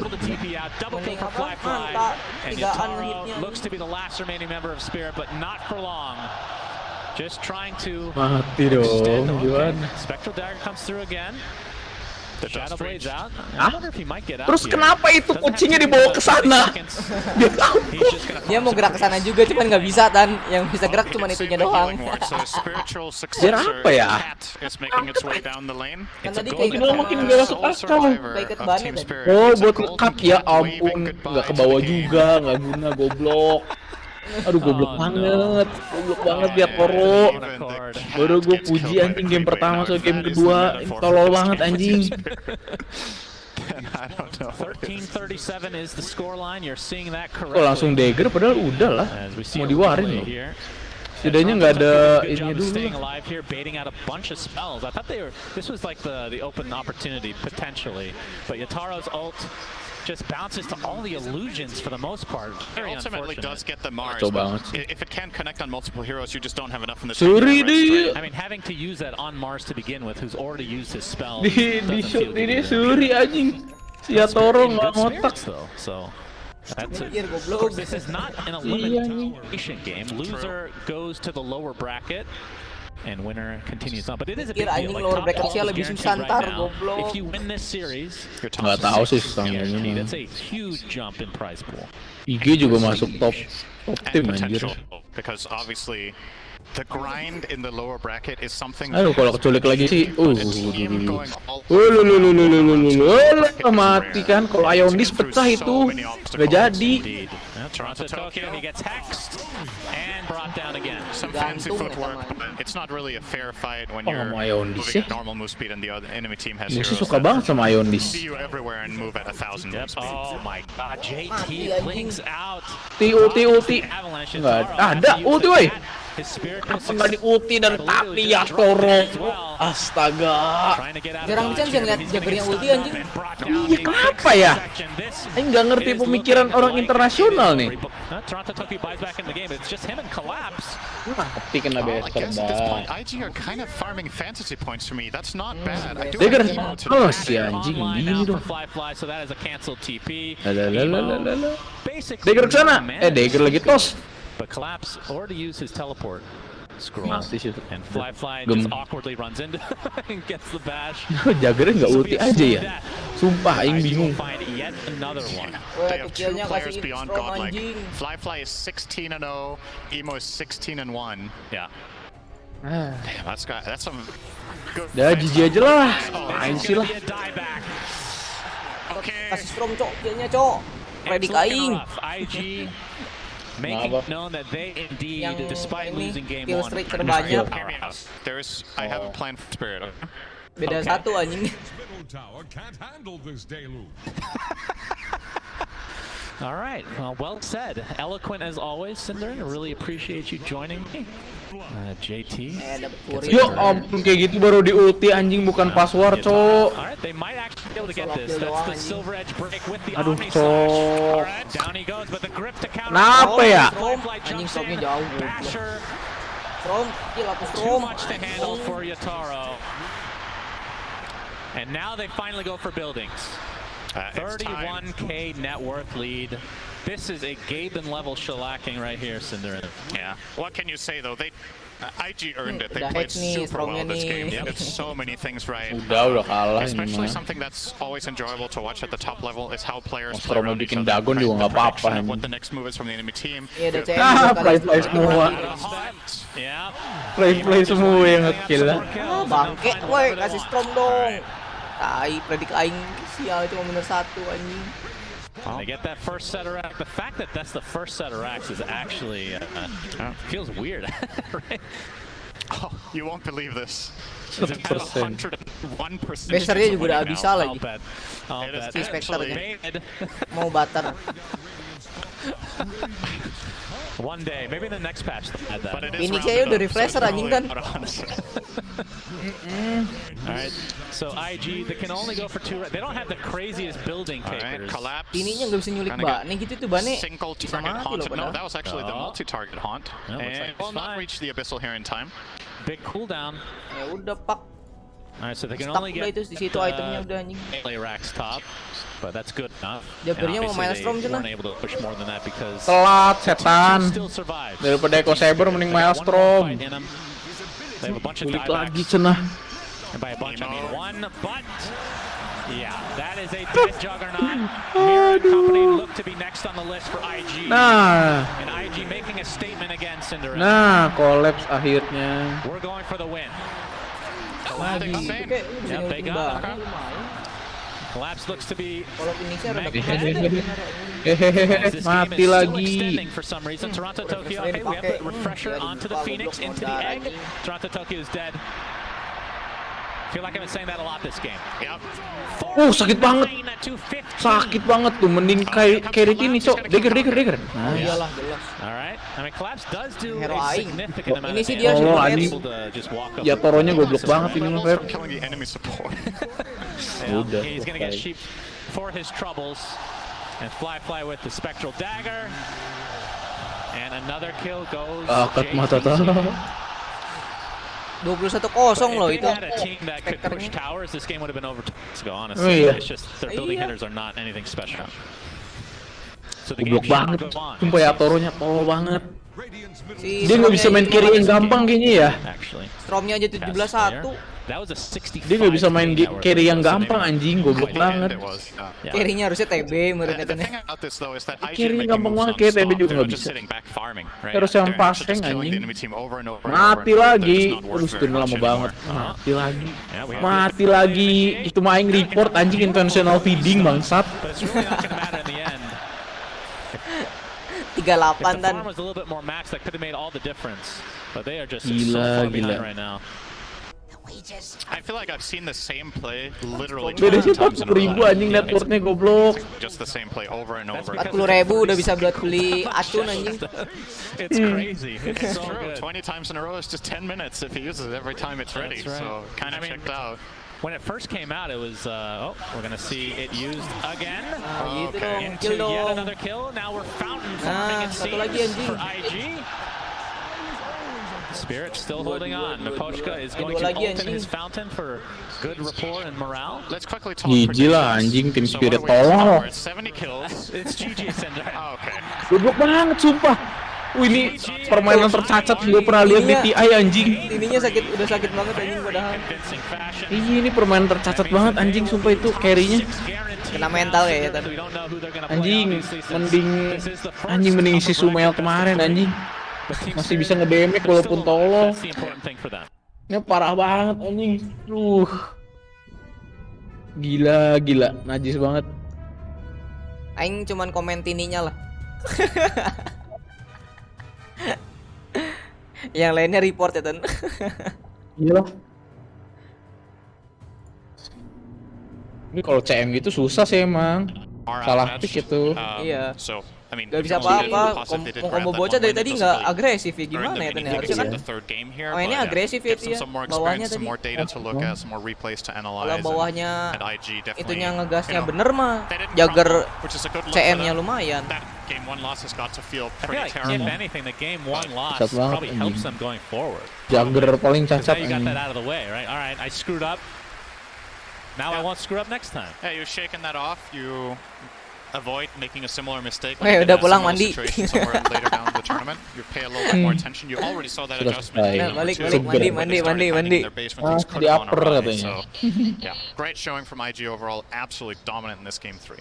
All right, let's see what the panel has to say about this Gaben level shellacking. Well, you know what? That's something balik I mau mandi call dulu a bladder buster. It is a game that you know is ready to be finished. So you're like, I don't want to miss the ending, so I'm just going to hold on. They're gonna hate time soon, and before you know it, listen, just. Tapi ini fanatik lihat fanatik ya. Fanatik roll in siapa? Carry-nya apa yang tahu ya? Yes, this is TI. We understand top 6 IG. Fanatik. The laning phase. Purge, do you agree? Was there ever a chance?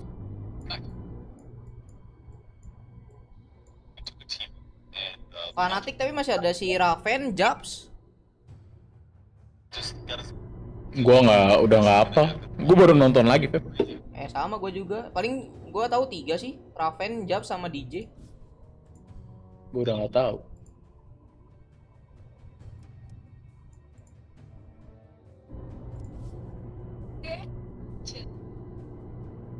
Gila, padahal ini ya, morplingnya bagus banget tadi. Kenapa underperform banget ya? Tiba-tiba ya, Jaggernya ya. Draftnya sih kalah sih emang. Draftnya jauh Cuman banget. tapi Jaggernya nggak agresif. Kalau Jaggernya agak agresif sih rada mending ya kata gue mah. Apa emang Jagger di TI emang susah ya? Kayak ini loh, kayak PA. PA juga kan susah. Bisa jadi. Emang nekat mungkin pakai carry-nya.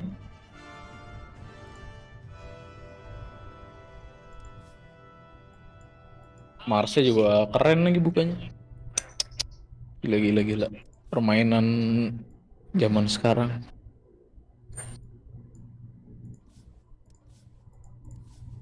Storm enaknya di counter pakai apa coba? Secret dapatnya yang coklat semua lagi. Jock, he was picked as to that was in Phoenix, and yet he's still able to do what he needed to do. Ice. I was smart.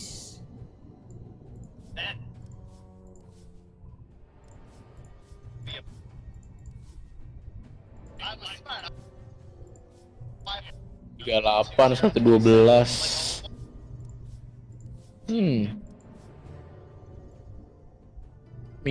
Si Miranya juga nggak ulti ya dari tadi ya, nggak dapet. Iya, nggak lihat gua. Kulik terus. Susah sih emang itu ada Storm ya.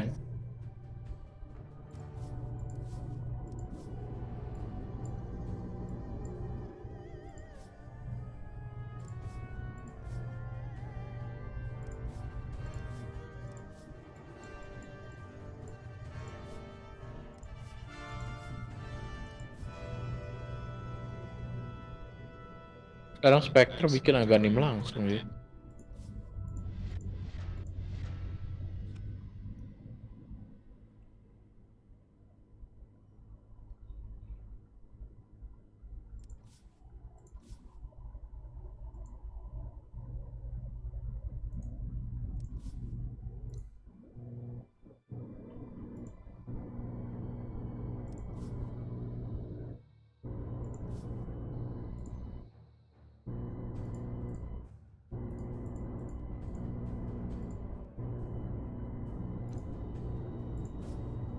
Saya nggak pergi. Latihannya di rumah. Oh. Online. Perform kapan lagi emangnya? Nanti yang ke Malang. Oh, kapan sih? Akhir bulan. Oh.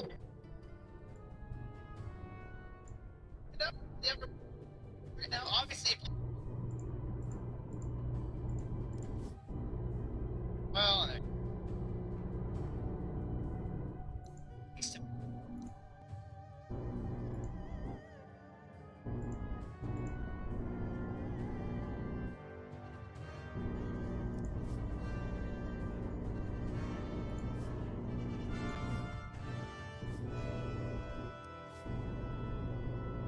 Tiny.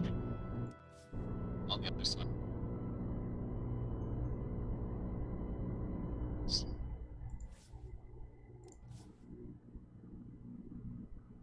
Tini sakit banget ya gili ya. Iyalah. Tini.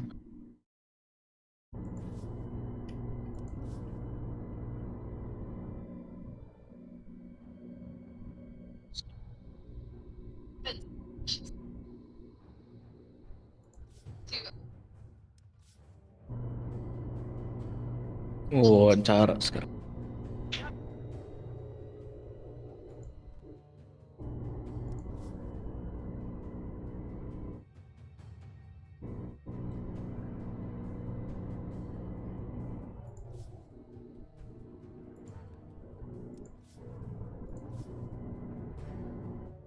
Oh, GT first time TI cenah. Apa? Si JT pertama kali TI. Oh iya, roster baru.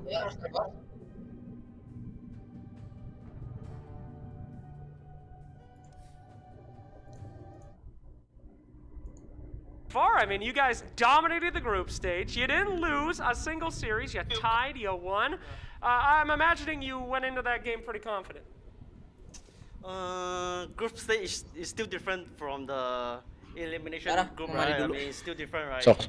Udah lah, ini juga. You feel quite pressure when Yeah. you like, when you lose one game, you're gonna like, it's so important like every game.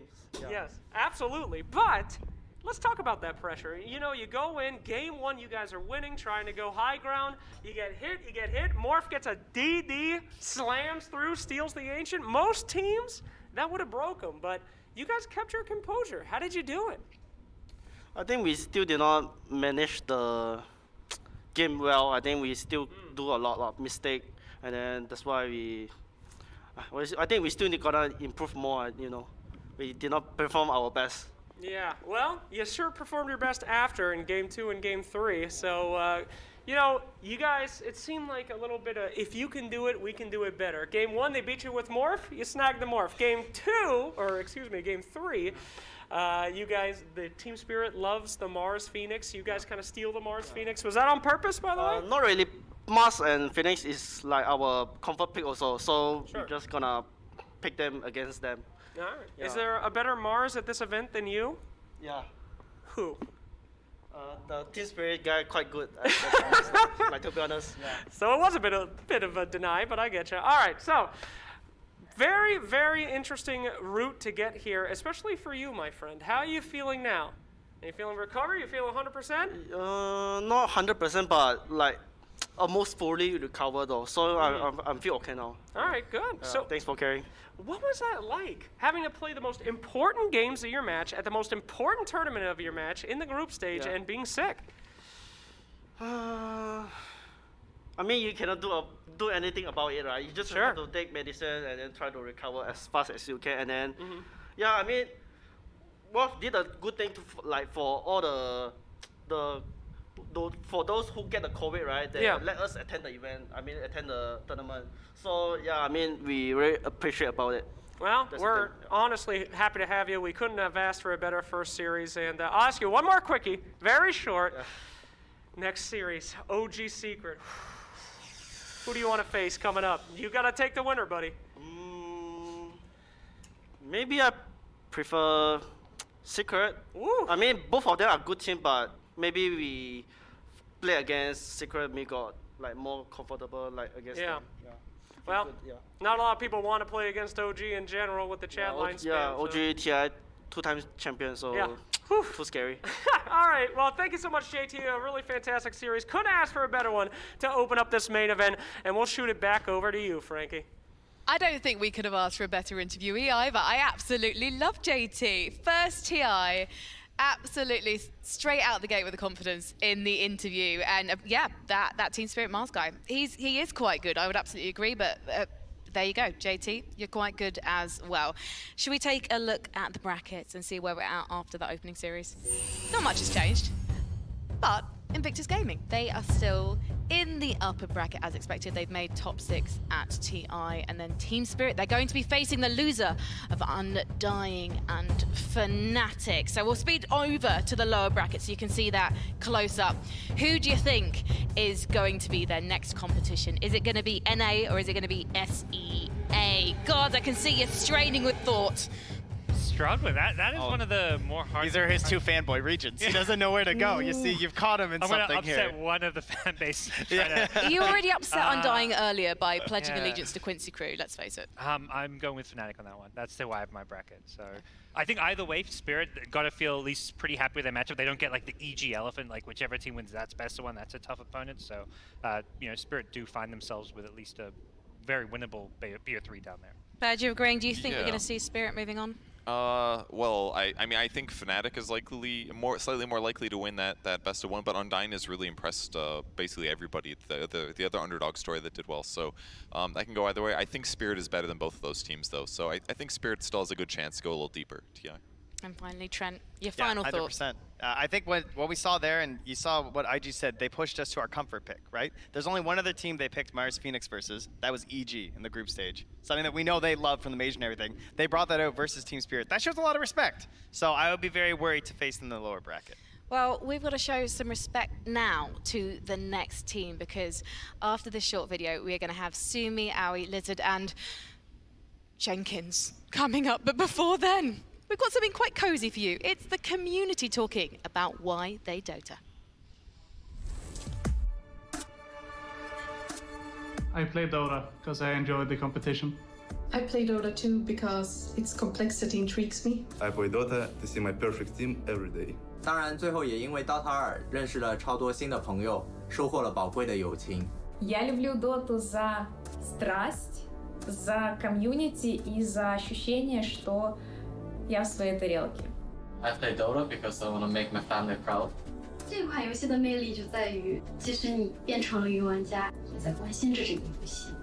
我玩 Dota 2的话，是因为，毕业之后也可以跟朋友们在一起有事可做吧，才有活。上呀，老头，别怂呀！我打Dota是因为爱玩。Why do I play Dota? I don't know. Why am I here? Я играю в Dota 2, потому что это легкий способ завести новых друзей. Или потерять старых. I play Dota because otherwise I would need to get a real job. 我玩 Dota 是因为这是款很好的游戏，你越玩它会越为它着迷。为什么喜欢 Dota 2？因为在 Dota 游戏里认识了许多志同道合、能一起快乐玩耍的小伙伴。I play Dota because you can always get better. Я играю в Доту, потому что это помогает мне эмоционально разгрузиться. I like Dota because it's a reflection of the bad and good in life. I play Dota to get time off from my wife.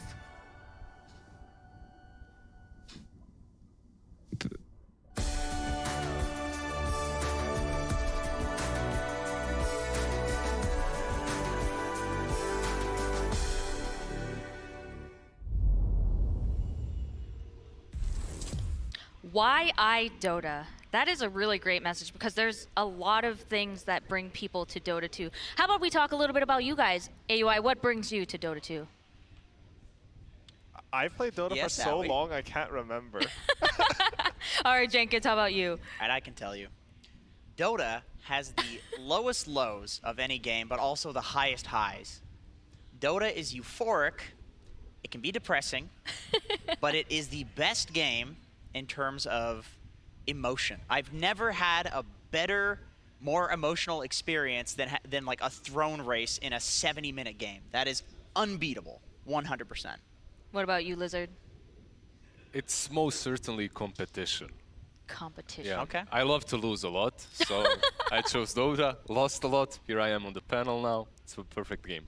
Well, I would say then that's a good path, because now you're here with us. For those of you at home who would like to tell us why you Dota, remember that you can find us on social media. Use the hashtag TI10. Find us on Twitter, Instagram, and Facebook for all of your TI10 needs. Gentlemen, it is now time to talk about the second series. It's Secret versus OG. widely considered one of the the highest anticipated matches of the early main event. Tell me a little bit about what do you think about this matchup so far, Lizard? What can I even say? How do you start introducing OG versus Secret matchup? This is one that documentaries can be made of, and an hour of documentary wouldn't be enough. So this panel is crammed with time to actually talk about Secret and OG. Just looking forward to this amazing match. But yet at the same time, it's like so hard to do that because they haven't played each other at TI before, right? This is the first time. That is true. Actually, the stats are very interesting because it goes beyond that. So in the previous 3 TIs, Liquid actually knocked out Secret every single time. In TI 7, Secret got 9th through 10th, and then 5th through 6th, and then 4th. So every single time they met Liquid in the lower bracket at a later point, and every single time they lost at a later point. So now, Kuro is not in TI. The kryptonite to Puppey is not at TI. And Puppey's actually quoted as saying in an interview that Kuro is his kryptonite. And so the question that I have is that, is No Tail also Puppey's kryptonite, and we just haven't been able to see it yet? Interesting. Why is that though? Why is are Kuro and No Tail potentially Puppey's kryptonite, AY? So I think they have a lot of history together, right? Like Kuroki and Puppey, they played on so many teams together, even go back to Dota 1, your KSINT, all this time. And No Tail, he was actually on a team with Puppey on the original Team Secret. And it seems to be like the more you know about Team Secret, the more you can sort of counter-strat them. Or so it appears with Kuroki doing so at previous TIs. Right, the original Team Secret, the first ever Team Secret in 2014 was Puppey, Kuro, S4, No Tail, and Fly, who are now all prestigious captains. So it's almost like there were too many cooks with that team, but now they're all captaining teams, and the question is like, how well do they all know each other? Yeah, because if you think about Kuroki and what Aoi mentioned, that was 13 years ago. 2008, Dota 1 at KSIN is where they started. No Tail, however, you know, he played on, he came into this game, he joined Secret with Fly. He didn't have as much time and as much exposure to Puppey, but he definitely did share a lot of time together, and he probably has very good insights on how to play versus Secrets, especially at the grand stage such as TI, because what he said through TI8 through TI9, it's a mental warfare. And that's something, that's a thing where Secret hasn't really been stellar in the past, at least. There's also like a lot of info on Puppey, right? Like Puppey has been at all 10 TIs. We actually have a little bit of statistics on him. Let's take a look. So he's appeared, as I mentioned, all 10 times, so first rank for that. He's had 214 matches with 121 wins, which is impressive. Very, very impressive. 2,443 assists, and also 8 hours and 2 minutes total time dead. He spent a lot of time dead. 8 hours. 1/3 of a day. 1/3 of a day, and that puts him in 3rd place in the rankings. And AY, tell me a little bit about how that how does that matter to you? Like, you spend a lot of time dead, but you know he's Puppey, right? He's the Puppey wall. More than the time dead, he has such a high number in that because he's played so many games. And honestly, it's a testament to how good Puppey is that he's first in games played and wins, and only 3rd on time dead, right? Like, that's impressive. That's true. I would argue that's because that guy always runs in and then buys back. so that's less time dead. Yeah, it's less time dead because he's just paying to not be dead. But if you pay to buy back and then you die again, then you spend all that time. That is anyway, true, which right? is why he's 3rd. So that's why he's up there as well. He's actually not only played every single TI, but he's been the position 5 for the majority of the time, right? That's true. Not the whole time. Yeah, only not like TI, maybe like TI1. Was Kuro 4 or 5? I can't actually remember. I think he was. I don't even. Sorry, we should actually know this. in any case, a long time as a support, as a 5, you die a lot. Specifically, the way he plays, the fact that he always waits on the high grounds that whatnot breaks smokes. That's true. Is very sacrificial. This old school position 5, such as Solo from Virtus Pro and Puppey from back in the day Navi, they would always be the first ones that go in, like an Ogre or Elder Titan, just running in, breaking smoke. That's actually one